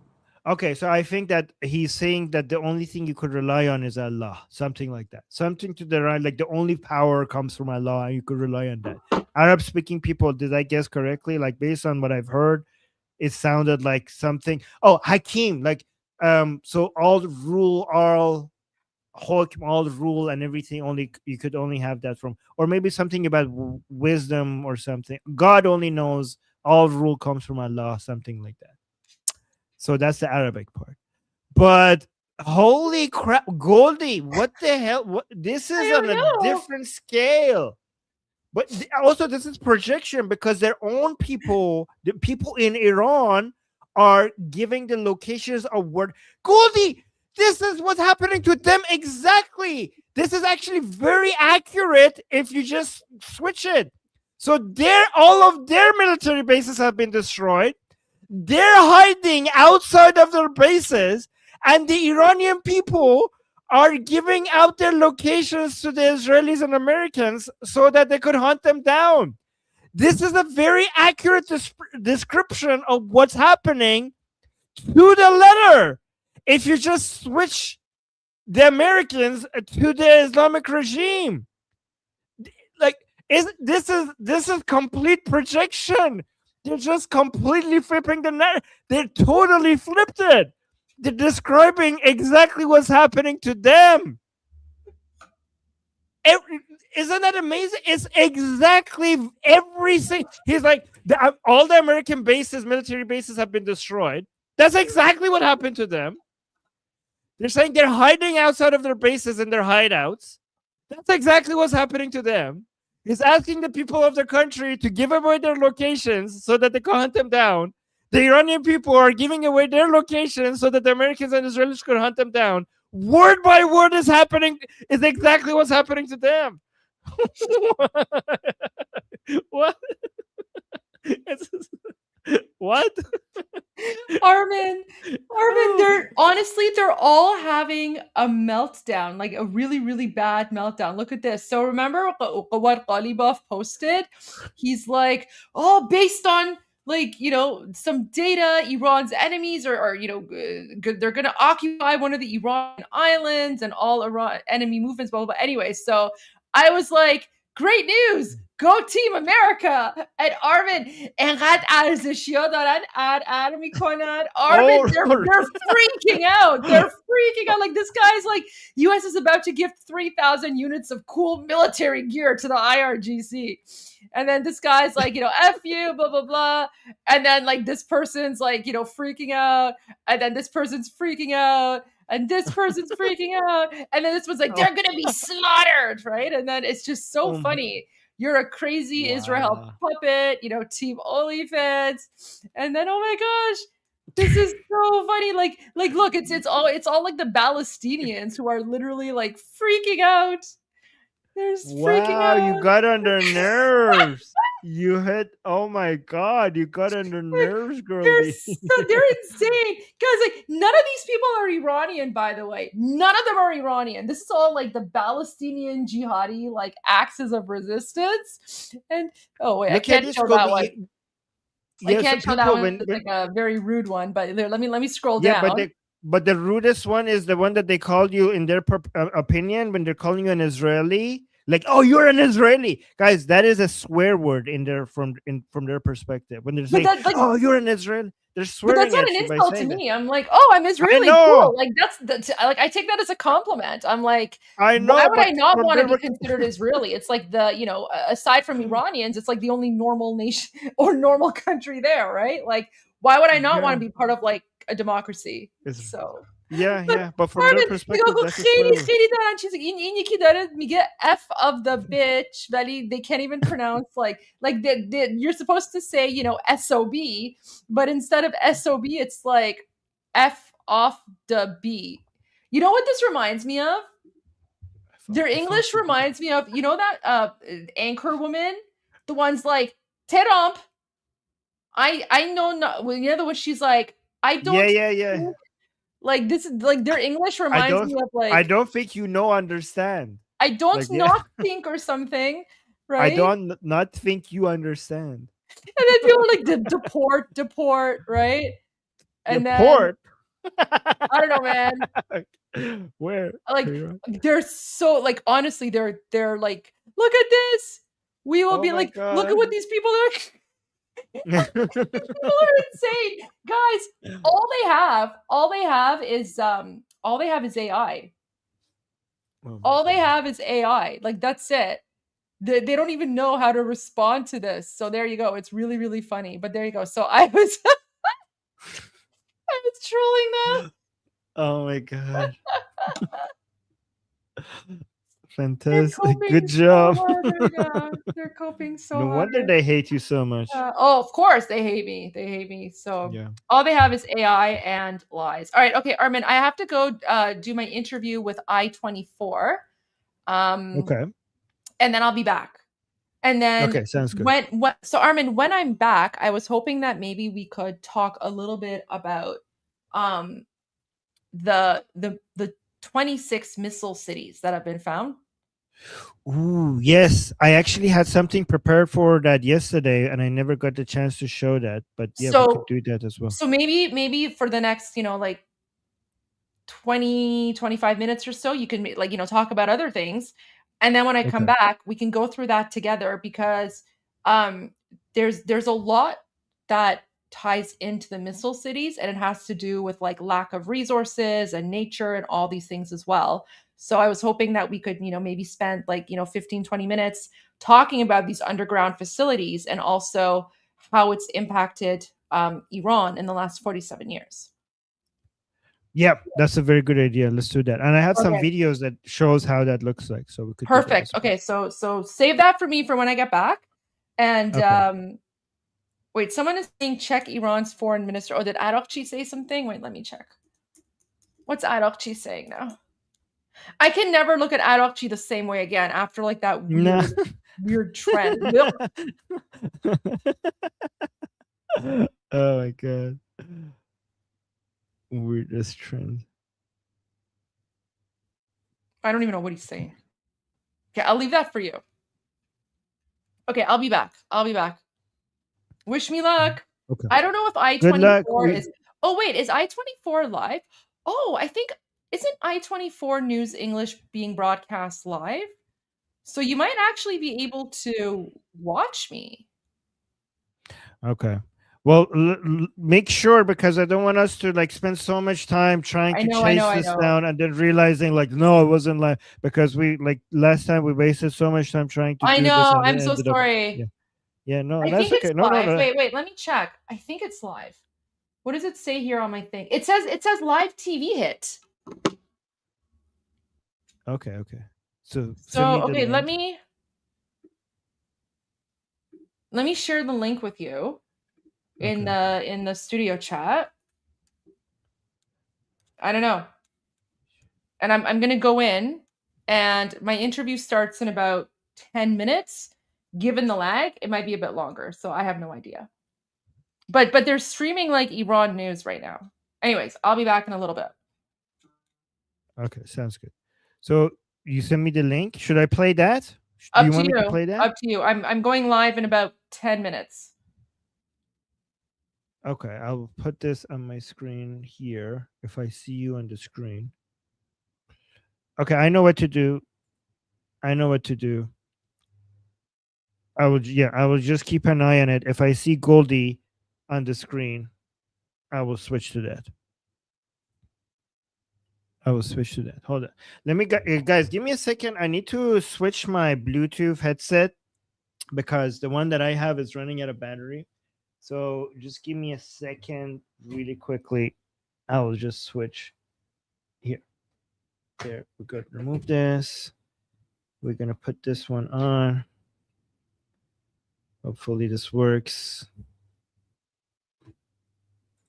Let me make sure. There we go. This one is connected. Now we could switch here to this other Bluetooth. Yeah. No, that's not the right one. 1 second. There we go. Switch complete. Switch to new Bluetooth headset complete. Now we're going to charge these ones while I use these ones. See, I come prepared. Okay. Let me go to some updates that I have for you guys. Let's look at this one. So don't worry, guys. I have the link that Goldie sent me on I-24. I have it on my other screen here. If I see Goldie, I will immediately switch to that. Okay. Let me make sure this is. Yep, that one I have that. All right. Hi, guys. If you have any questions, let me know in the chat as well. All right, let's look at this. Saying during the so this is from the Islamic Republic State TV, saying during a live broadcast on the Islamic Republic of IRIB from a gathering of regime supporters, on one of the TV presenters inadvertently introduced the lion and sun flag as the flag of Iran in his report.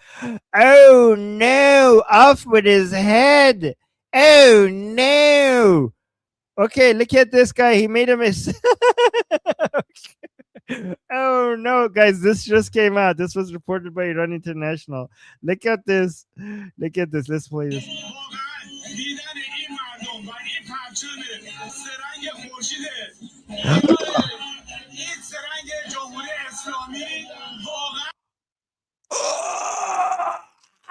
Oh no! Oh no! Oh no! This was a state TV. He says, like, we are here with the people, and this is so great to see the people with the lion and sun, the lion flag of. I mean the three flag. Oh no, guys! Wow, he mentioned, like, he was saying, praising, like, look at these people out here. These are the Durka people, like the supporters of the regime. And guys, their flag doesn't have a lion and sun on it. Their flag doesn't have lion and sun on it. Guys, you see how much we're winning? Like the flag, our narrative in Iran is so dominant that the pro-regime reporter, when he wants to refer to the flag, he can't help but say the lion, because every time you think about the flag of Iran, you think about the lion and sun flag.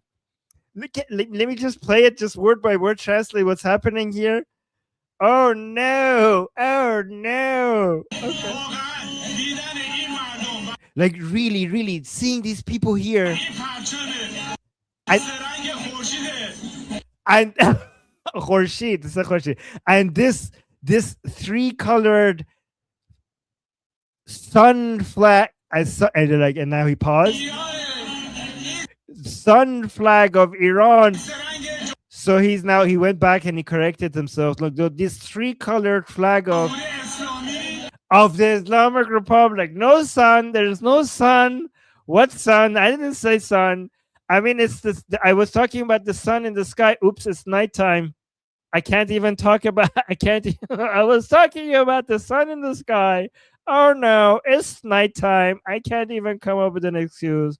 I don't know why I was talking about the sun. Our flag does not have a sun. Our flag has a crab on it instead of a sun. It has a fork on it. So, I don't know. Off with his head. Oh no. Oh my god, I wish Goldie was here.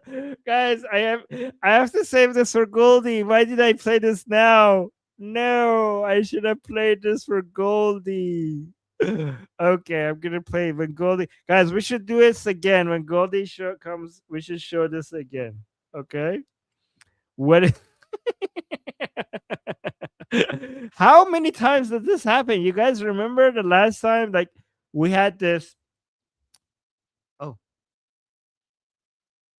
Oh, it's confirmed. It's Goldie just messaged me saying, I confirm I'm going live in about 10 minutes. It will be shown on X. Okay, so Goldie's gonna go live on I-24. Let me tell her okay. She confirmed it. So do you guys want to watch I-24 now until she shows up, or switch to Goldie when Goldie shows up?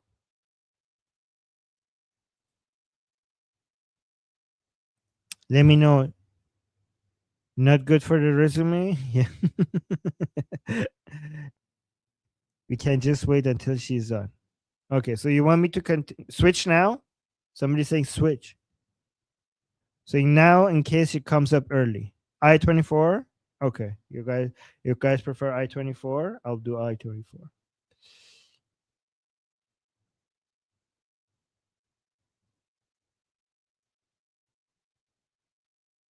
We're a little behind on their at least range, maybe not their capabilities. Obviously, it didn't strike anything. But it'd be really interesting to hear a laydown by the intelligence community to see exactly. Wait, you guys say no, you don't prefer I-24 now? Okay. Okay, so just say now or later. So now means switch to I-24 now. Later means switch to when Goldie arrives. So put now, right now or later in the chat so I know. So I got one now. Okay, now. Later.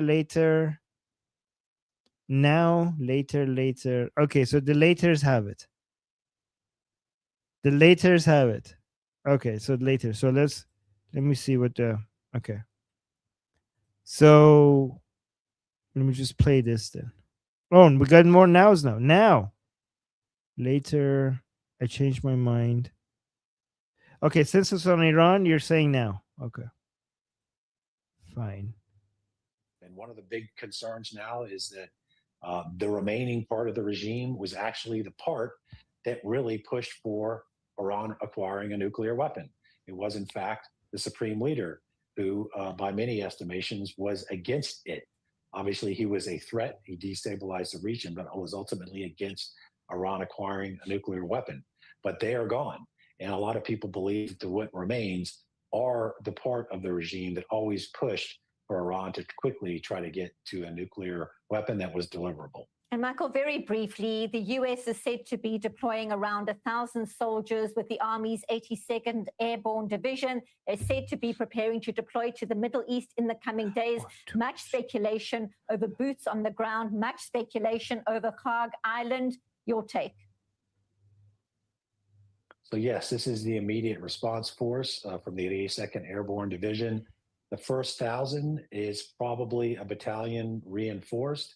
It could quickly go up to 3,000. That would be the entire brigade that is on the IRF. And that could be there relatively quickly, essentially by the end of March. They would be joined, of course, by the 2 Marine Expeditionary Units. They could do things like take Kharg Island, but there's significant indications from reports today that the Iranians are preparing for that. If they could also take islands around the Strait of Hormuz itself to be able to control that, at least militarily, or they could be taking part in a potential JSOC operation, so the U.S. Most Elite Special Operation Force, to go in and basically take the highly enriched uranium, which we believe Iran still has. That would be a major undertaking. It would, as you just said, be boots on the ground, which would be politically significant in the United States. There's many people in Congress right now, Republicans, that would then vote to end the funding for this war if the U.S. inserted troops onto the ground. The question would be, this would be a limited insertion for a limited amount of time. Would that constitute the same? But it is clear that this would cause a big shift and a large escalation of this war, and we'll have to see how Congress reacts. We always appreciate your insights. Thank you so much for your time. Michael Monroy, live on Breaking News Edition. Thank you, Michael. Thanks, Benita. And now for more, it's a pleasure to welcome Goldie Gamari, human rights activist, speaking to us now live from Toronto. Goldie, thank you so much for your time. Day 26 of this war, the Iranian regime keeps launching missiles at Israel. People in this region here, all too aware of the existential threat the regime poses.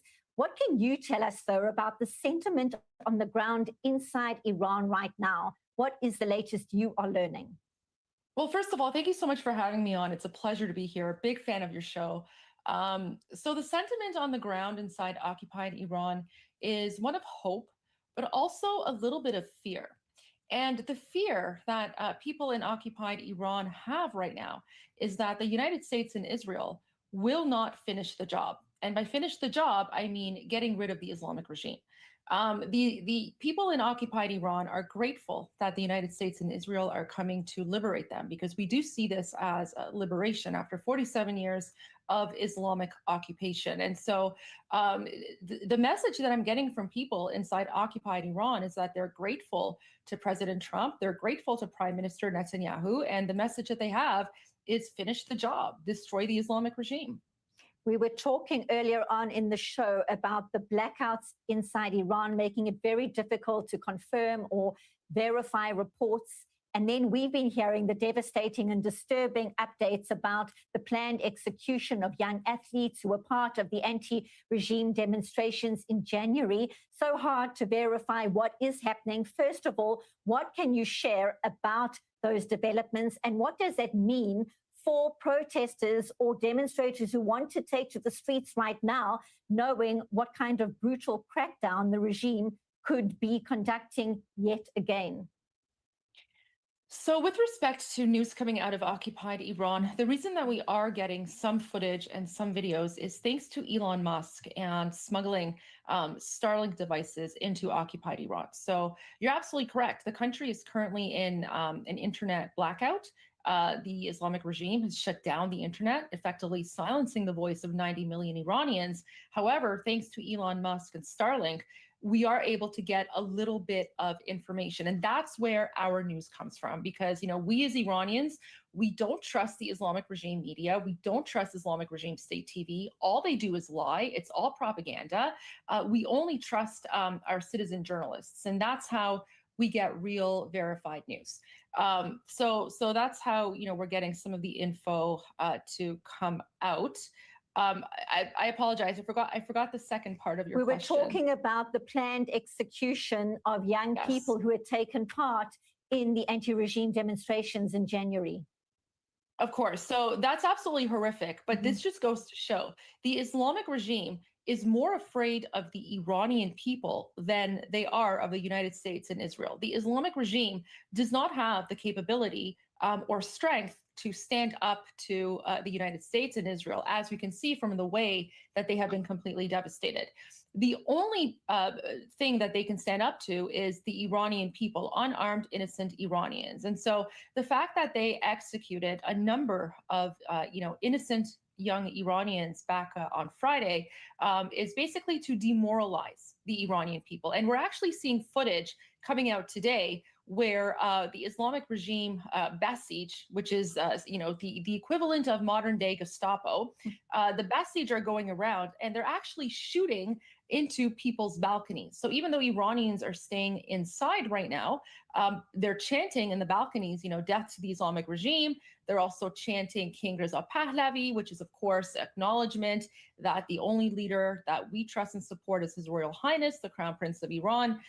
They're being shot at. With respect to why Iranians haven't come out to the streets yet, there's a very simple reason for that. The United States, President Trump, Prime Minister Netanyahu, CENTCOM, and of course, His Royal Highness, the Crown Prince of Iran, King Reza Pahlavi, have all said that now is not the time to come out. Iranians must stay inside. They must remain indoors, because the military operation is still continuing. It's very dangerous right now for Iranians to come out. But what I can guarantee you is that as soon as the call is made by His Royal Highness, King Reza Pahlavi, Iranians will come out into the streets, and they will come out in even bigger numbers than what we saw back in January. We so appreciate your time and your insights and shedding some light on what is happening inside Iran. So important right now. Goldie Gamari, human rights activist, live from Toronto. Thank you very much for being with us on this Breaking News edition. Thank you so much for having me. Woohoo! Incredibly courageous voices indeed. Wow. And now, the latest update from CENTCOM. Yay, that was great. Goldie, she made us proud, as usual. Yeah, Goldie, you did great. How did I do? That was fantastic. Every single word was perfect. Every single word. I saw your comments about my shoulders, guys. You're like, wait, Goldie has shoulders? Yes, I do have shoulders. But guys, that's a lie. I wanted to show off my pin, remember? I wanted to show off my pin, so I couldn't wear my flag. Yeah, Armin, I Nice. got myself a pin for my birthday. Oh, really? That's so cute. This was my I birthday got present to myself. nice. Look at this. I Right, it needs to go in. I got a flag pin. It hasn't arrived yet. Oh, that's so cute. I I like got one with the that. water too, right? Because I wanted the water. Nice. So Yeah. there you go. So I did good. Yeah, you obviously were fantastic. Aw, You give thank the perfect answers that exactly the lines that we need to be out there. You know, it's so great that we have you. Thank you, Goldie. Oh, That was thank really you. great. Appreciate that. Yeah. Appreciate that. So there you go. All right. Oh, Goldie, before we go to the missiles, I played a video that it was so much fun. I thought we should share it with you. Wait, I have to change the layout here because I have to look at you, right? So okay. Okay, but now when I look at you, it looks like I'm looking into the void. Well, that's not my problem because I look this way. I'm just used to looking this way. Okay. So I need to move you to this screen over There you here, go. I guess. There you go. Okay. Look. Wait. Oh, wait, hold it. Oh, there we go. High five. High five. Come closer. There we go. Oh wait, there we go. Yeah, there we go. High There we five. go. High five. There we go. We did it. All right. Okay, So we did it. all right. There you go. Okay. But yeah, so there was me in like, professional mode, I guess. And now we're back to Yeah. You know what? You know what it sounds like? You sound so in control and so relaxed. Like this is you know what to do. This is your environment. You're not like, it looks like you've done this 1,000 times. That's what it looks like. I mean, I have because I was a Yeah. politician, right? So I did Yeah. media stuff all the time. So, but what's really interesting is that, when I was a politician and, we had to do media, like the party was very controlling. So you only had to like you had your lines and you had to like stick with your lines and like blah, blah, blah. But, when it comes to speaking about Iran, it's just like second nature for me. But, so one thing I also do, I actually watch every single interview that His Royal Highness King Reza Pahlavi gives because I want to make sure that the messaging that I provide is, the same as his, right?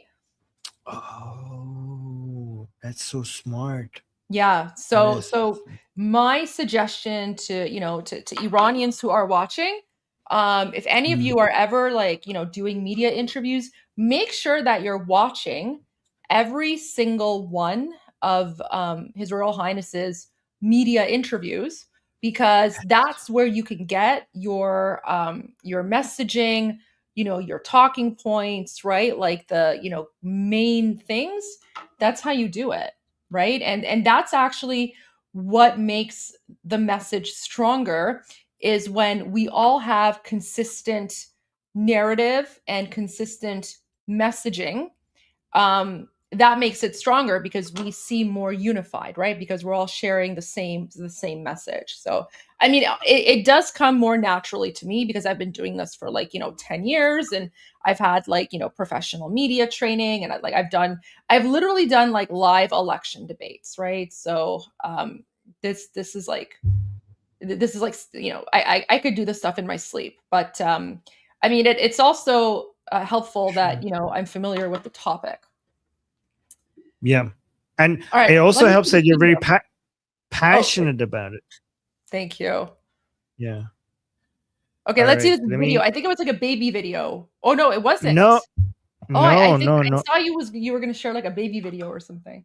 No, this is the one. So, Goldie, this is another example of the Islamic Republic and State TV doing an oopsie Oh yes. while they're referring to their own flag, and he mentions the sun, even though their flag doesn't have a sun. Their flag doesn't have a sun; it has a fork. And on State TV, he refers to the flag with a sun. So look at this. دیدن این مردم و این پرچم سرنگ خورشید ایران این سرنگ جمهوری اسلامی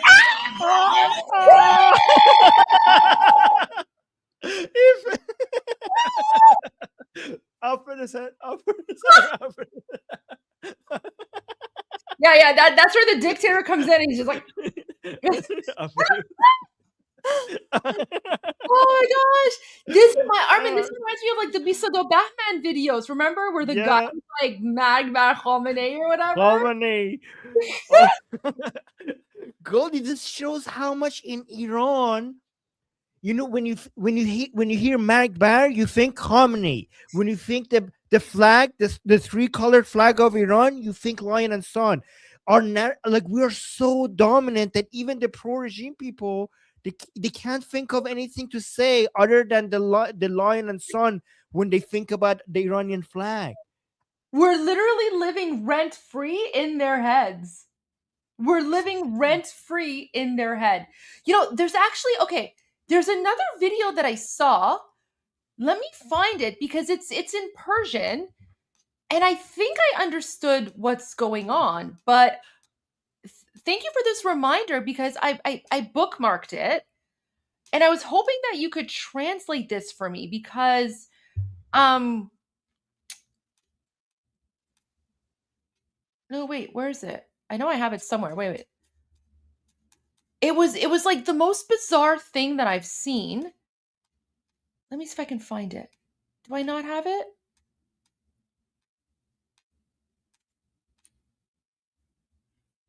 Okay. Maybe it's on Instagram. Do I have it on Instagram? Sorry, one moment. It was okay, so it was like this woman. It was a video of this woman and like they were interviewing her. And it was like Islamic regime TV. And then they asked her about like the death of Khamenei. And at first she was like, yeah, I'm very happy. But then I guess like it was like some sort of weird slip. And then she had to like change what she was saying and then she was like pretending like it was something that she heard in like a dream or something. Oh, I'm very happy that Khamenei came into my dreams. Like he tried to save it like that. Yeah. Okay. Okay. Let me see if I can find this. It was the weirdest thing. Man, I can't find it now. Okay. I'm going to find it at some point. I'll find it at some point, but like I came across this video this morning. Oh, I must have forgotten to save it, but it was just like, oh shoot. Okay, I'm going to find it at some point because I was We'll come back. I really need Armin to translate this. Before we go to the missile cities, I wanted to share something. I want to give a shout out to one of the people, one of my favorite Instagram content creators. We've shared some of his I've shared some of his videos before. You've translated them. And yesterday I shared one of his videos while you were away for the discussion group. And I don't know, I guess he was watching or maybe someone sent it to him. But so he actually caught me. He caught me. Where'd it go? My story went away. Let me just pause this. Wait, how do I pause it? Okay, there we go. So oh wait, I'm not even sharing my screen. Share your screen. Yeah, share your screen. Sorry. Okay. So yesterday when you were gone, I shared one of his Instagram videos, and either he was watching live or someone sent it to him because he took a screenshot of me. I saw that. I saw that. That guy is so cute. Yeah. And then he took a screenshot. He was like, Goldie Benazir. So I don't know. If you're watching, we love you. We appreciate you. So, we guys, so for all the non-Iranians, we do try to share Iranian content creators when we can.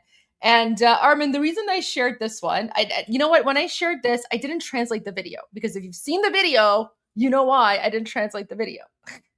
But I shared this video because yesterday everyone was like freaking out about like mozakere. They're like all the Iranians, right? Because it's high emotions, a lot of it's an emotional time. So sometimes the best way to deal with stress and tension is just through humor. So I was like, okay. I said to everyone who doesn't speak Persian, I was like, guys, give me like 1 minute. I just need to share this video with all the Iranian viewers so that they can just calm down and know that it's okay, right? It's okay. So this is the video that I shared, and then he saw it, and then he put it on his story. Oh, You appreciate it. He's like, yeah, I appreciate him so much. And he's like, honestly, he's one of my favorite content creators. And then he actually sent me another video. This one's more serious. And I was hoping that we could share this, play this before we get into the all the missile cities, because this relates to that. But here's the video that I shared just because I wanted to play it again.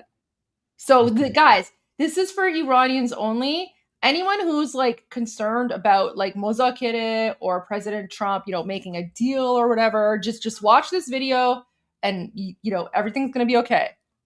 اینکه شما میخواید مذاکره کنی؟ آره راست میگن. من کسخلم بخاطر این هزینه کردم این همه. کسخلم میخوام مذاکره کنم همه چیزو بدم دست جمهوری اسلامی. آقای ترامپ راست میگن که شما میخواید مذاکره کنی؟ آره راست میگن. من کسخلم بخاطر این هزینه کردم این همه. کسخلم میخوام مذاکره کنم همه چیزو بدم دست جمهوری اسلامی. I mean, it makes sense, right? It's so perfect. It is perfect. It is perfect. I could translate it without the swear word. I could translate it. Sure. So okay. Well, the translation is basically like, so like someone saying like, President Trump, is it true that you're gonna like negotiate with the Islamic regime? And then President Trump responds like, oh yeah, it's true. I've spent so much money to go to the Persian Gulf because I'm foolish. I'm foolish. I'm retarded. Yeah. Well, foolish is the more polite way.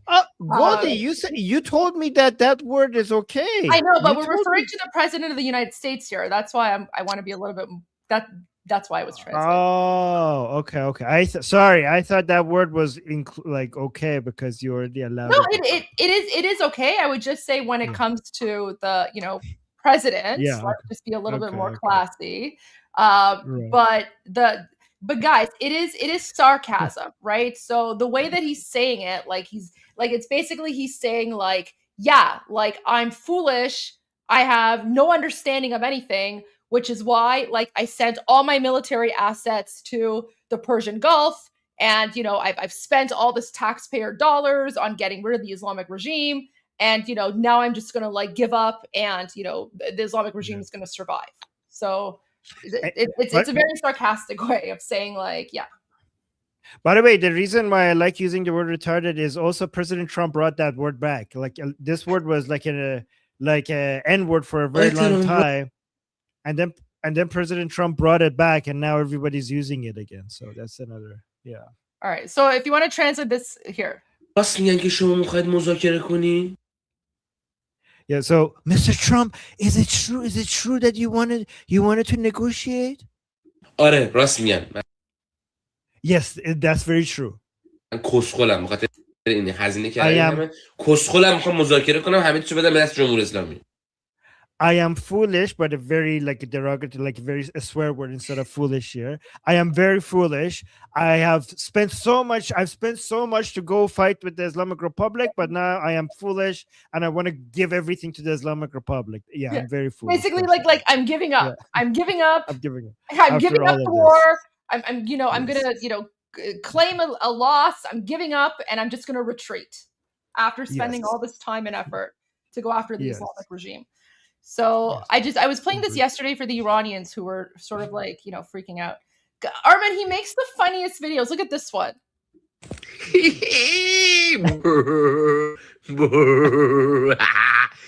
هی ار هی ار هی ار هی ار نتونستید بزنید منو نه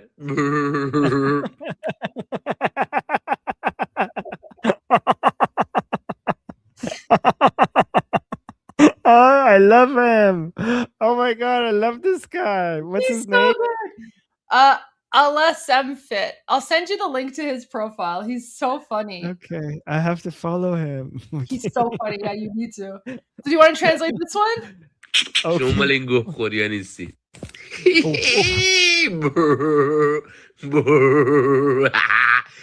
هی ار هی ار Well, I mean, you guys are not. I mean, he's using words that I can't translate, but he's saying you guys can't even eat can't even eat poop. Like you guys cannot hit me. You guys cannot reach me. And he's saying, hey ar. So this is a way to make fun of the Basijis because they say hey there. So we have changed it to hey ar, which is like basically mean continuing to say ar like a donkey. Like it's basically making humiliating their hey there. And do you want to translate the caption here?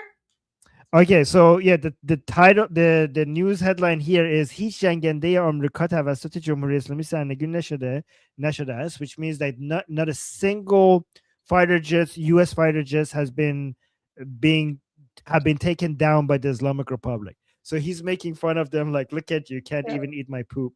So he's basically pretending to be like a US fighter jet, yeah, obviously, right? Yeah. هی ار هی ار نتونستید بزنید منو نه Nah. You know, like, oh, hey ar. Well, you couldn't hit me, could you? You couldn't hit me, could you? شما مال این گوه خوریا نیستی You can't even eat. This is a Persian saying, like, you can't even eat such poop, meaning that you can't even do the most basic of tasks. Like, you can't even do such an you're not to my level. You're not to my level. That's what it means. Yeah.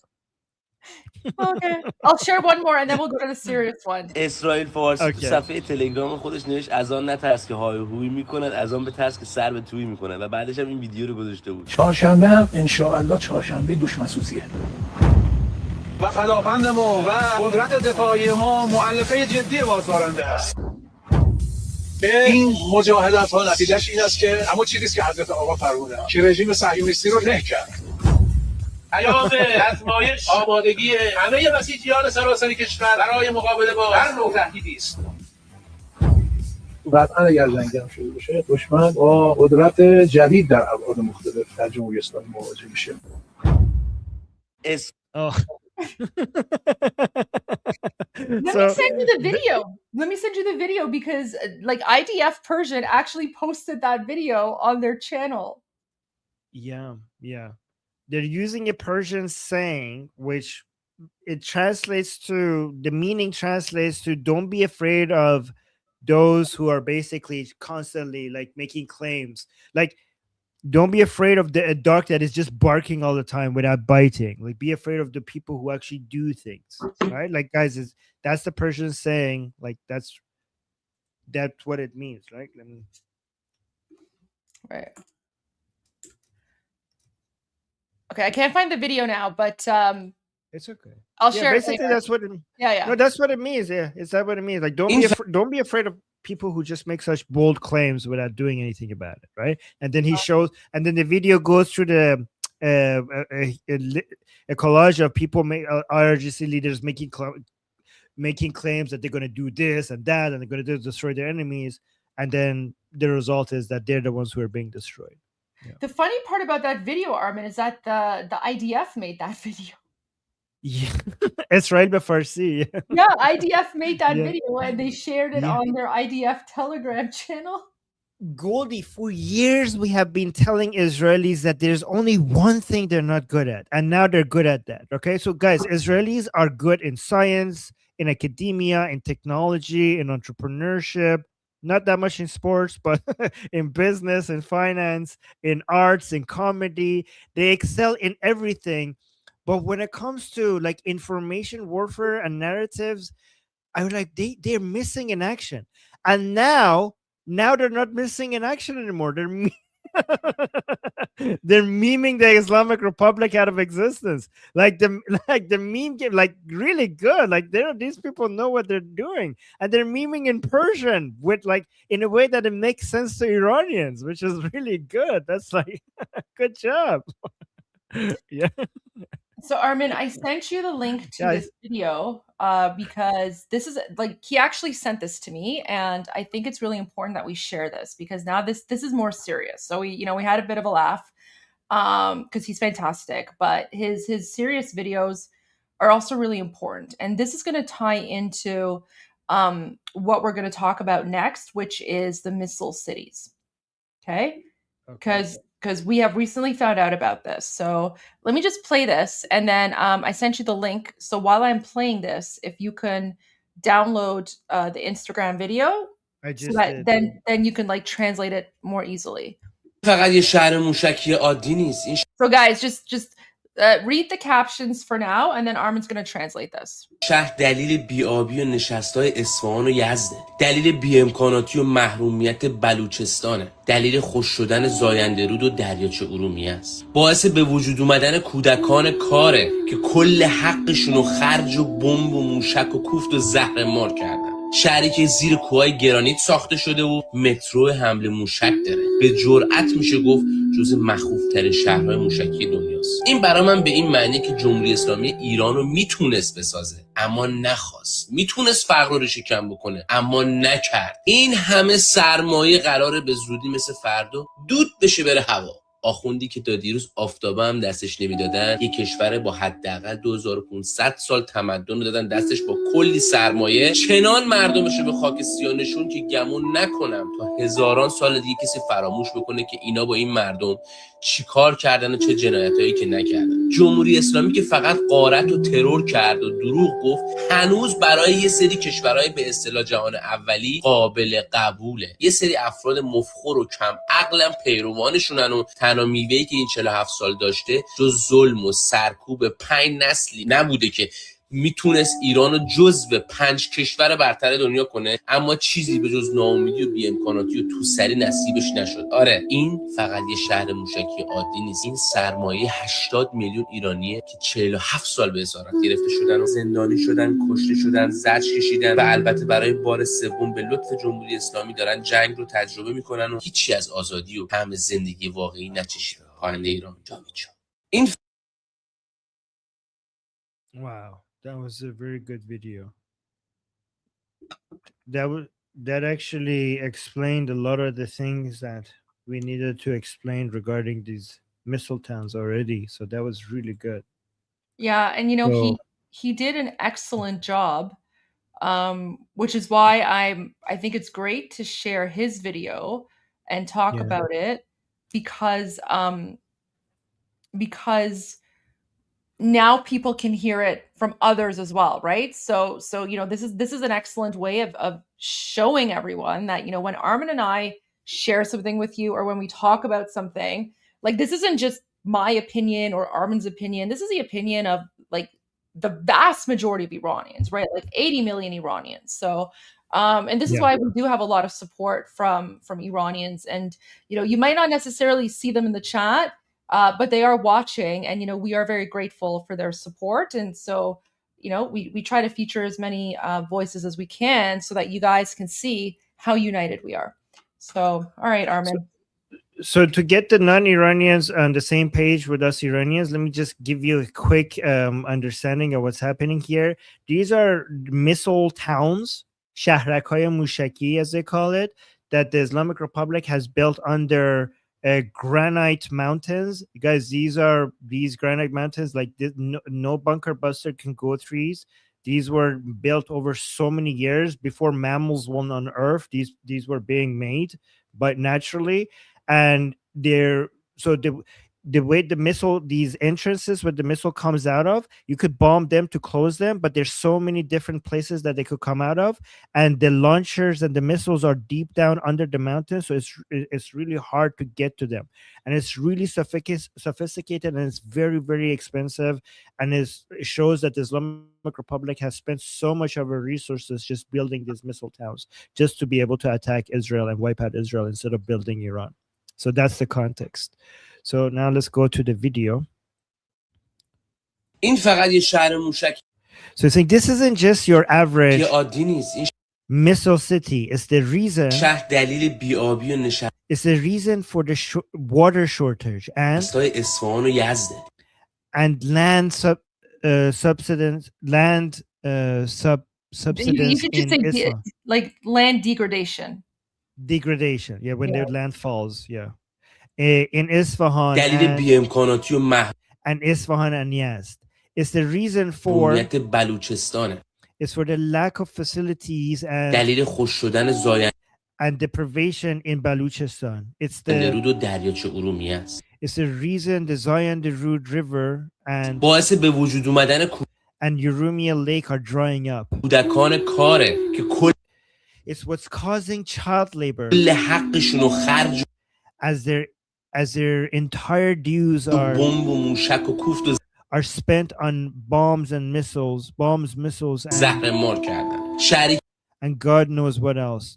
که زیر کوههای گرانیت ساخته This city built under granite mountains شده و مترو حمل and with a missile transporting metro موشک داره. به جرأت is arguably one of میشه the گفت جزء مخوف most formidable missile cities ترین شهرهای موشکی دنیاست. in the world. For me, این برای من به این معنی که جمهوری this means that the regime could have built the اسلامی ایران رو میتونست بسازه could have built the country, اما نخواد. but didn't want to. It could have. میتونست فقر رو ریشه It could have reduced poverty to its roots, کم بکنه اما نکرد. but they didn't want to. این همه They could have eradicated poverty, سرمایه قراره به زودی مثل but they didn't. All this capital فردا دود بشه is going to go up بره هوا. آخوندی که داد up in smoke soon, just like دیروز آفتابه هم دستش نمی the mullah who couldn't دادن یک کشور با the mullah who couldn't even afford a wash jug حداقل 2500 yesterday has been handed سال تمدن دادن دستش با handed a country with at least 250 years of civilization. So some of this translation is not correct, but I'm trying to fix it. Years of civilization and so much capital that he has brought the people to their knees. I don't think anyone will ever forget what they did to these people and the atrocities they committed. The Islamic Republic, which has only looted, terrorized, and lied, is still acceptable to some so-called first world countries. Some parasitic and narrow-minded people are their followers. And the only fruit of these 47 years has been nothing but oppression and the suppression of 5 generations that could have made Iran one of the top 5 countries in the world, but all they got was despair and lack of facilities and being told they're worthless. Yeah, this isn't just your average missile city. It's the capital of 80 million Iranians. It is the capital million Iranians who have been taken hostage, imprisoned, killed, and tormented for 47 years, and are now experiencing war for the 3rd time, thanks to the Islamic regime. They haven't tasted freedom or understood real life. Long live Iran. Javid Shah. Long live Iran. Long live the king.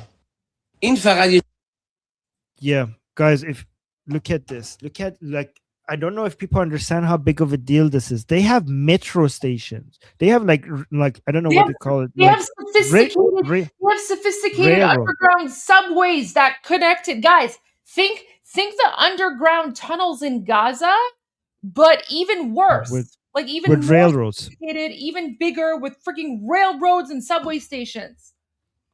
Oh, yeah. Sorry, just a quick thing. For people who are saying my Discord channel is down, that's fine. We're resetting the Discord channel, so don't worry about it. We'll have the new link up and running tomorrow. Don't worry about Discord. All good. But yeah, going back to this, like it's Armin, can I share something really quickly? Because this breaks my heart. This really breaks my heart. So all these years, Armin, when Iranian people have been protesting about the lack of water, the lack of resources, and we're all wondering, like, where's the water going? Where are the resources going? This video is going viral again because, guys, in 2021, when Iranian farmers were protesting the lack of water, the terrorist Islamic regime occupying Iran shot them in the eyes, blinding them. It turns out now today, we are finding that the Muslim Nazis were diverting resources like water to build their secret missile cities. And when Iranians were speaking out, they were being shot at. Like this is an old farmer. This is an old man. He's a farmer. He's bleeding out of his eye because the Islamic regime shot him in the eye.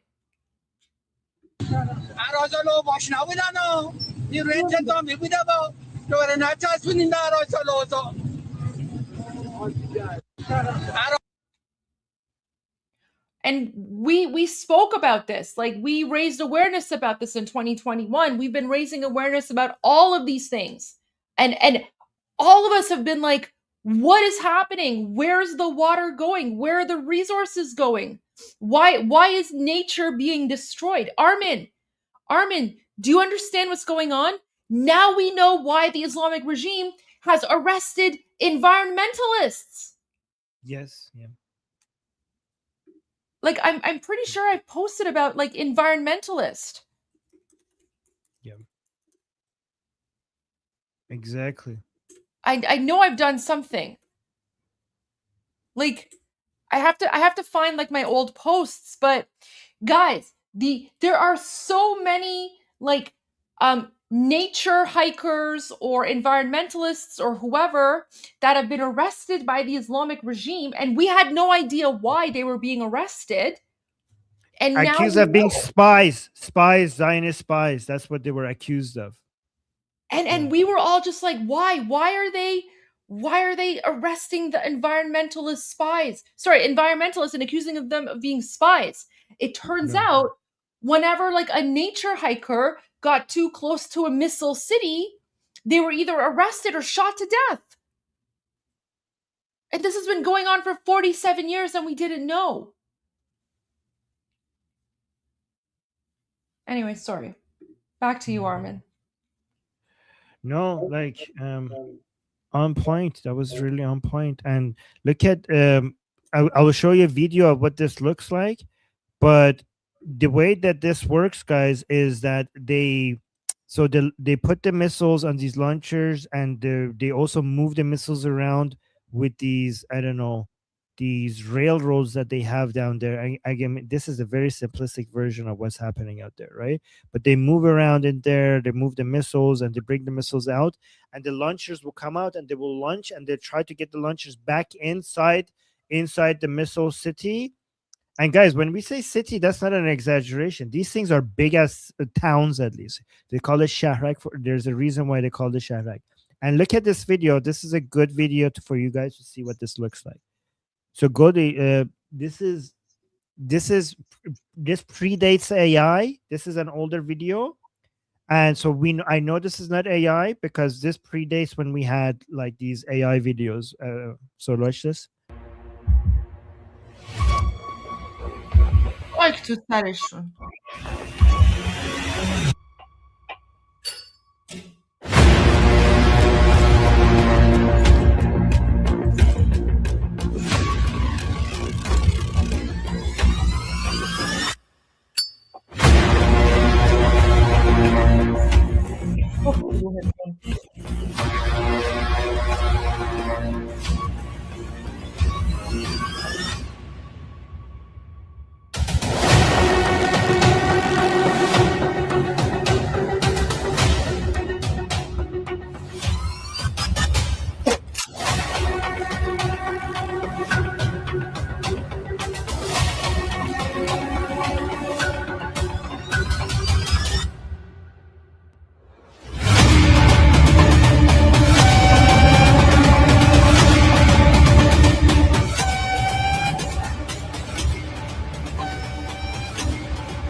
Yeah.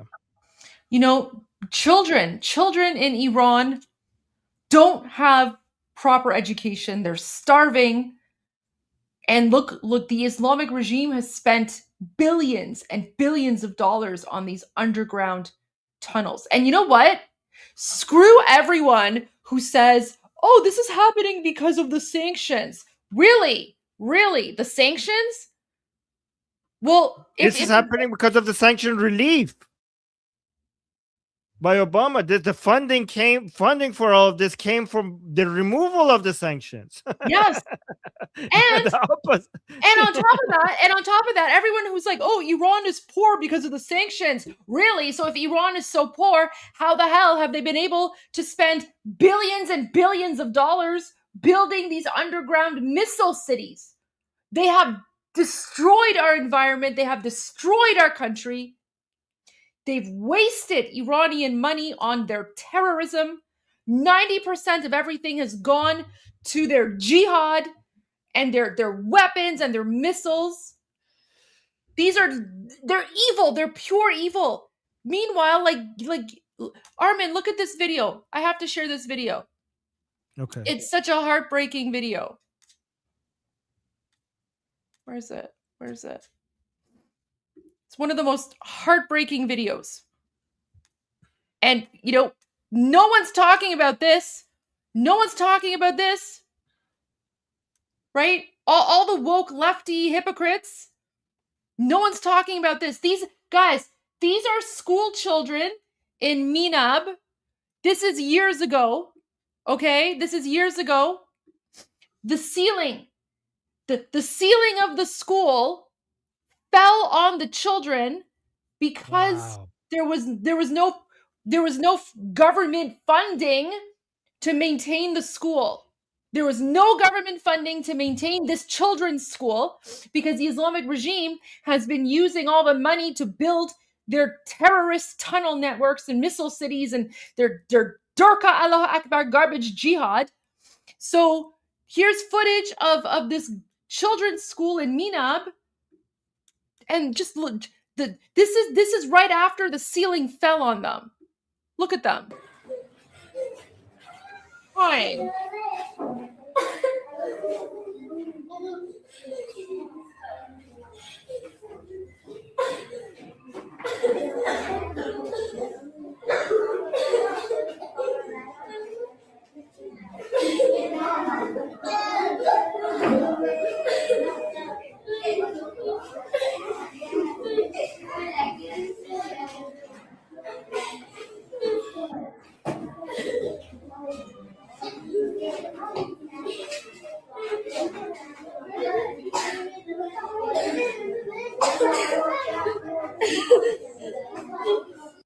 Do you see the roof? Literally, the roof fell on them.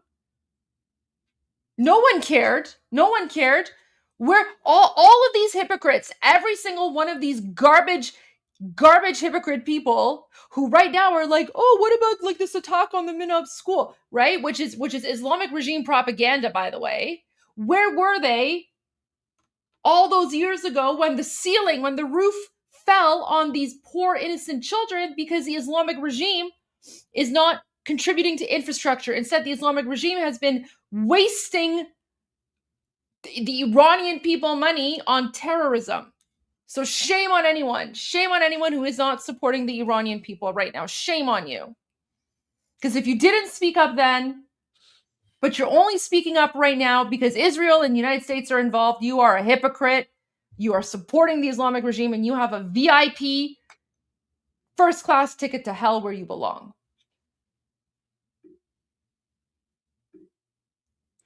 Goldie, I'm glad that they're wearing hijab. We don't want anyone here to get any bad thoughts. Yeah, absolutely. Absolutely, right? Like the 7 and 8 year olds have to wear hijab because otherwise they're going to be sexually appealing to the Islamic regime. Bunch of sick people. All right, Armin. 2C is live, so maybe we can take a 30-minute break and then we can come back and we can continue with the tunnel situation. Okay, sounds good. All right, I'll see you in a bit. Guys, go tune in to 2C.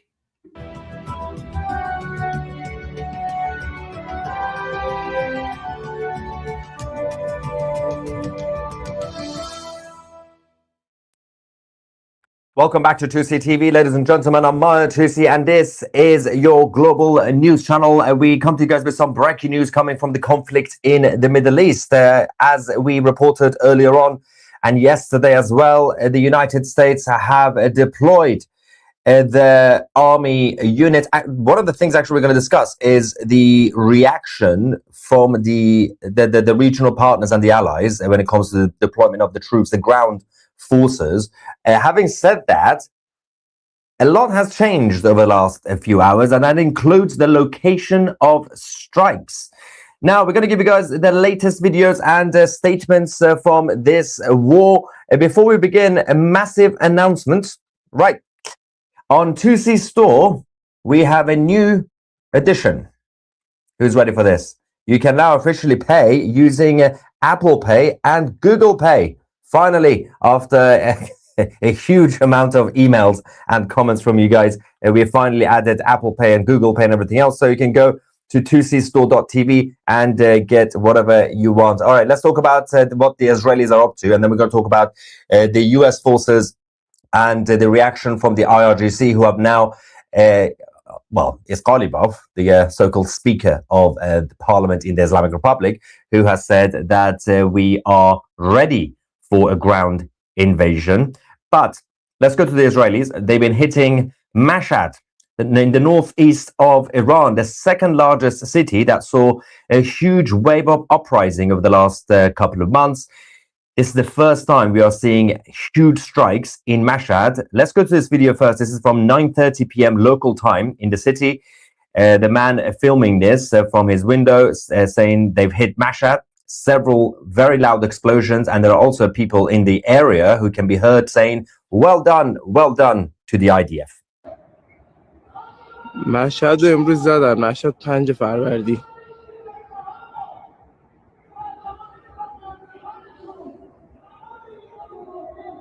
چند صدای انفجار خیلی شدید اومد.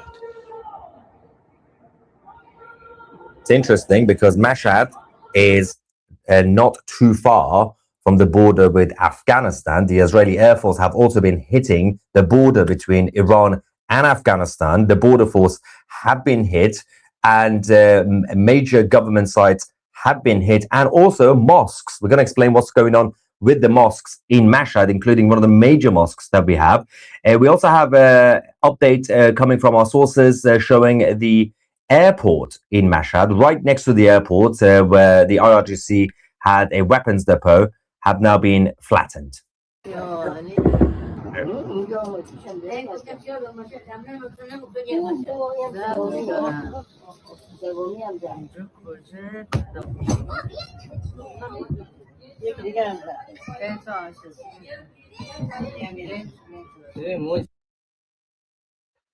Now, this is a huge escalation when it comes to Mashhad. When you look at the map of Iran, most of the attacks have been in the center, north, east, north, south, and also the western parts near Iraq.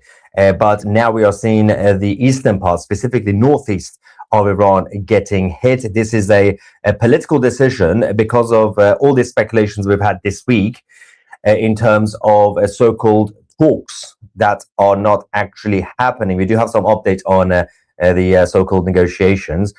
Now, let's talk about the mosques. Now, a lot of the mosques, hundreds of mosques, have already been destroyed during the uprising by the anti-Islamic Iranians. We now have this update from the Imam Sajjad Mosque in Mashhad. Over 200 IRGC Basij members have now been reportedly eliminated by the Israeli Air Force in this mosque. Now, they've been using, as you guys know, hospitals, schools, mosques, and other civilian buildings to hide.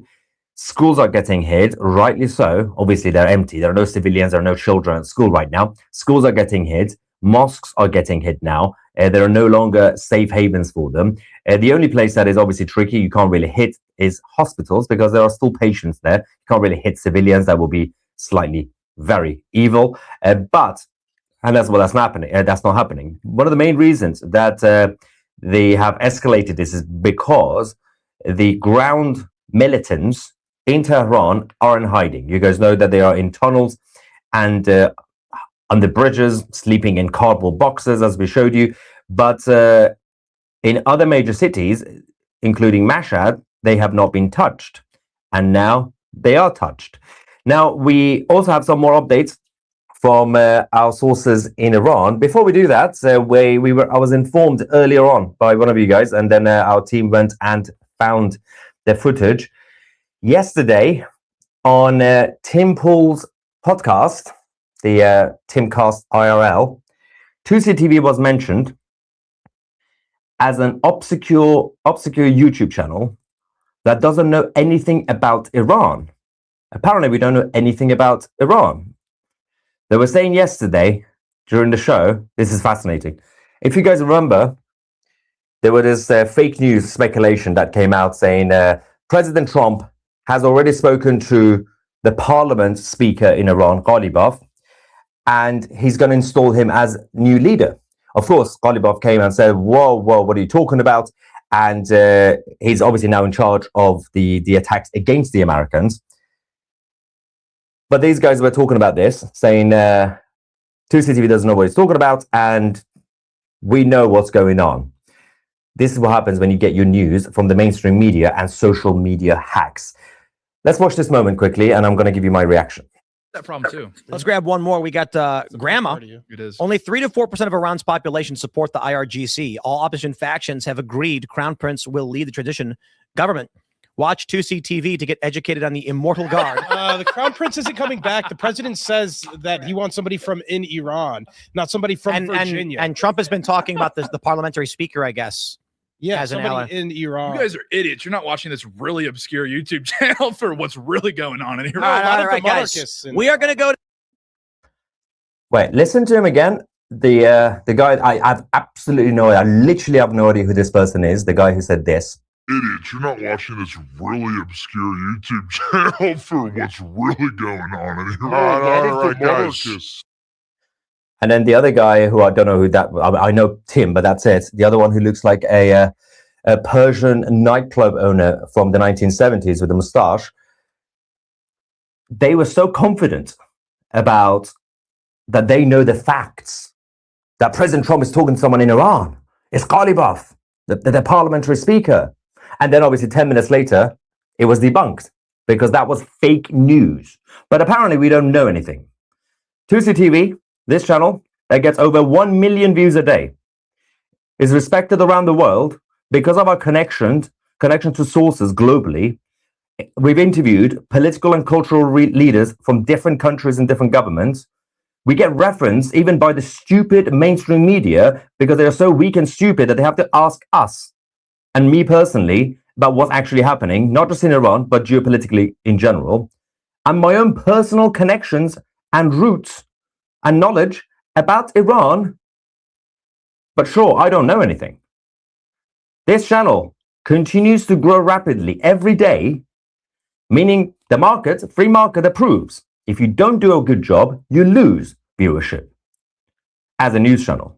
But sure, a few hippies with porn star mustaches and terrible hair who get their news from the mainstream media and reaction on social media, thinking Ghalibaf has been chosen by President Trump. Oh, they definitely know more than me. Fascinating stuff happening right now around the world.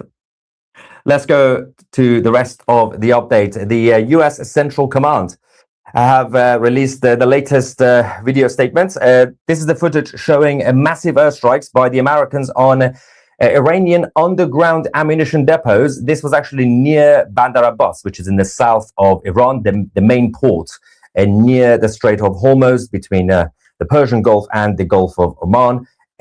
This, again, is in reaction to what the IRGC have been talking about over the last 24 hours, that we're going to be using Bandar Abbas as the main hub to attack. The problem here is that the naval assets of the Islamic Revolutionary Guard Corps have been extremely weakened. Now, President Trump will say, I've annihilated it, but that's just Trump language. Don't take him literally, take him seriously. But they also did use bunker busters against these underground facilities. But one of the major moves was the use of the B-1B Lancer strategic bombers, and the fact that there was absolutely no air defense system in Bandar Abbas to prevent this. There was also some fake news earlier by the IRGC media saying that they've been shooting down American fighter jets. No. CENTCOM also, and Admiral Cooper also debunked those claims. There's absolutely no evidence of any fighter jet that has been downed by the IRGC. If they were able to do this, they would have done this over the last 2-3 weeks, by the way. Now, there is a quick report also coming from Washington in terms of President Trump's reaction to the speculations of getting the Iranian people to come out on the streets. As I've been saying repeatedly, President Trump, Prime Minister Netanyahu, the Crown Prince Reza Pahlavi, everybody, Admiral Cooper, they've all said, don't come out, stay at home. It's not the time for you to come out, it's dangerous. Not just because of the airstrikes, but also the Basij unit are on the streets, they were shooting at you. There is a report. Now, they made this public on purpose. This is a self-controlled self-leak, basically, saying that President Trump has rejected Netanyahu's proposal to call for the uprising of the Iranians. President Trump has basically said, why the hell should we tell people to take to the streets when they will just get shot down? Now, this is on purpose.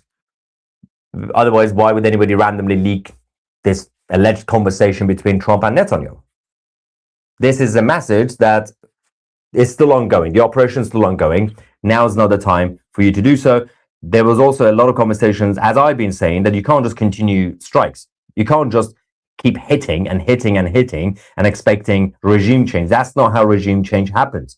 You can't change regimes by just doing airstrikes in a country like Iran.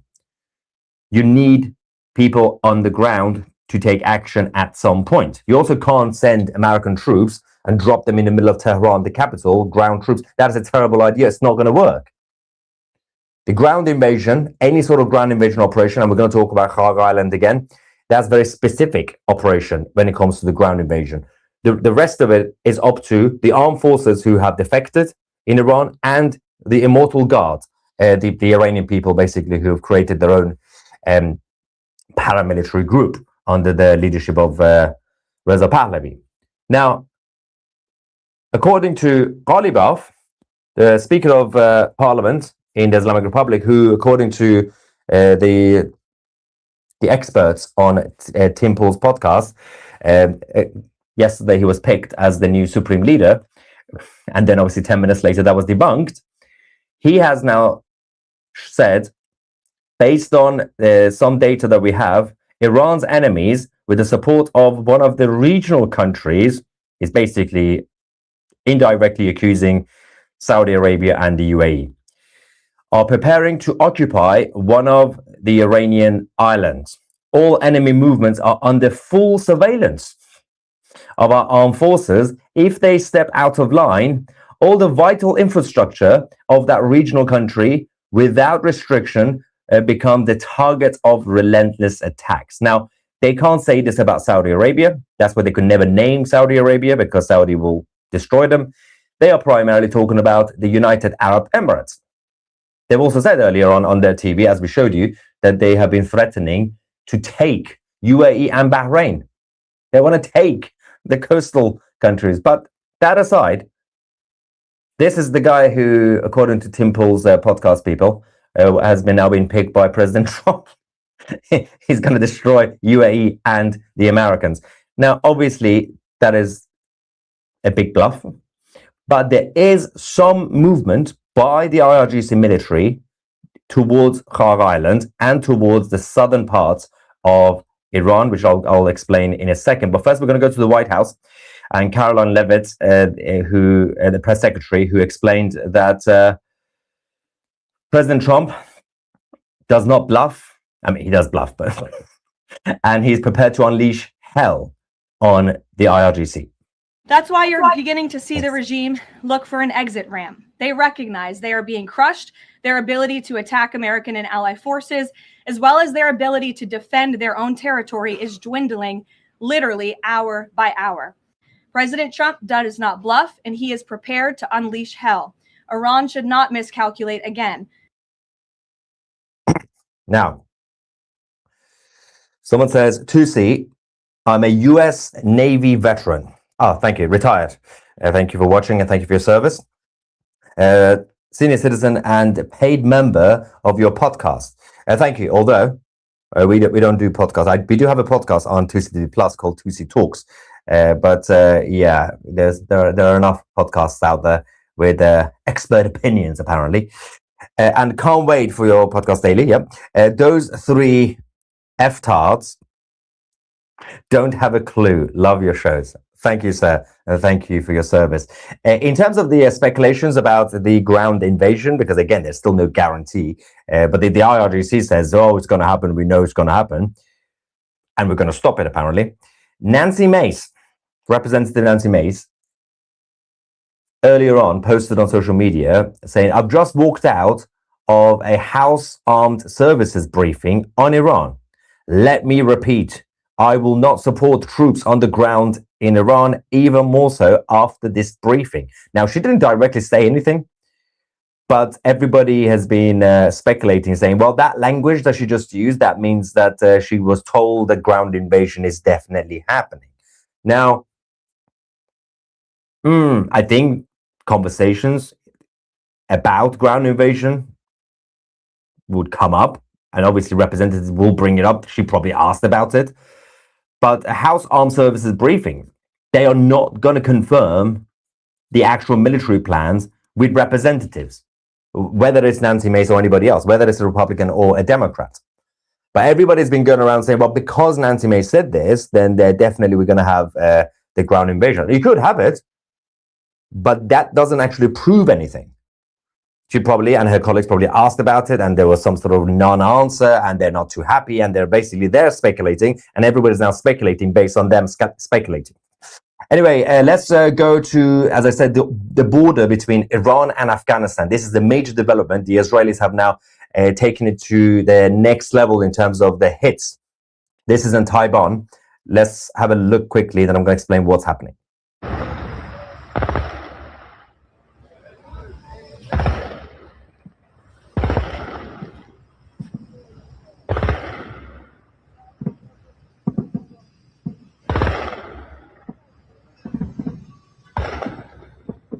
See, there was a report that part of the strategy by the Americans and the Israelis was initially, the first couple of weeks, not to hit the northeast, where Mashhad is, the second largest city, and the border with Afghanistan, to basically unofficially allow that to be the route, the exit route for the IRGC. And we have had a huge number of low-ranking IRGC members who have fled from Iran to Afghanistan through that border. But clearly, something has changed. And the operation has now moved towards the northeast of Iran. And the evidence is also the fact that they still have air defense systems that they were using in this video, the IRGC, against the Israeli fighter jets. Because the defense capabilities of the IRGC have not been eliminated in that region of the country. So it seems like the idea is partly to go and target that. That is no longer an exit route for the IRGC. And probably they're worried that if that part of the country is not hit, it's going to be used as a regrouping hub, basically.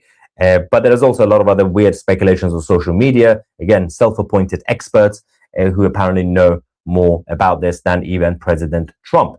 Now, in terms of Hog Island, because most of these speculations about this alleged ground invasion is about this place. Now, because again, unless I'm very, very wrong, nobody's thinking about dropping soldiers in the middle of Tehran. Because as I said, that's a very stupid thing to do. It's just not going to work as a strategy anyway.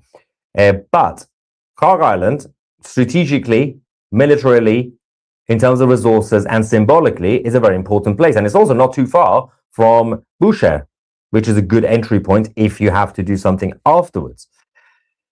The IRGC, after what Ghalibaf, the Speaker of Parliament, said, they have now reinforced more of their troops away from large cities towards Hog Island. They've also apparently, allegedly, are moving air defenses towards this place, which again, this is just my personal biased opinion and my instinct, one of the reasons the Israelis might be hitting cities like Mashhad for the first time is because there's still air defense systems active and healthy right there. And perhaps, just my own opinion, is that because most of the other air defense system has been destroyed anyway in most of the cities, they might be worried about the IRGC mobilizing that towards the island. And so they want to hit them before. Again, I have no evidence for this, but that's just my personal instinct on this issue. But they're also apparently, allegedly, mobilizing mines and preparing more of their ground troops to be there, even though at this moment, the Americans have destroyed the defense capabilities of the island. It's not really a big place anyway, so it wasn't really that difficult. It took about 10 minutes to destroy the whole thing. But they are sending a message to the Americans that we are ready for you. If you want to come and take this island, we are ready. Now, this could get ugly, but if there is support from Saudi Arabia and UAE, although obviously that puts a target on their backs, it's easily possible. The only issue is Saudi Arabia, about half an hour ago, was just attacked again near the airport. Could we potentially see an escalation finally from Saudi and the regional allies? And we're primarily talking about UAE and Saudi. No one else is going to get involved. Because that could change the whole game. But I still think, despite them keep ranting about threatening the IRGC, I still don't really see, at this point, in this moment, Saudi Arabia and UAE sending troops to Iran. Or even fighter jets. Well, you never know.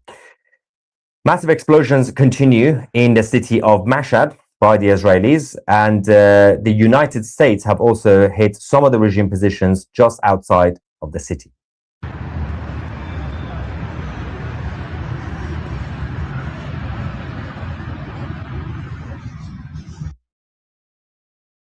Now, in terms of the negotiations or alleged negotiations that are not happening as we speak, but could still change over the next few days, this guy, the mini foreign minister, Abbas Araghchi, has obviously, both him and Ghalibaf over the last couple of days have repeatedly said, we're not talking, nobody's talking to the Americans. President Trump started talking, saying, oh yeah, we got somebody in Iran, we're just talking to somebody, without mentioning. So they start pointing at each other, blaming each other, saying, who's stabbing me in the back? Who is the traitor? So everybody's become hard line in terms of the rhetoric, right? The foreign minister has now said there are no talks with the US, but he has admitted that the US have sent messages via mediators, that's basically Pakistan. And he said, but that does not mean negotiations with the US. So, I mean, that's the obvious part. And the IRGC so far have rejected the ceasefire idea. President Trump basically said, well, I'm willing to do a ceasefire to then talk about a surrender deal, but the demands coming from the US were basically impossible. So the IRGC had to reject that, and they've said, well, we will only talk. Firstly, we're not going to do ceasefire. We'll only do permanent peace. Well, they didn't use the word peace because they don't want peace. They said end to war. If the Americans basically leave the Middle East, if Israel gives money to Hezbollah, really, that's actually what they said. And also, you and Israel give money to us, and we take full control of Strait of Hormuz. And basically everything go back to normal, but a little bit, we'll get more than before. And all sanctions to be lifted. So, absolute insanity as a reaction from these Muppets. But they might change their mind. They might bring down the expectations a little bit because they have no other option but to do some sort of surrender deal. And the Americans need to find an excuse to stop the strikes eventually. Not yet, but eventually, maybe in the next few days, couple of weeks. You can't continue to strike. You can't just destroy, you can't change a regime by just doing airstrikes. You have to have an excuse to stop it so that the Iranians could take the next step. But we're still waiting for that excuse. I mean, this is probably one of them. President Trump saying, yeah, we won already and we want to talk to them, right? But these guys are not making it easy for President Trump, so they keep saying no. We also have an update that Bushehr, the port in the south, not far from Kharg Island, the nuclear power plant has once again been hit. Now, we're trying to get confirmation whether this was the Americans or the Israelis. I'm assuming this was the Israelis.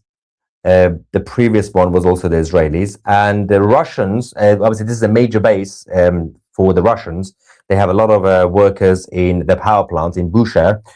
This is according to Press TV, the Islamic Republic's own propaganda media. So this is not even according to the Israelis or the Americans. They admitted that the Bushehr power plant has been hit again earlier. Russians have moved some of the workers out. They have evacuated, but some of them still are present. And the only message from the Kremlin is the same as what they've been saying for the past 50 million years, warning the Americans not to hit the power plant or there will be consequences. They continue to hit it and there are no consequences. It's the same number of red lines that Putin had since the beginning of the war with Ukraine. Every time NATO or the Europeans did something, Putin said, if you do that, there will be consequence, and there was nothing. Every time there's a red line and the red line's crossed and Putin says, I will do something bad, and nothing happens. Anyway, going back to Israel, there has been a political policy that has now been announced for the Israeli Defense Forces. This is major. Ground invasion has now been confirmed as the new indication, but not for Iran. Lebanon. Yes, the Israeli Defense Forces have now decided to push the northern border back by about 8 kilometers. So now this means that there will be full ground control of Tyre, the city that still is a massive safe haven for Hezbollah. There will be 18 positions across this area that will be controlled by the Israeli Defense Forces again, following obviously the so-called deal that was made between the Israeli government, the Lebanese government, and Hezbollah terrorists. Things are changing again because I think this time obviously there's collaboration unofficially between Lebanon and Israel against Hezbollah. The idea is everyone agreed that we must disarm Hezbollah, and it seems like the Lebanese military are struggling. So the Israelis are going to be sending help. That is the diplomatic position. Obviously, that's the idea of going hawkish to push back the border, which makes sense because the closer they are to the Israeli neighborhoods in the north of Israel, the more dangerous it is for the displaced people. Now, there is a quick update we've just received from the CENTCOM commander, Admiral Cooper, saying that apparently the Americans have struck more than 10,000 military targets today. Let's double check this from Admiral Cooper. Hi, I'm Admiral Brad Cooper, Commander of U.S. Central Command, here with my 5th update on Operation Epic Fury. We're in the 4th week of the campaign and remain on plan or ahead of plan in achieving very clear military objectives for eliminating Iran's ability to project power in meaningful ways outside its borders. U.S. forces have struck more than 10,000 military targets. In fact, we hit the 10,000th Iranian target just hours ago. And if you combine what we've accomplished with the success of our Israeli ally, together we have struck thousands more, clearly demonstrating that we're stronger together. Our precision strikes have overwhelmed Iranian air defenses, and our combat flights over Iran are having tangible effects. Here are a few examples. For decades, Iranian warships have roamed regional waters, threatening and harassing global shipping. But those days are over because we've now destroyed 92% of the Iranian Navy's largest vessels. They are not sailing, and my operational assessment is that they've now lost the ability to meaningfully project naval power and influence around the region and around the world. As we've highlighted previously, Iran's drone and missile launch rates are down by more than 90%, meaning their ability to attack American forces and regional neighbors is drastically reduced. And not only have we significantly degraded Iran's naval, drone, and missile capabilities, we've also removed the regime's ability to rebuild them. Before Operation Epic Fury, Iran had large-scale manufacturing capacities to not only build naval vessels, missiles, and attack drones, but also to advance and proliferate these technologies to regional and global bad actors. Today, we've damaged or destroyed over 2/3 of Iran's missile, drone, and naval production facilities and shipyards, and we're not done yet. We are on a path to completely eliminate Iran's wider military manufacturing apparatus, which is why my operational assessment continues to be Iran's combat capability is declining as U.S. combat capability continues to increase. U.S. forces maintain air superiority over Iran's skies, having now flown over 10,000 combat flights. As I mentioned in my last update, refueling tankers are extending our reach, and fighters and bombers are delivering precise strikes against our primary objectives.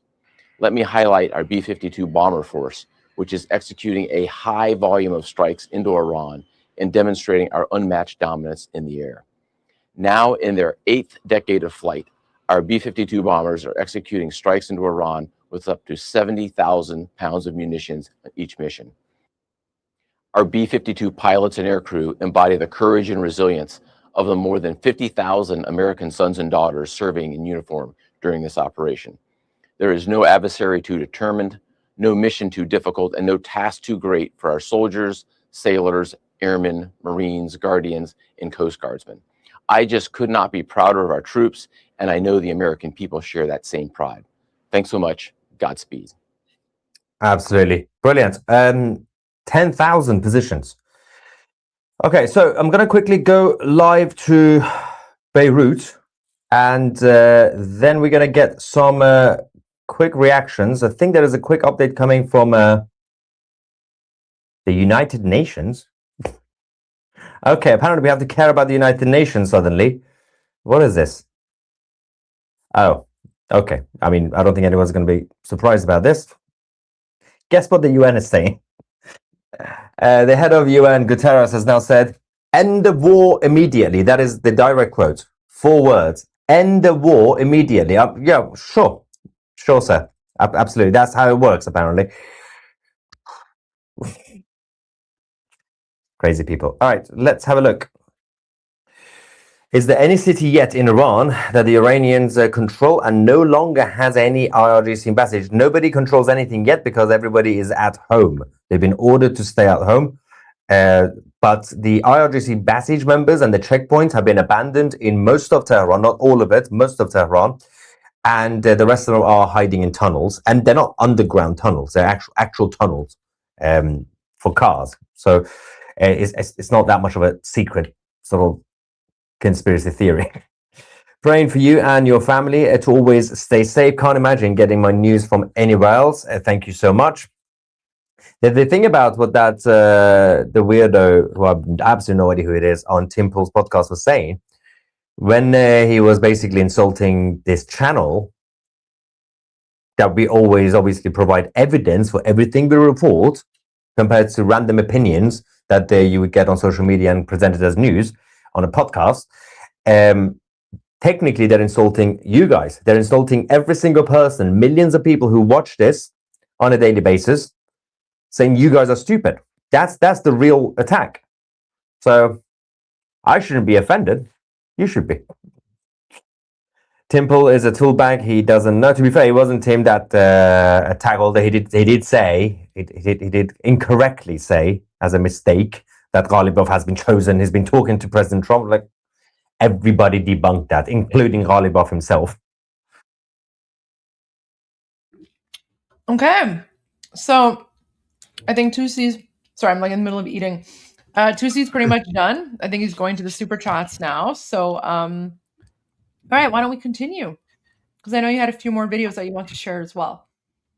Okay, but before we do that, Goldie, can I just mention that I've been just quoted by the Wall Street Journal? What?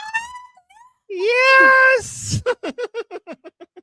I'm on the Wall Street. No, it's just like you. That's amazing. What did they say? Yeah.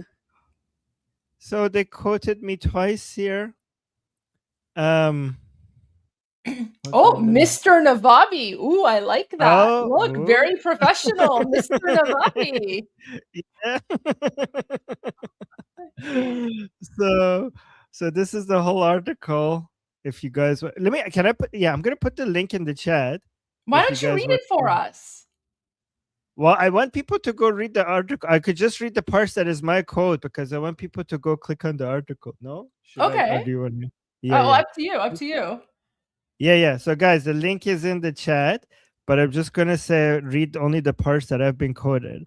Saying the Iranian experiment has a distinctly Shia flavor, but Sunni Islamists instantly recognize its significance. Khomeini always saw himself as a foe of Iranian nationalism, says Armin Navabi. Oh, this is my part.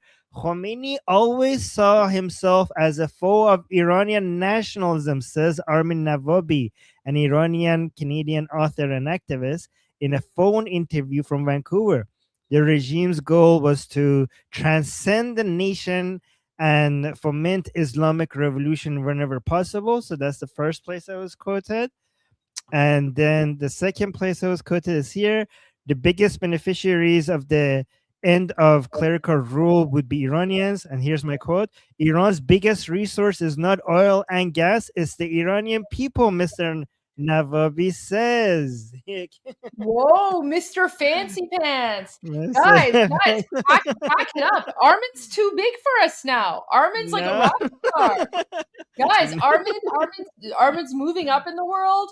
He's no longer going to be part of Iran Revolution Live. He's going to be doing his own thing because he's too important and famous for us now. Look at that. Well, all of this is Bobby in Wall Street Journal. Look at you. Oh, I'm so happy for you. That's amazing. Oh, thank you, Goldie. Couldn't have done it without you. Oh, so proud of you. So proud of you. Guys, we have a celebrity in the chat here, guys. Oh, you know what? Omid's right. From now on, we have to call him Mr. Navabi. So, guys, from now on, it's only Mr. Navabi. So, we have to change the meme. So now it's Goldie is always right. Mr. Navabi is almost always right. Oh, wow. I should make a t-shirt that says Mr. Navabi. Oh, thank you, guys. That's very sweet. Oh, so happy for you. Oh, that's great. You know what? I'm really happy to see like all your efforts are paying off, right? Because you have been, you've been speaking out about this and you've been advocating for free Iran for so long. And it's so great to see that you're finally being recognized in like all these big media networks. So very, very happy. This is fantastic. This is great news. Oh, thank you. Thank you, Goldie. I appreciate that. I mean, honestly, I couldn't have done it without you. So thank you. It's a team effort, Mr. Navabi. I'm not used to that. Okay. Janob Navabi diga. Janob Navabi.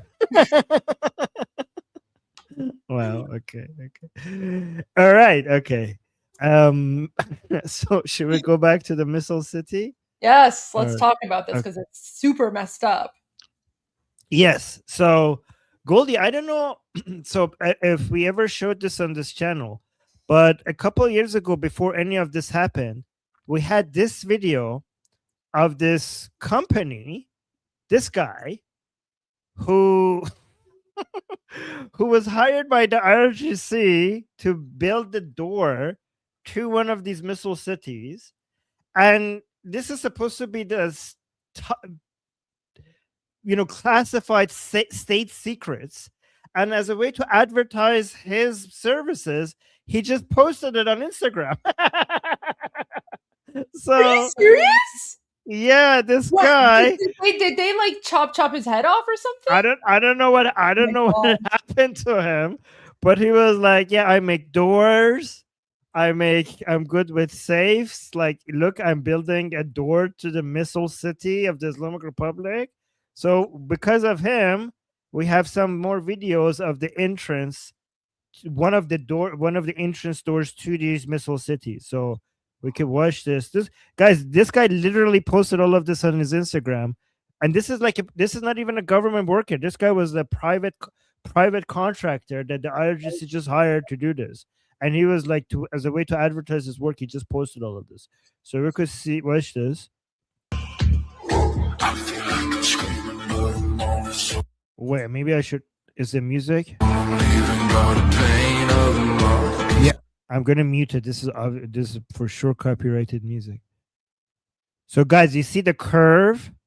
The reason why the entrance is curved. Oh, this is actually important. The reason why you see that the entrance is not straightforward is so that a missile can't go through. So they are like digging to the mountain. So if you want to hit the missile to go through the curve, I mean, the missile can't curve to get to the very end. It will just go through the wall. That's why the entrance is curved. So that's the entrance. This is just a door for the people to get in, I guess. This is the door that this guy is responsible for making. One of the doors he's making. And he's like, look at my door. Hire me. If I'm good enough to make this for IRGC, for the government, I'm probably good enough for your company. Oh my god. So Right. And like, I have a military contract here, so you know that I'm good. And here's the other end that goes all the way out. Let me see if the music is still. Wait, are they hatering? What the hell?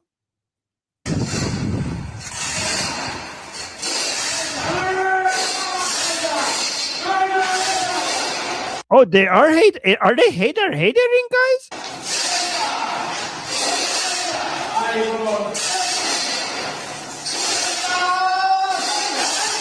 Yeah, they're hatering. They're like hater. Am I really?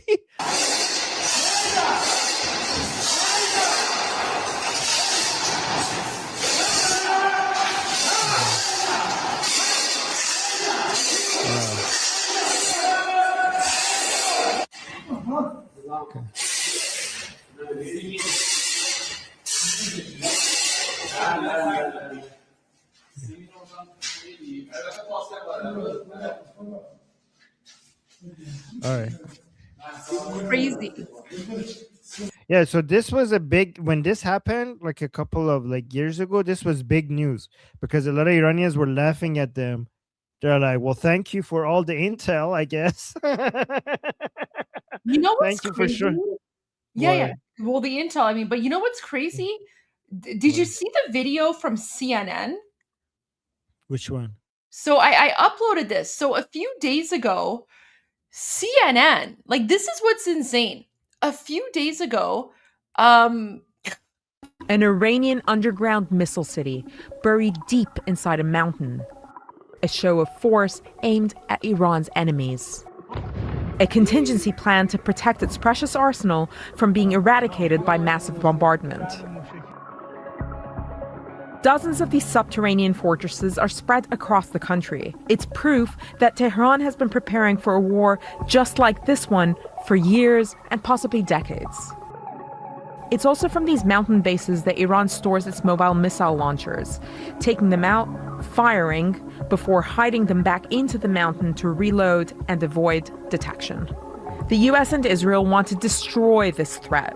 And just like Hamas and their tunnels, Iran has funneled decades of state resources not to their people, but into missiles and drones and proxies and buried facilities. But we are hunting them down. We wanted to find out how. Examining satellite images from 27 underground bases, including 107 tunnels. What we found was evidence of a rapid-fire American-Israeli campaign to trap a large number of Iranian munitions underground, blocking entrances and exits to these bases. Like here, here, and here, access points to these facilities blocked. We found that the US and Israel bombed at least 77% of the tunnel entrances that we were able to review satellite images of. Here we see rockets fired from mobile launchers towed out of tunnels. The images are from propaganda video released last year. We geolocated this video to here, a large underground city with many of the access points ravaged by US and Israeli bombardment earlier this month. Here we see huge craters surrounding a tunnel portal. Here, a destroyed rocket launcher and a reddish cloud of highly toxic rocket fuel.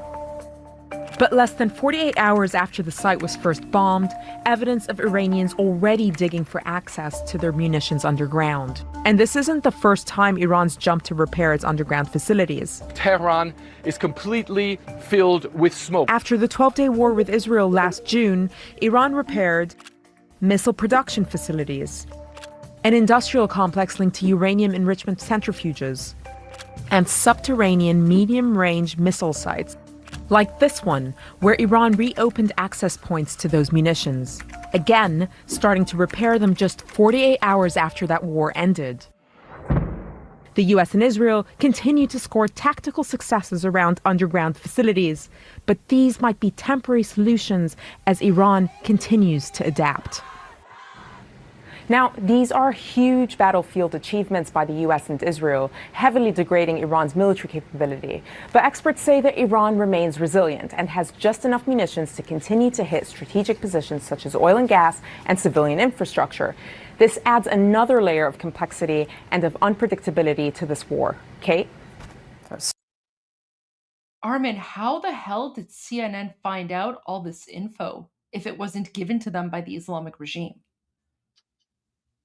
Oh, I mean, they said they geolocated it based on the videos that they publicly shared. So you think CNN has better geolocation capabilities than the CIA or the Mossad or, CENTCOM or the IDF?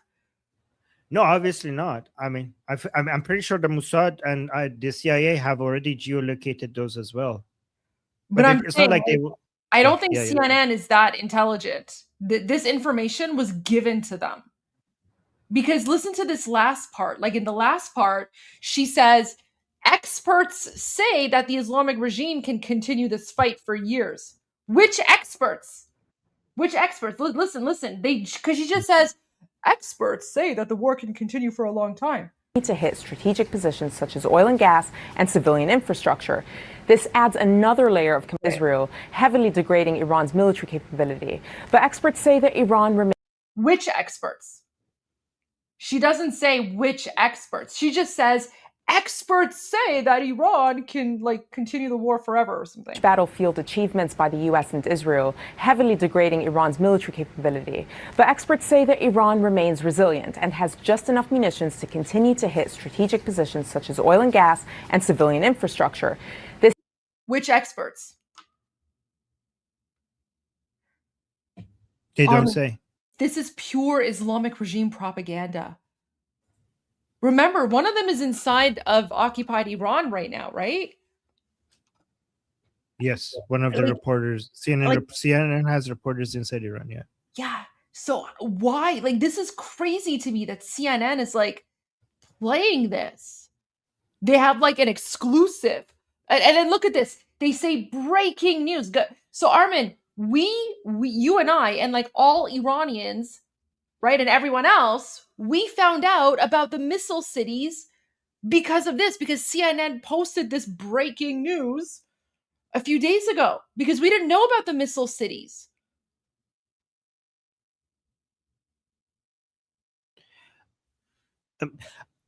Can I just quickly say that the Islamic Republic has been has been advertising their missile cities for years though. But this level of information, we didn't have this level of information. Well, that's what I'm saying. It's like we've known that they're building something underground, but we didn't know the extent of it. We didn't know because she's there's 27 of them, and then they have a map with showing the location of look at this. It's so detailed, guys. An Iranian underground missile city buried deep inside a mountain. A show of force aimed at Iran. How would they know? How would they know? How would they know it's buried deep under a mountain? Iran's enemies. A contingency plan to protect its precious arsenal from being eradicated by massive bombardment. How do they know it's a contingency plan? Dozens of these subterranean fortresses are spread across the country. Yeah, how do you know? Who told you, CNN? Who told you? This is literally Islamic regime propaganda. They're trying to scare Americans by saying, oh, look at all these missile cities. This is literally Islamic regime propaganda. This is wild, Armin. It's proof that Tehran has been preparing for a war just like this one for years and possibly decades. Like they're basically admitting that the Islamic regime has been stealing money from Iranians and using it to build like missile cities. We didn't know that. We didn't know it was this extensive. I mean, we knew something was up, but we did not know the extent of this. Like, this is wild from CNN. CNN needs to be investigated, guys. This is insane.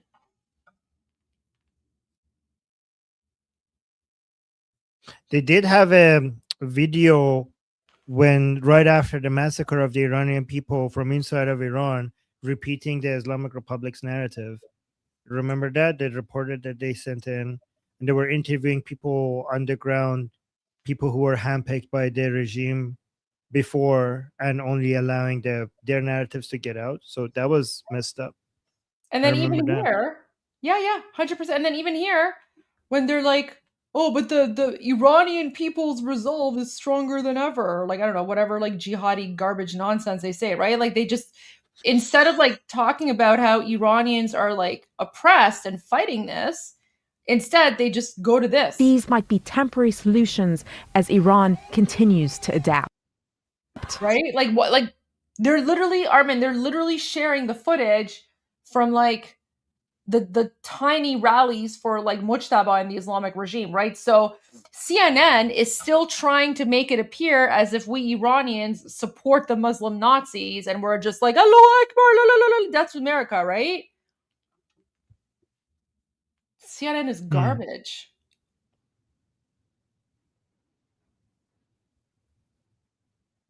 Anyways, I just want to share that with you because I just think that's insane. Like that's so wild.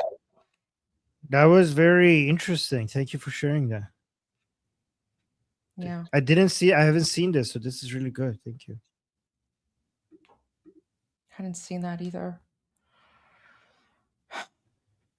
And Goldie, like if you look at these, these visualizations for people to understand what's going on, from the Islamic Republic's perspective, given that the bunker busters, so guys, like the regime itself is not able to build anything that could stop bunker busters, okay? But many years of nature just building these granite barriers on top of these, mountains nature has given them something that they will never be able to build themselves. This is so no bunker buster can go through this, right? So when you see a lot of these bombings on top of these missile towns, what you're seeing is being bombed is these entrances. You guys see these entrances? So the rocket launchers, they put the rockets on the launchers. The rocket launchers, they're like trucks. The rocket launchers are like trucks.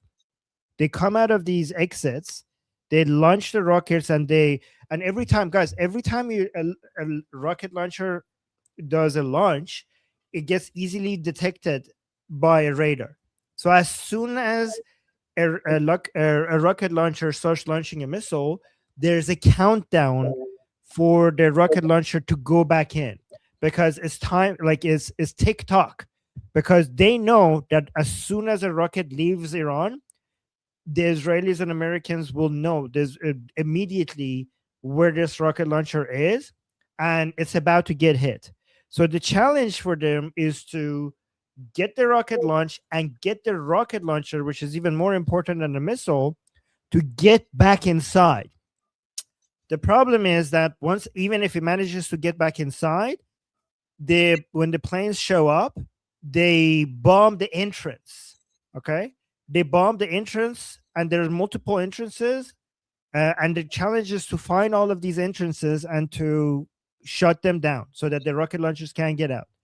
The problem for our side is that it's easy to open these entrances. It's easy, relatively easy to compare to losing a rocket launcher. So once they close the entrance, the rocket launchers will stay inside, and they will spend some time opening it so that they could come back outside again, right? And so sometimes when you see the missiles, so here's the problem. Are the lower number of missiles that are coming out of Iran, for example, because a lot of their rocket launchers are destroyed, or is it because these entrances have been destroyed?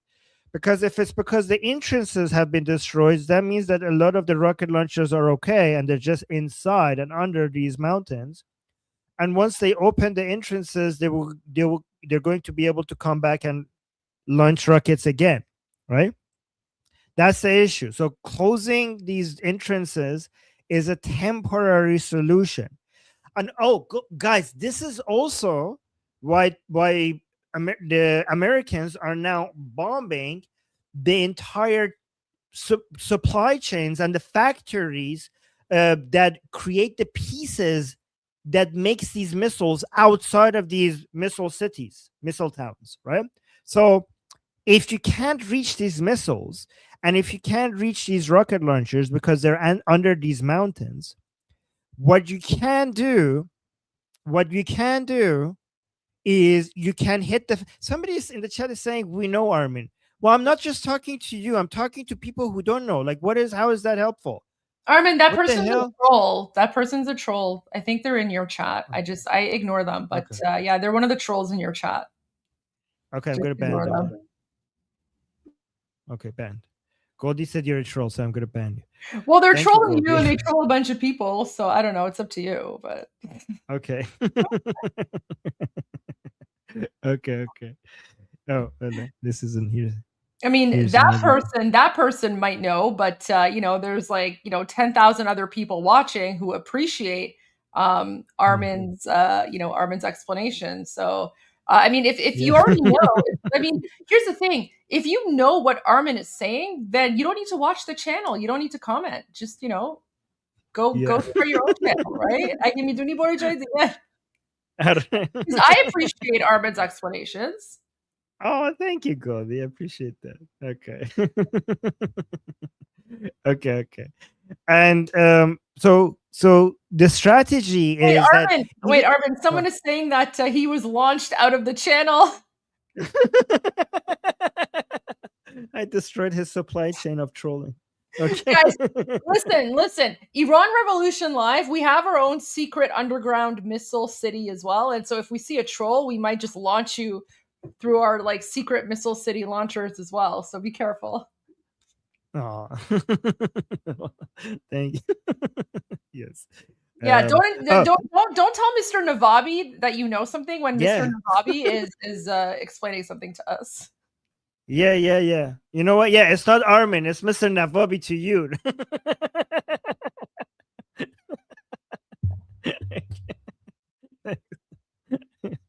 Okay. Okay, that's great.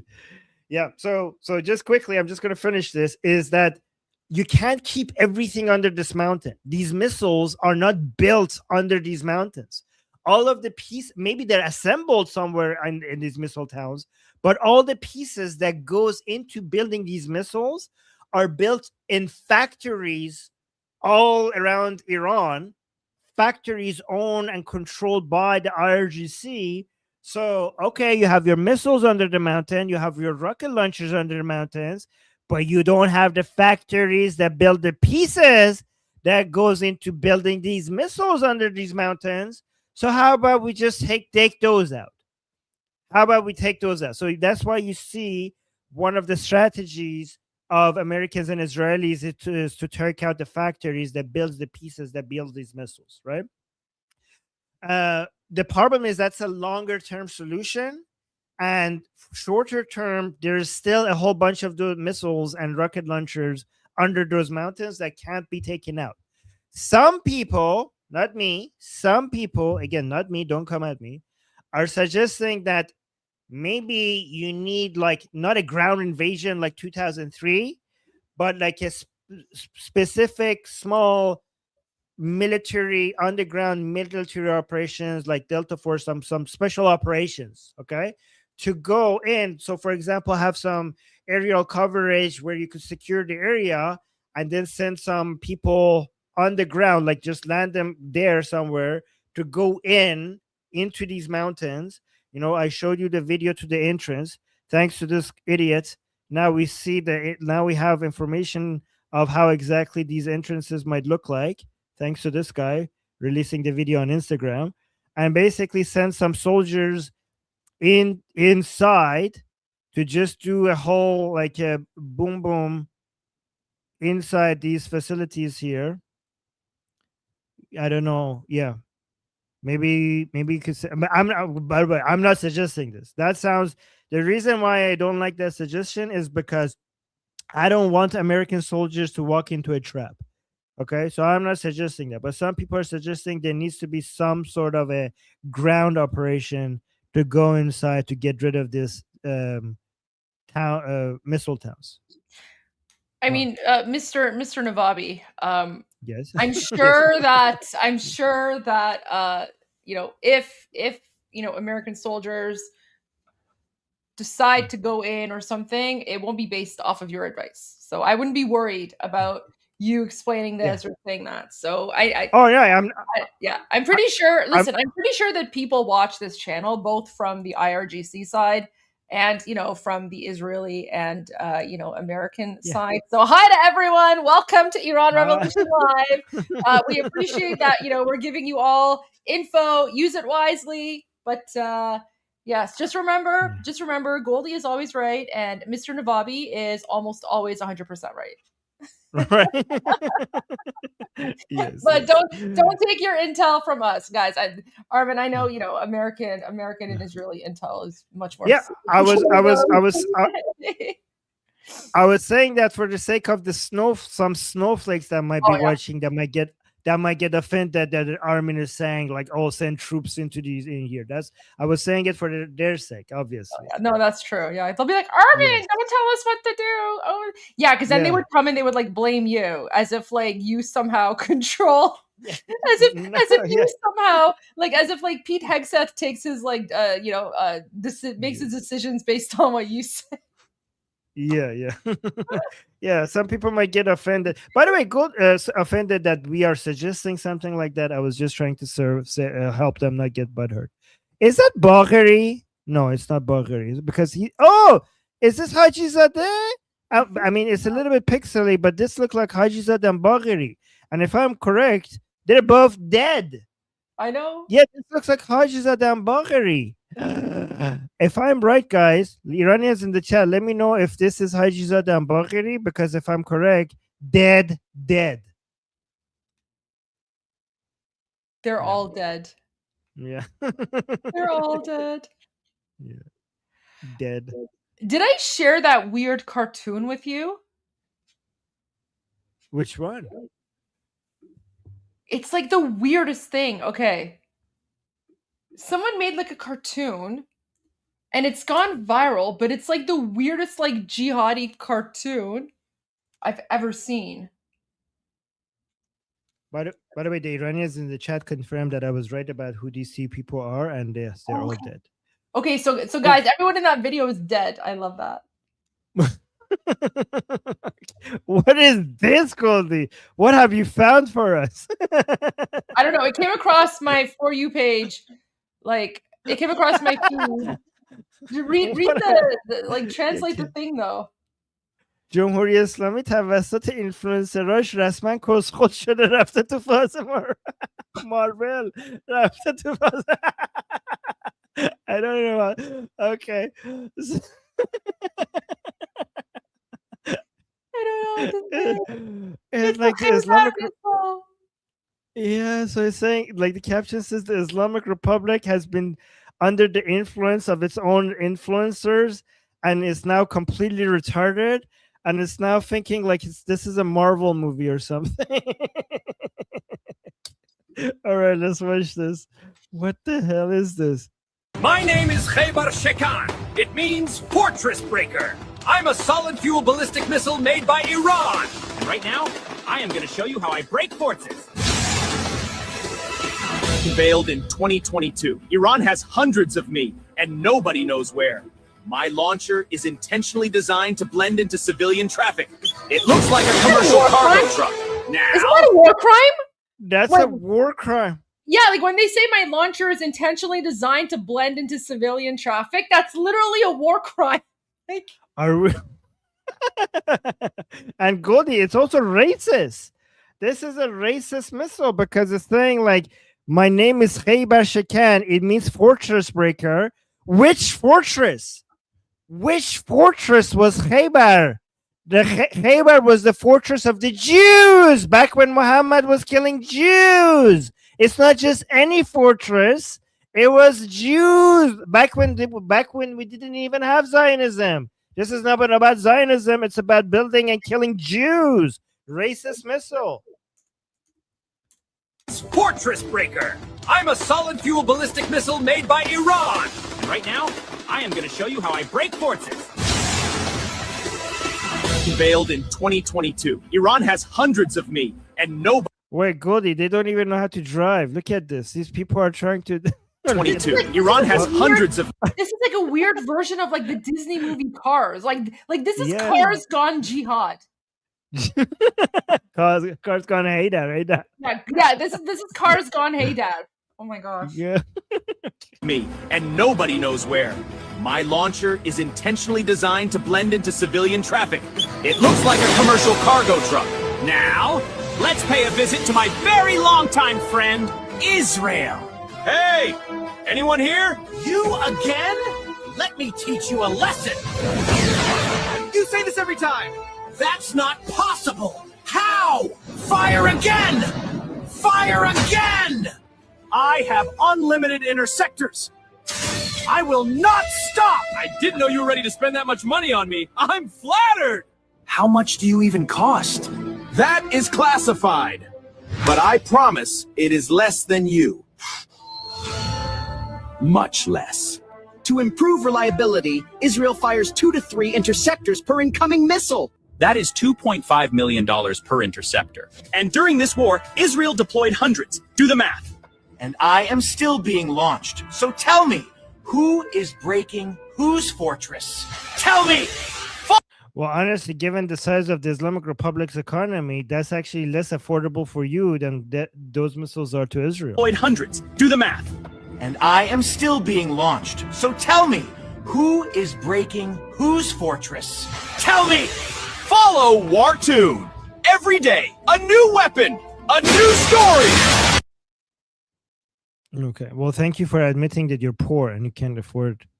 Yeah. So basically, they admitted they're poor. They can't afford proper weapons.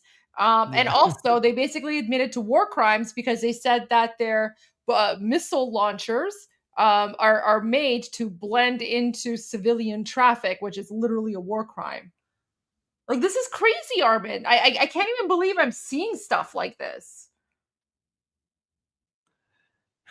Are you sure this is more like from the animation Cars? I think it's mostly from the animation Toy Story, because this looks like a sex toy. Oh God, Armin! Oh my God! Armin, we have children watching. What they wouldn't understand. Yes, they would. Yeah, now they're gonna ask awkward questions of their parents. Oh, okay. Remember, Princess, the Crown Princess follows you. What if she was watching right now? Okay. I'm sorry. Okay. God. All right. Yeah. We should contact Disney for copyright trademark infringement or something. Jeez. This is like Disney gone hey dad. Or like Disney Pixar, gone Pixar gone yeah. hey dad. You know what? We need to make a new song like Pixar, hey dad, or something, but like, you know.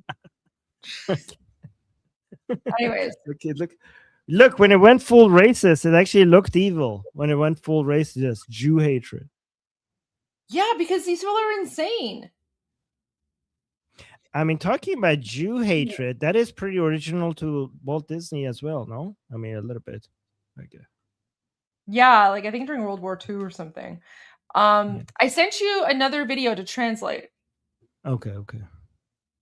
Yeah, by the way, you're Mr. Navabi now, so... Oh, yes. I need to act like Mr. Navabi. Yeah. Okay. Okay. All right, here.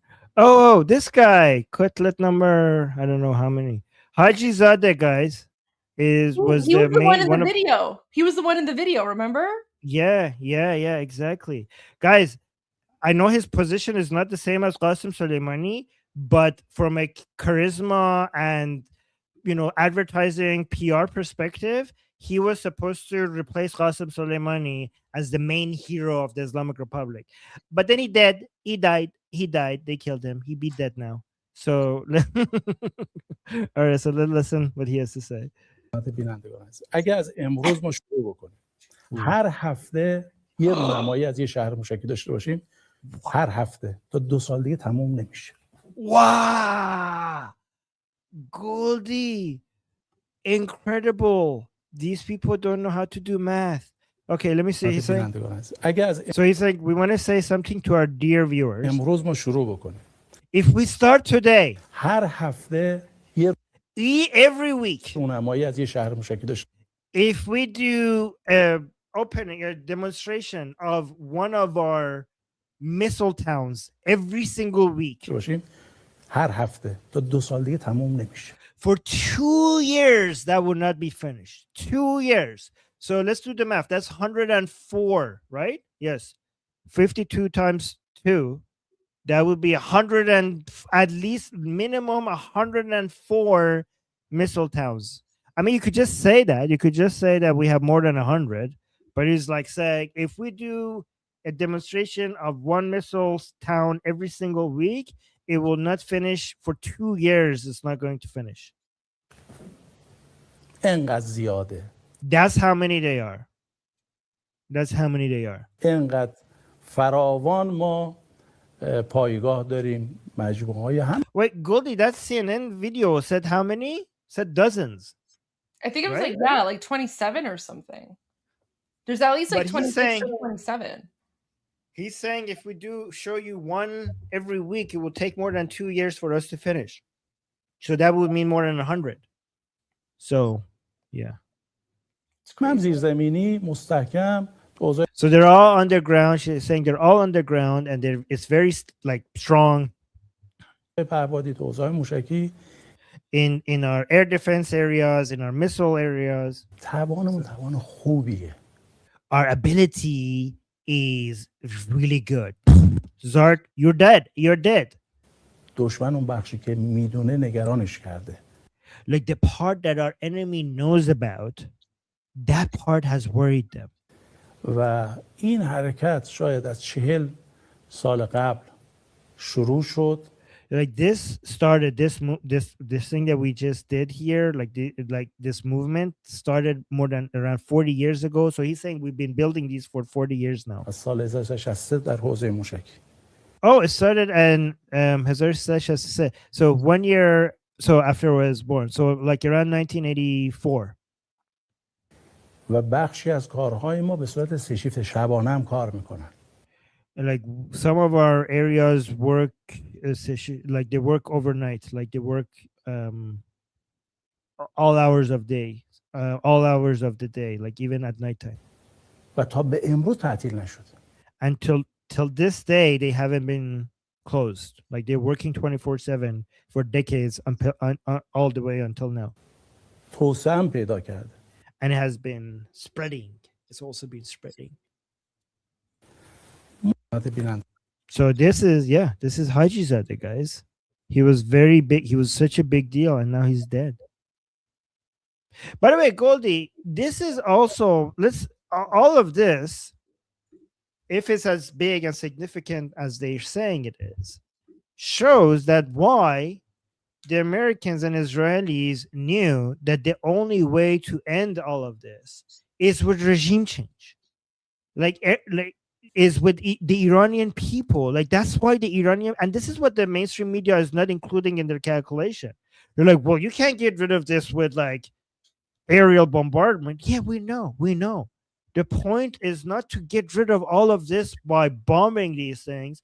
The point is to reduce the Islamic Republic's ability to suppress the Iranian people, and the Iranian people are the boots on the ground to do regime change. That's the only way you could stop all of this. Yeah, because the ability of go on. Well, I was going to say, well, no, continue. Sorry, I don't want to interrupt. No, the ability of the Islamic Republic to continue means like the Islamic Republic is making the case for us for why you need to go all the way with regime change. And the other thing as well is that because we are committed to peace and democracy and we just want to be a normal country, right? Once there's regime change and once we regain control of our country, we will be the ones who will demolish and destroy all of these underground missile cities, like whatever, because we don't want any of this. We don't want this nonsense. And even in the Iran Prosperity Plan booklet, it says right there that we are making a commitment to transparency, especially when it comes to nuclear facilities, and we will welcome the international community to come in and witness us destroying all of our unnecessary nuclear facilities and the enrichment and like all that. Like, guys, we don't want underground nuclear ballistic missile whatever. Like, we don't want this garbage. This is not us. This is the Islamic regime occupying our country. This is what they've been doing for the last 47 years, and we didn't really know about it until now.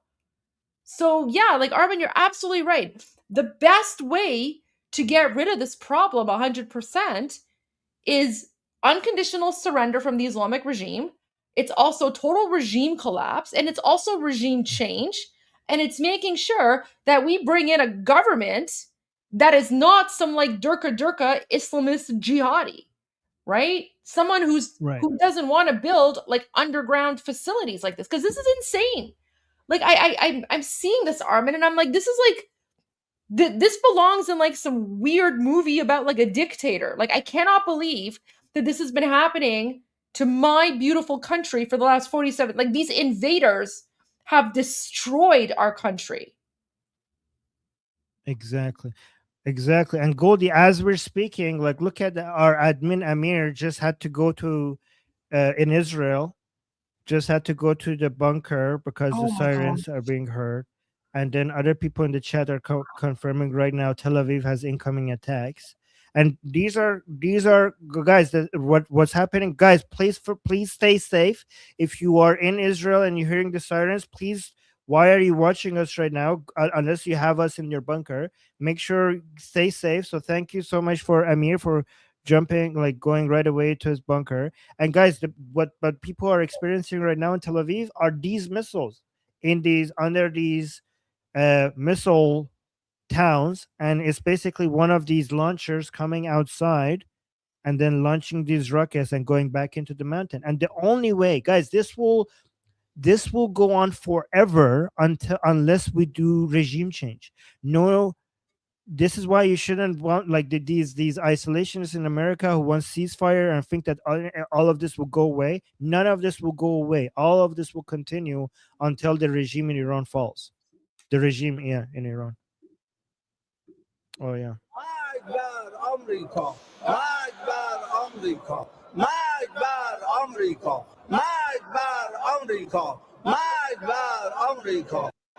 Like these are the crazy people that are controlling our country right now. So please, like destroyed. Like, this is Ghalibaf, right? By the way, right? This is the Speaker of the Parliament. This is the guy that mainstream media and Democrats and jihadis and leftists are like, oh, this guy's a pragmatist. Like, this guy is a moderate. Maybe we should negotiate with him. Yeah, okay, whatever. Do you actually think that President Trump and Prime Minister Netanyahu are so ignorant that they're going to be like, oh yeah, this man looks like a reasonable, well-adjusted person. Oh yeah. He seems reasonable. He seems well-adjusted. Yeah, let's negotiate with him, because I'm pretty sure that if this guy stays in power, we're gonna have peace. Are you kidding me? ببین دوستان، پرزیدنت ترامپ میخواد اینا رو نابود بکنه. اینا رو نابود میکنه.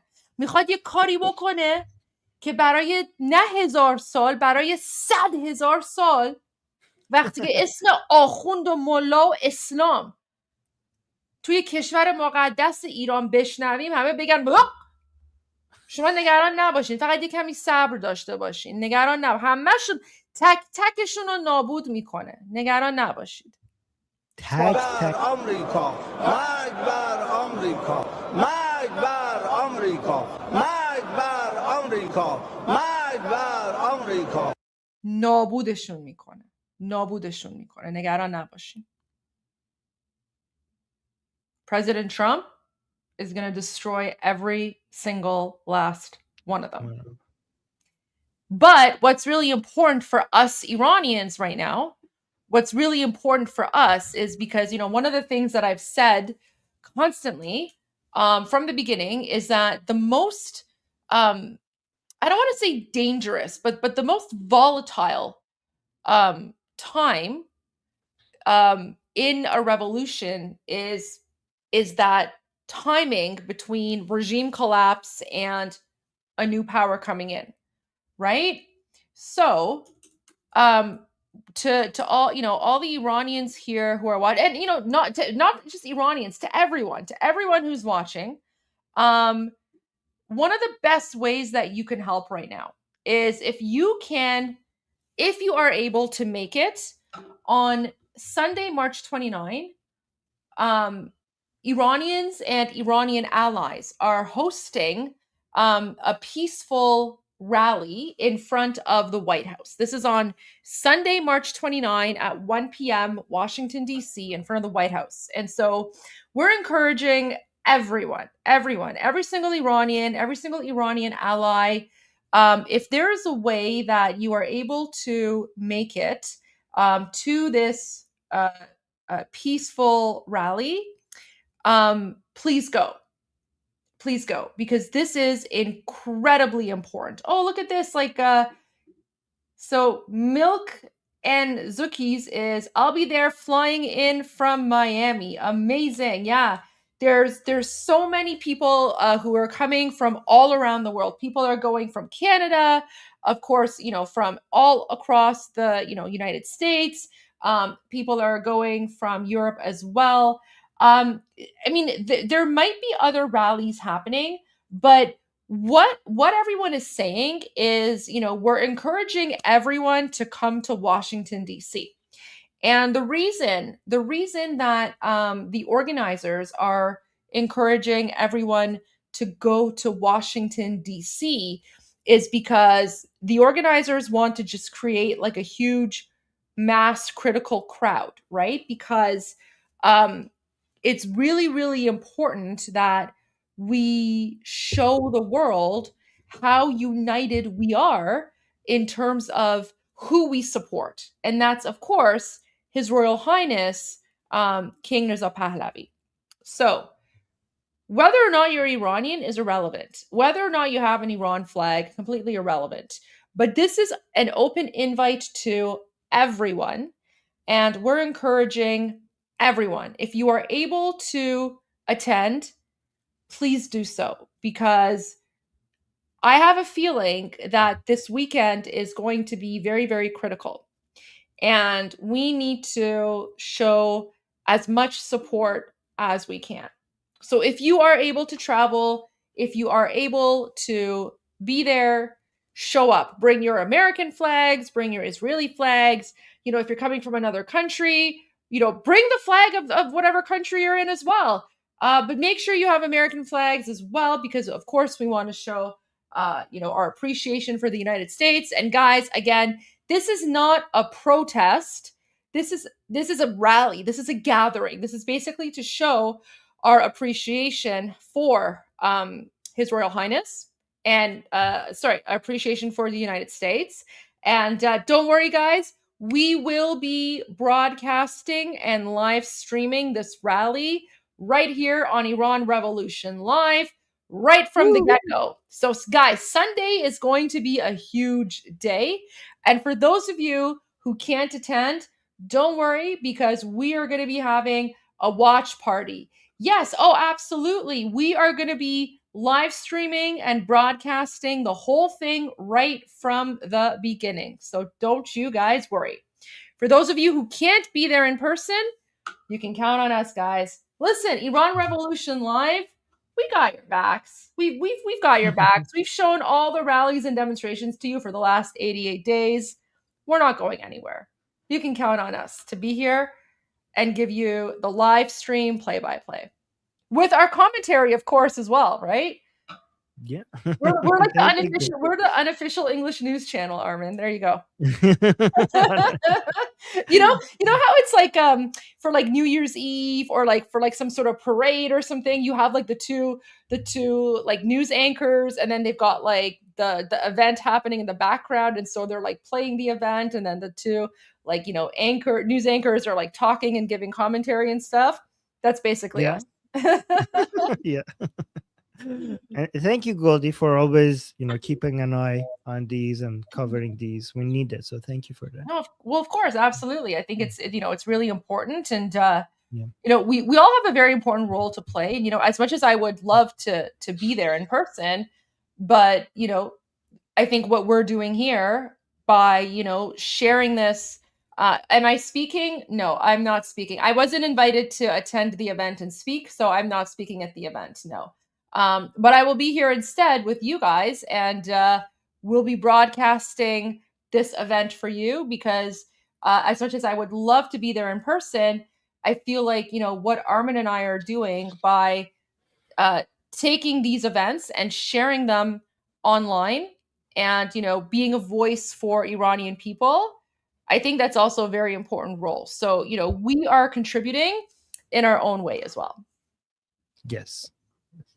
Absolutely. Exactly. And Princess of Pahlavi said that this is also part of he mentioned the protesting, but he also mentioned all of the people who are doing media work, and he did mention that this is a important part of the battle. So, by the way, Goldie has the right policy. We always check with Princess of Pahlavi to see if we're doing the right thing or we're on the right side or not. We always check with his messages. So that's great. Absolutely. And, and he said, like, we need to redouble our efforts when it comes to protests. But he said, redouble your efforts when it comes to like media interviews, which is what you and I have been doing nonstop pretty much. And then he also said, redouble your efforts when it comes to social media outlets and, sharing information online. So yeah, we're just going every day without any breaks until the day. But guys, March 29, it's going to be big. It's going to be big. I have a feeling it's going to be really big.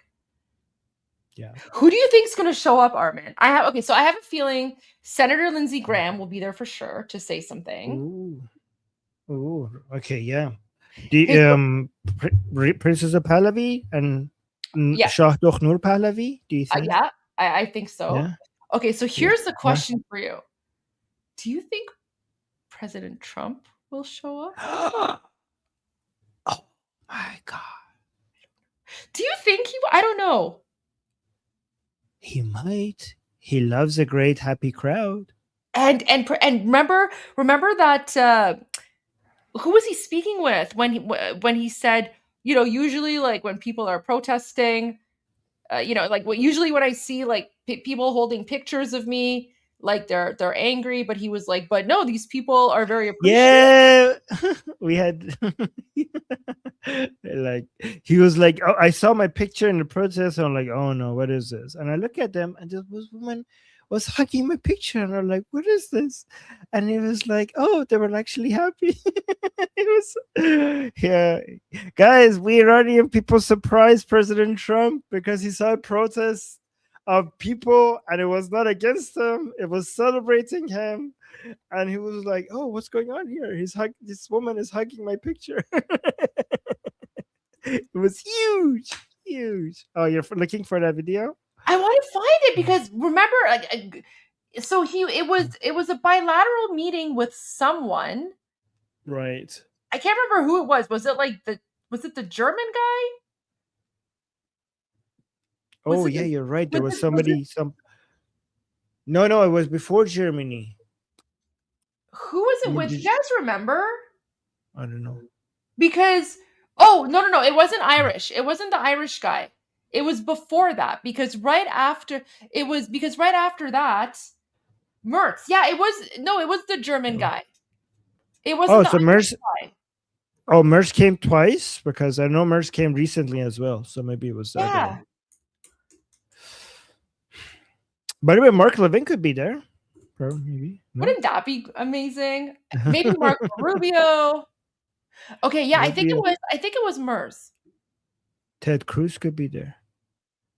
Wait. Okay, we're gonna find. I'm pretty sure it was here. I'm pretty sure it was here. Let's see. Dealings with Spain, 5, but he said use unfriendly. We need, you know, the two. And I'm not. By the way, I'm not happy with the UK either. That island that you read about, it came for us to the extra that would. Germany do, and what should Germany do to help you? Well, I think they're doing it. I mean, they're letting us land in certain areas and the country. This is what hurting it. Commercial air travel right now is severely restricted in the Middle East, and thousands of Americans are stranded. Why wasn't there an evacuation plan? And I thought, maybe more so than most, I could ask Marco, but I thought we were going to have a situation where we were going to be attacked. They were getting ready to attack Israel. They were getting ready to attack others. You're seeing that right now. And a lot of those missiles that are hitting in, those are stationary. Those were aimed there for a long period of time at these other countries. So I think I was right about that. We attacked first. And if we didn't, it could have been, you know, look, we're really decimating them. They're being decimated. And if we didn't, and by the way, we have massive amounts of ammunition. Yeah. We have the high end. It was this one. A lot of it was given away stupidly by Biden, very stupid. As you know, when I give away with it, but we have ammunition, which is limited supply with this first term. A lot of munitions. The story, very little, was because it just should have been, never happened. But we have a tremendous amount of middle. Mr. President, a question to both of you. How worried are you that the rising prices will get Really something killing people all over the world for a long time. We killed him stronger, and 5% of that. I've all with Soleimani, people walking around with no legs, they have to go. And the barracks, when you look at all of the problems, the years, as I see where Congress, the Democrat, you should have done this, and this thing I did. Oil prices, I believe, lower. Go ahead, please. Between who? And we won on tariffs, actually. A decision, bad decision, affirmed all that. We felt vast money. We have to take tariffs as we situate all business because of a certain country. If it has the right to charge us. We talked about everything having to do embargo. Also, I think we know you can. Scott, do you have from your law are going to be percent? Just use Paragraph Kavanaugh. He said, well, for some reason, the court's doing it because of that. And good period. Doing that, different period has allowed us to get all security and we have that pretty easily. Iran won't be able to deliver drones. I thought so. Talking about every time. We used to lose a tremendous amount of shift with. Thank you, Mr. President. We've seen countries around the world, many of whom don't usually work together. Israel. Look, they just they kill people. They have no weapons, with snipers, right? And the fact that they've attacked, they've hit Saudi. Everybody got it. They had death. And thank you. You see it in the streets. It's here we go. In Germany too. Germany's been hit. Everybody's been hit by them. It's an evil ideology, and I've never been. Look, I've done a lot of good things. So many people are saying thank you. You see it in the streets of Los Angeles. They have thousands of people. I saw it the other day. Pictures of Donald Trump, and I'm on the phone, probably talking to you, and I'm looking, and I see my picture. I say, oh no, it's another, protest. I see and then I started saying, boy, they were very friendly people. And then I saw a woman hugging the picture of me. I said, what's going on? And it turned out to be these are Iranian people that live in the United States. So many. Thousands and thousands. You saw the rallies. And in New York, too, they had a big rally by pictures all over the place. The fact is that people are happy what we did. And you could never, and I've always said it, you could never have had true peace in the Middle East if Iran was allowed to go, even beyond the nuclear. If Iran was allowed to have look at all the missiles they built. I want to play that part again, Armin. And a lot have been expended. But they had that's so important. Big thousands. These are Iranian people are interested. I'm on the phone. And I've never been, look, I've done a lot of good things. So many people are saying, thank you, thank you, thank you. You see it in the streets of Los Angeles. They have thousands of people. I saw it the other day, pictures of Donald Trump. And I'm looking, I'm on the phone, probably talking to you. And I'm looking and I see my picture. I say, oh no, it's another, protest. I see my, and then I started saying, boy, they were very friendly people. And then I saw a woman hugging the picture of me. I said, what's going on? And it turned out to be these are Iranian people that live in the United States. So many. Thousands and thousands. You saw the rallies. And in New York, too, they had a big rally by pictures all over the place. The fact is that people are happy what we did. He sees us, Goldie. He I've sees always us. said it. You could never have had true peace in the Middle East if Iran was allowed to go, even beyond the nuclear. If Iran was allowed to have look at all the missiles they built. A lot have been now taken out by us, and a lot have been expended. But they had thousands of missiles in a fairly short period of time. And I'll go two things. The attack that we did, known as Midnight Hammer, had we not done that, Iran would have had a very powerful nuclear weapon within 1 month. We did it. It was great timing, but, and you've been able to see that too. The other thing was Barack Hussein Obama made maybe the worst deal I've ever seen because he gave all power in the Middle East to Iran. He went the exact opposite way. And I terminated that. So Goldie, if I didn't turn, Goldie, I just want to say two things to Iranians watching. First of all, see your influence. Do you see your influence? This is why Princess of Pahlavi gave the call to action for you guys to go to these protests. And also notice how we told you here on Iran Revolution Live that take President Trump's pictures with you. That has a huge impact. And we said that to you here before President Trump said this. And you saw how important of an advice that was.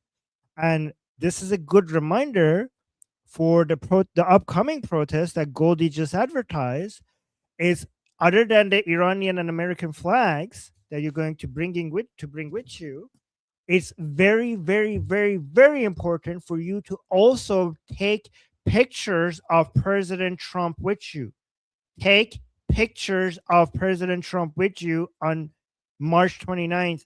It's very important. You saw the influence that had. And also one of the most important chants that you could make while you are there is thank you, Trump. Thank you, Trump. This is how this is done. So please, President Trump's picture and thank you, Trump. And this is why. Well, no, I mean, yeah, of course, Reza Pahlavi. Like we're not discounting. Like that's a given, obviously. But I'm saying, the reason why His Royal Highness is asking everyone to show up to Washington D.C. from everywhere around the world. I don't know if he's going. Is he going to DC? Is King Reza Pahlavi? I have no idea. We can only guess. We have no idea who the speakers are. I have a feeling that. So Armin and I were guessing. So I think that King Reza Pahlavi will probably be there. I think maybe the Crown Princess Noor will be there. I think that Senator Lindsey Graham will be there for sure because Amu Lindsey is a fan favorite. I don't know, maybe if President Trump doesn't speak, I guarantee you he will 100% be watching. President Trump will 100% be watching. So this is very, very important because again, this is not an angry thing. This is basically a celebration. It's a rally. It's basically, Iranian Americans and Iranians all around the world who are there to thank President Trump for, acting against the Islamic regime and thanking President Trump for, rescuing and liberating Iran. But also just reiterating the demand of the Iranian people, which is, our self-determination, which is that we only trust His Royal Highness, King Reza Pahlavi, to transition us from an Islamic dictatorship to a functioning secular democratic society. And that's very, very important. So it's like two things. One is to thank President Trump, and one is to reiterate to the world that there's only one person that we trust, and that's His Royal Highness Reza Pahlavi. Yes, exactly. And we will be broadcasting all of that for Yay. you here on Iran Revolution Live. It'll probably be a long day, but that's good because that's what we're here for. So yes. And Goldie, just a reminder of how much your organizing and skills was influential in helping people. Remember when you were categorizing all the protests in different cities, and the Iran Revolution Live became a major source of different Iranians and non-Iranians in different cities figuring out where to go to, all of the instructions, all of the which is the correct event, which is the fake event that you shouldn't go to. Like, you did such a great job in managing it and categorizing it and creating a resource for people to figure that out. I tried hard. So but you were a big help in that as well. And then I just really enjoyed the fact that you had to read all of those city names and and we had to make Armin pronounce all of the city names. Oh my god. Oh no. You know what? You are probably, for old time's sake, for old time's sake, because it seems like such a long time ago, why don't I play the music and then you can read this poster? Oh, okay. This is one poster only? Okay. That's the only one. The only one. Okay, I'm so glad it's not German, Goldie. I'm so happy it's not. Sorry, I love German people. I just can't read your language. So guys, this is going to be in Washington, D.C. rally at the White House called Nowruz of the Lion and Sun in support of Iranians' fight for freedom. It's going to be on Sunday, March 29, 2026 at 1 p.m. Make sure you're there. Make sure you don't miss it. Make sure you this is going to be in front of the White House. I'm pretty sure you've heard of it. National Mall between 3rd and 4th Street, Northwest. Make sure you bring flag of Iran, with or without Quran. Bring both. Lion and Sun flag of Iran. American flags for sure. Israeli flags would be also appreciated. Pictures of Princess Pahlavi. Pictures of President Trump. Do all the chants that you all know and love. Make sure that you focus on the English chants because we want to make sure that the media cannot misrepresent you. If you're holding signs with the chants on them, make sure it's in English so that it could be picked up by when they're taking pictures and videos of you. It's very clear what you guys stand for.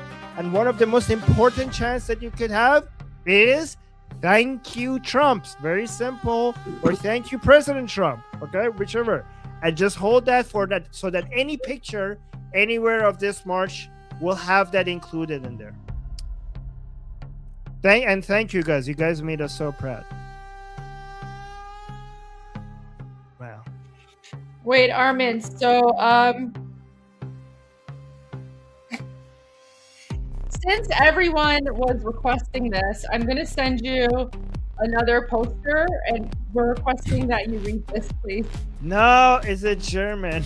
Okay. Are you guys sending me a German? No. Okay. Oh no.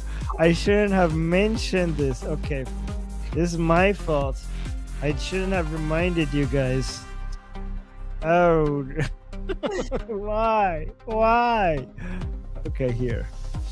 For old time's sake, I'll do this for old time. Why do we have a German version of this? This is in the United States. I use Google Lens.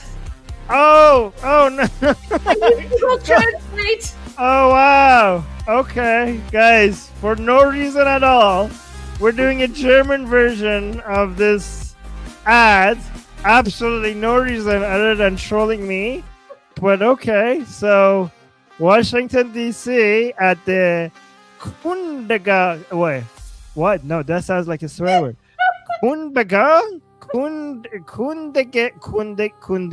Kundebang vor dem. This is your fault, Goldie. I'm Kundebang vor dem Weibenhaus. Okay. Okay. Noruz des Lowen Anderson. Under the sun. Oh, under the sun. Under the lion and sun flag, guys. This is the under the sun. Zur Unterstützung des Iranischen Freiheit. Oh my God. Freiheitskampfes. Sonntag 29. Mars. Guys, it's not going to be on planet Mars. I don't know why this is here. March 2026. 1 Uhr National Mall.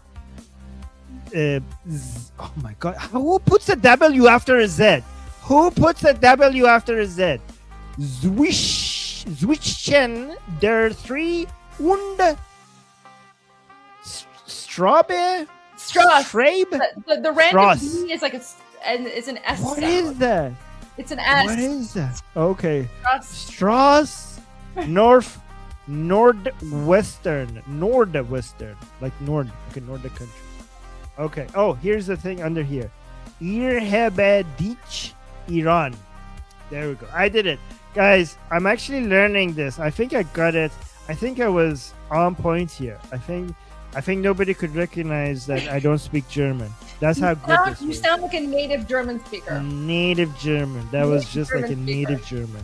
Can't tell the difference. Yeah.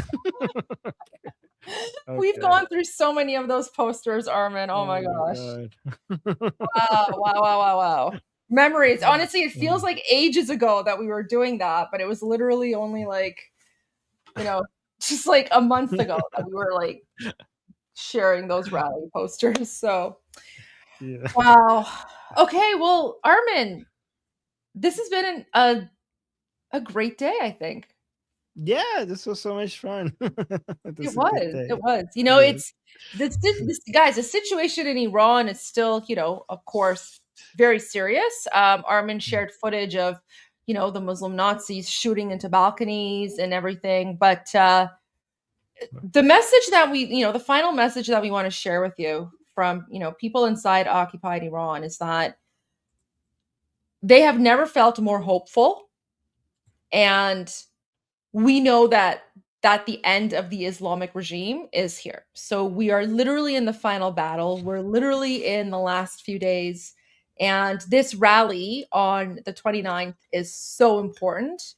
Armin, I think we're almost there. You think so? I do. Okay. I do. Oh. Hopefully.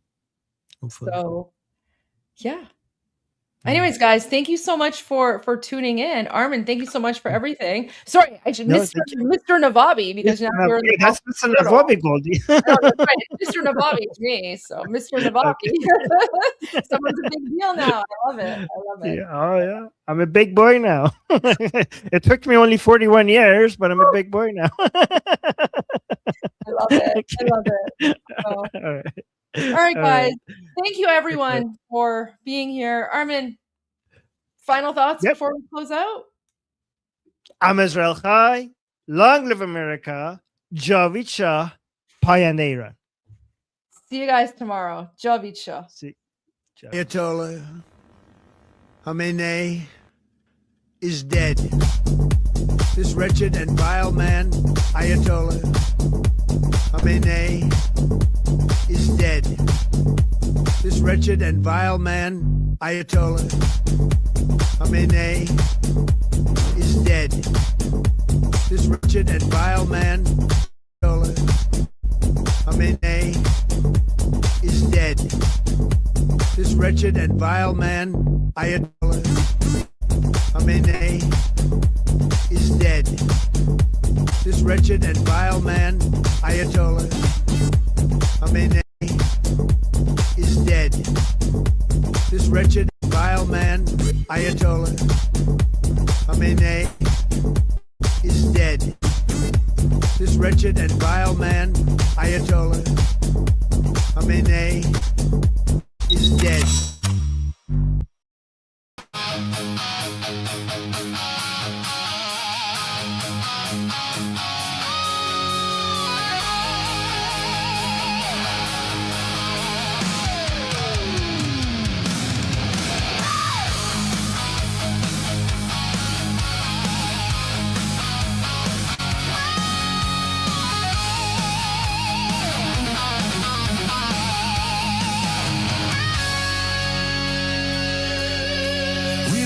Shadows cut from the light, sirens and gunfire in the dead of night. They took our voices, they shut the net. The not our will, not our regret. Now hear us say, without any apology, America, send your angels of liberty. Angels of liberty, unleash your fire, and the Islamic regime lift us higher. Angels of liberty, hear our cry.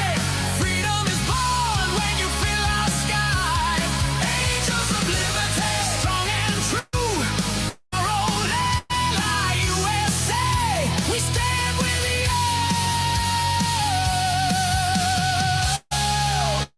Bossy are on every street. IRGC boots marching to beat. 40,000 killed, buried unnamed. 50,000 caged, broken and chained. But we still rise, we still believe in words you wrote, in vows you gave. We want freedom and revenge. We will fight beside you till the end. Angels of liberty, unleash your fire, and the Islamic regime lift us higher. Angels of liberty, hear our cry. Freedom is born when you fill our sky. Angels of liberty, strong and true. Our old ally, USA, we stand with you.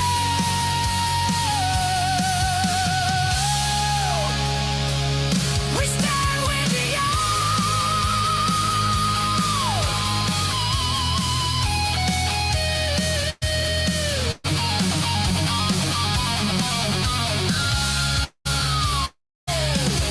Morning rises in every sea. We shout King Reza Pahlavi. Our hope, our future, and unity.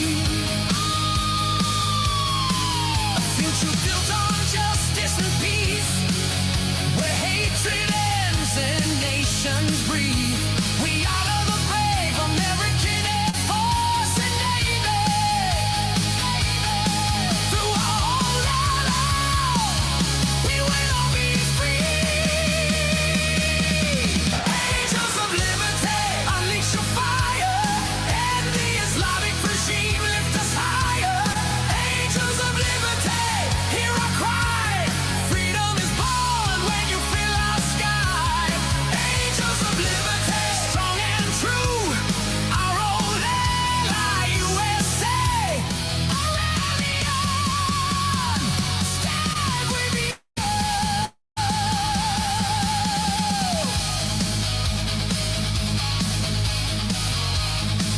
God bless the USA.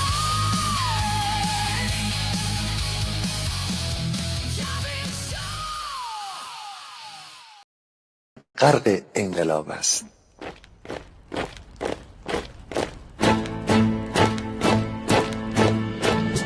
کشور ما، تاریخ ما در سیدگر فرا گرفته. گویی اهورا مستا دوباره در نور خود مرا گرفته. اکنون سرودی سر میدهم باز فارغ از رنج و تشویش. ایران غرق انقلاب است، به پیش به پیش به پیش. ایران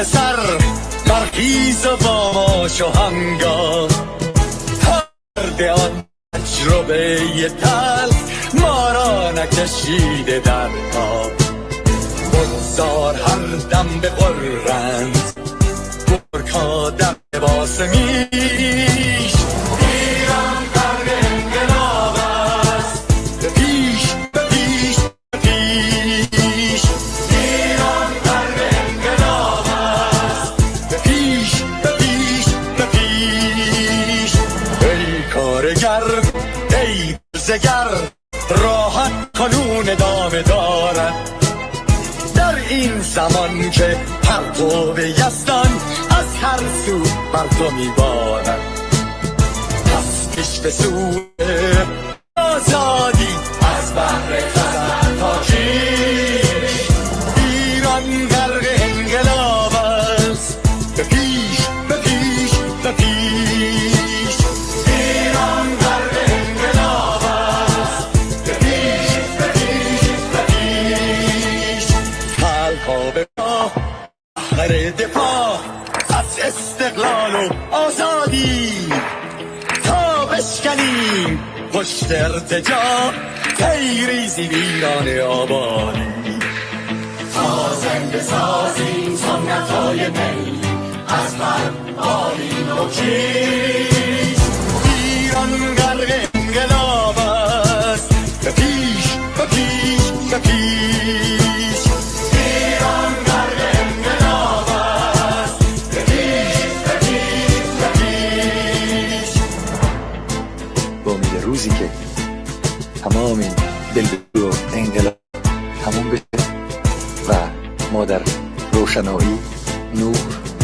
و سعادت مردم کشورمون غرق بشیم نه خارجی نه بیگانه نه مستشارهای ویرانی نه چیر خاران نه کاسه لیسان فقط هم رزمان ایرانی ما با شرافت میهنی بسازی بهر فرزندان خویش ایران غرق انقلاب است به پیش به پیش به پیش ایران غرق انقلاب است به پیش به پیش به پیش مردان بیایید داخل صف ما اکنون که آغاز رویاست دشمنان بدانید ما زنده هستیم بعد از ما هم ایران پابرجاست آن روح شیطان ما را فریب داد با صد شعار مردمیش ایران غرق انقلاب است به پیش به پیش به پیش ایران غرق انقلاب است به پیش به پیش به پیش پرچم ما پرچم ایران غرق خون شهیدان روی شانه هامان حمل میکنیمش در هر خیابان و میدان تا ماسک دلقکان را برداریم از روی تسبیح و ریش ایران غرق انقلاب است به پیش به پیش به پیش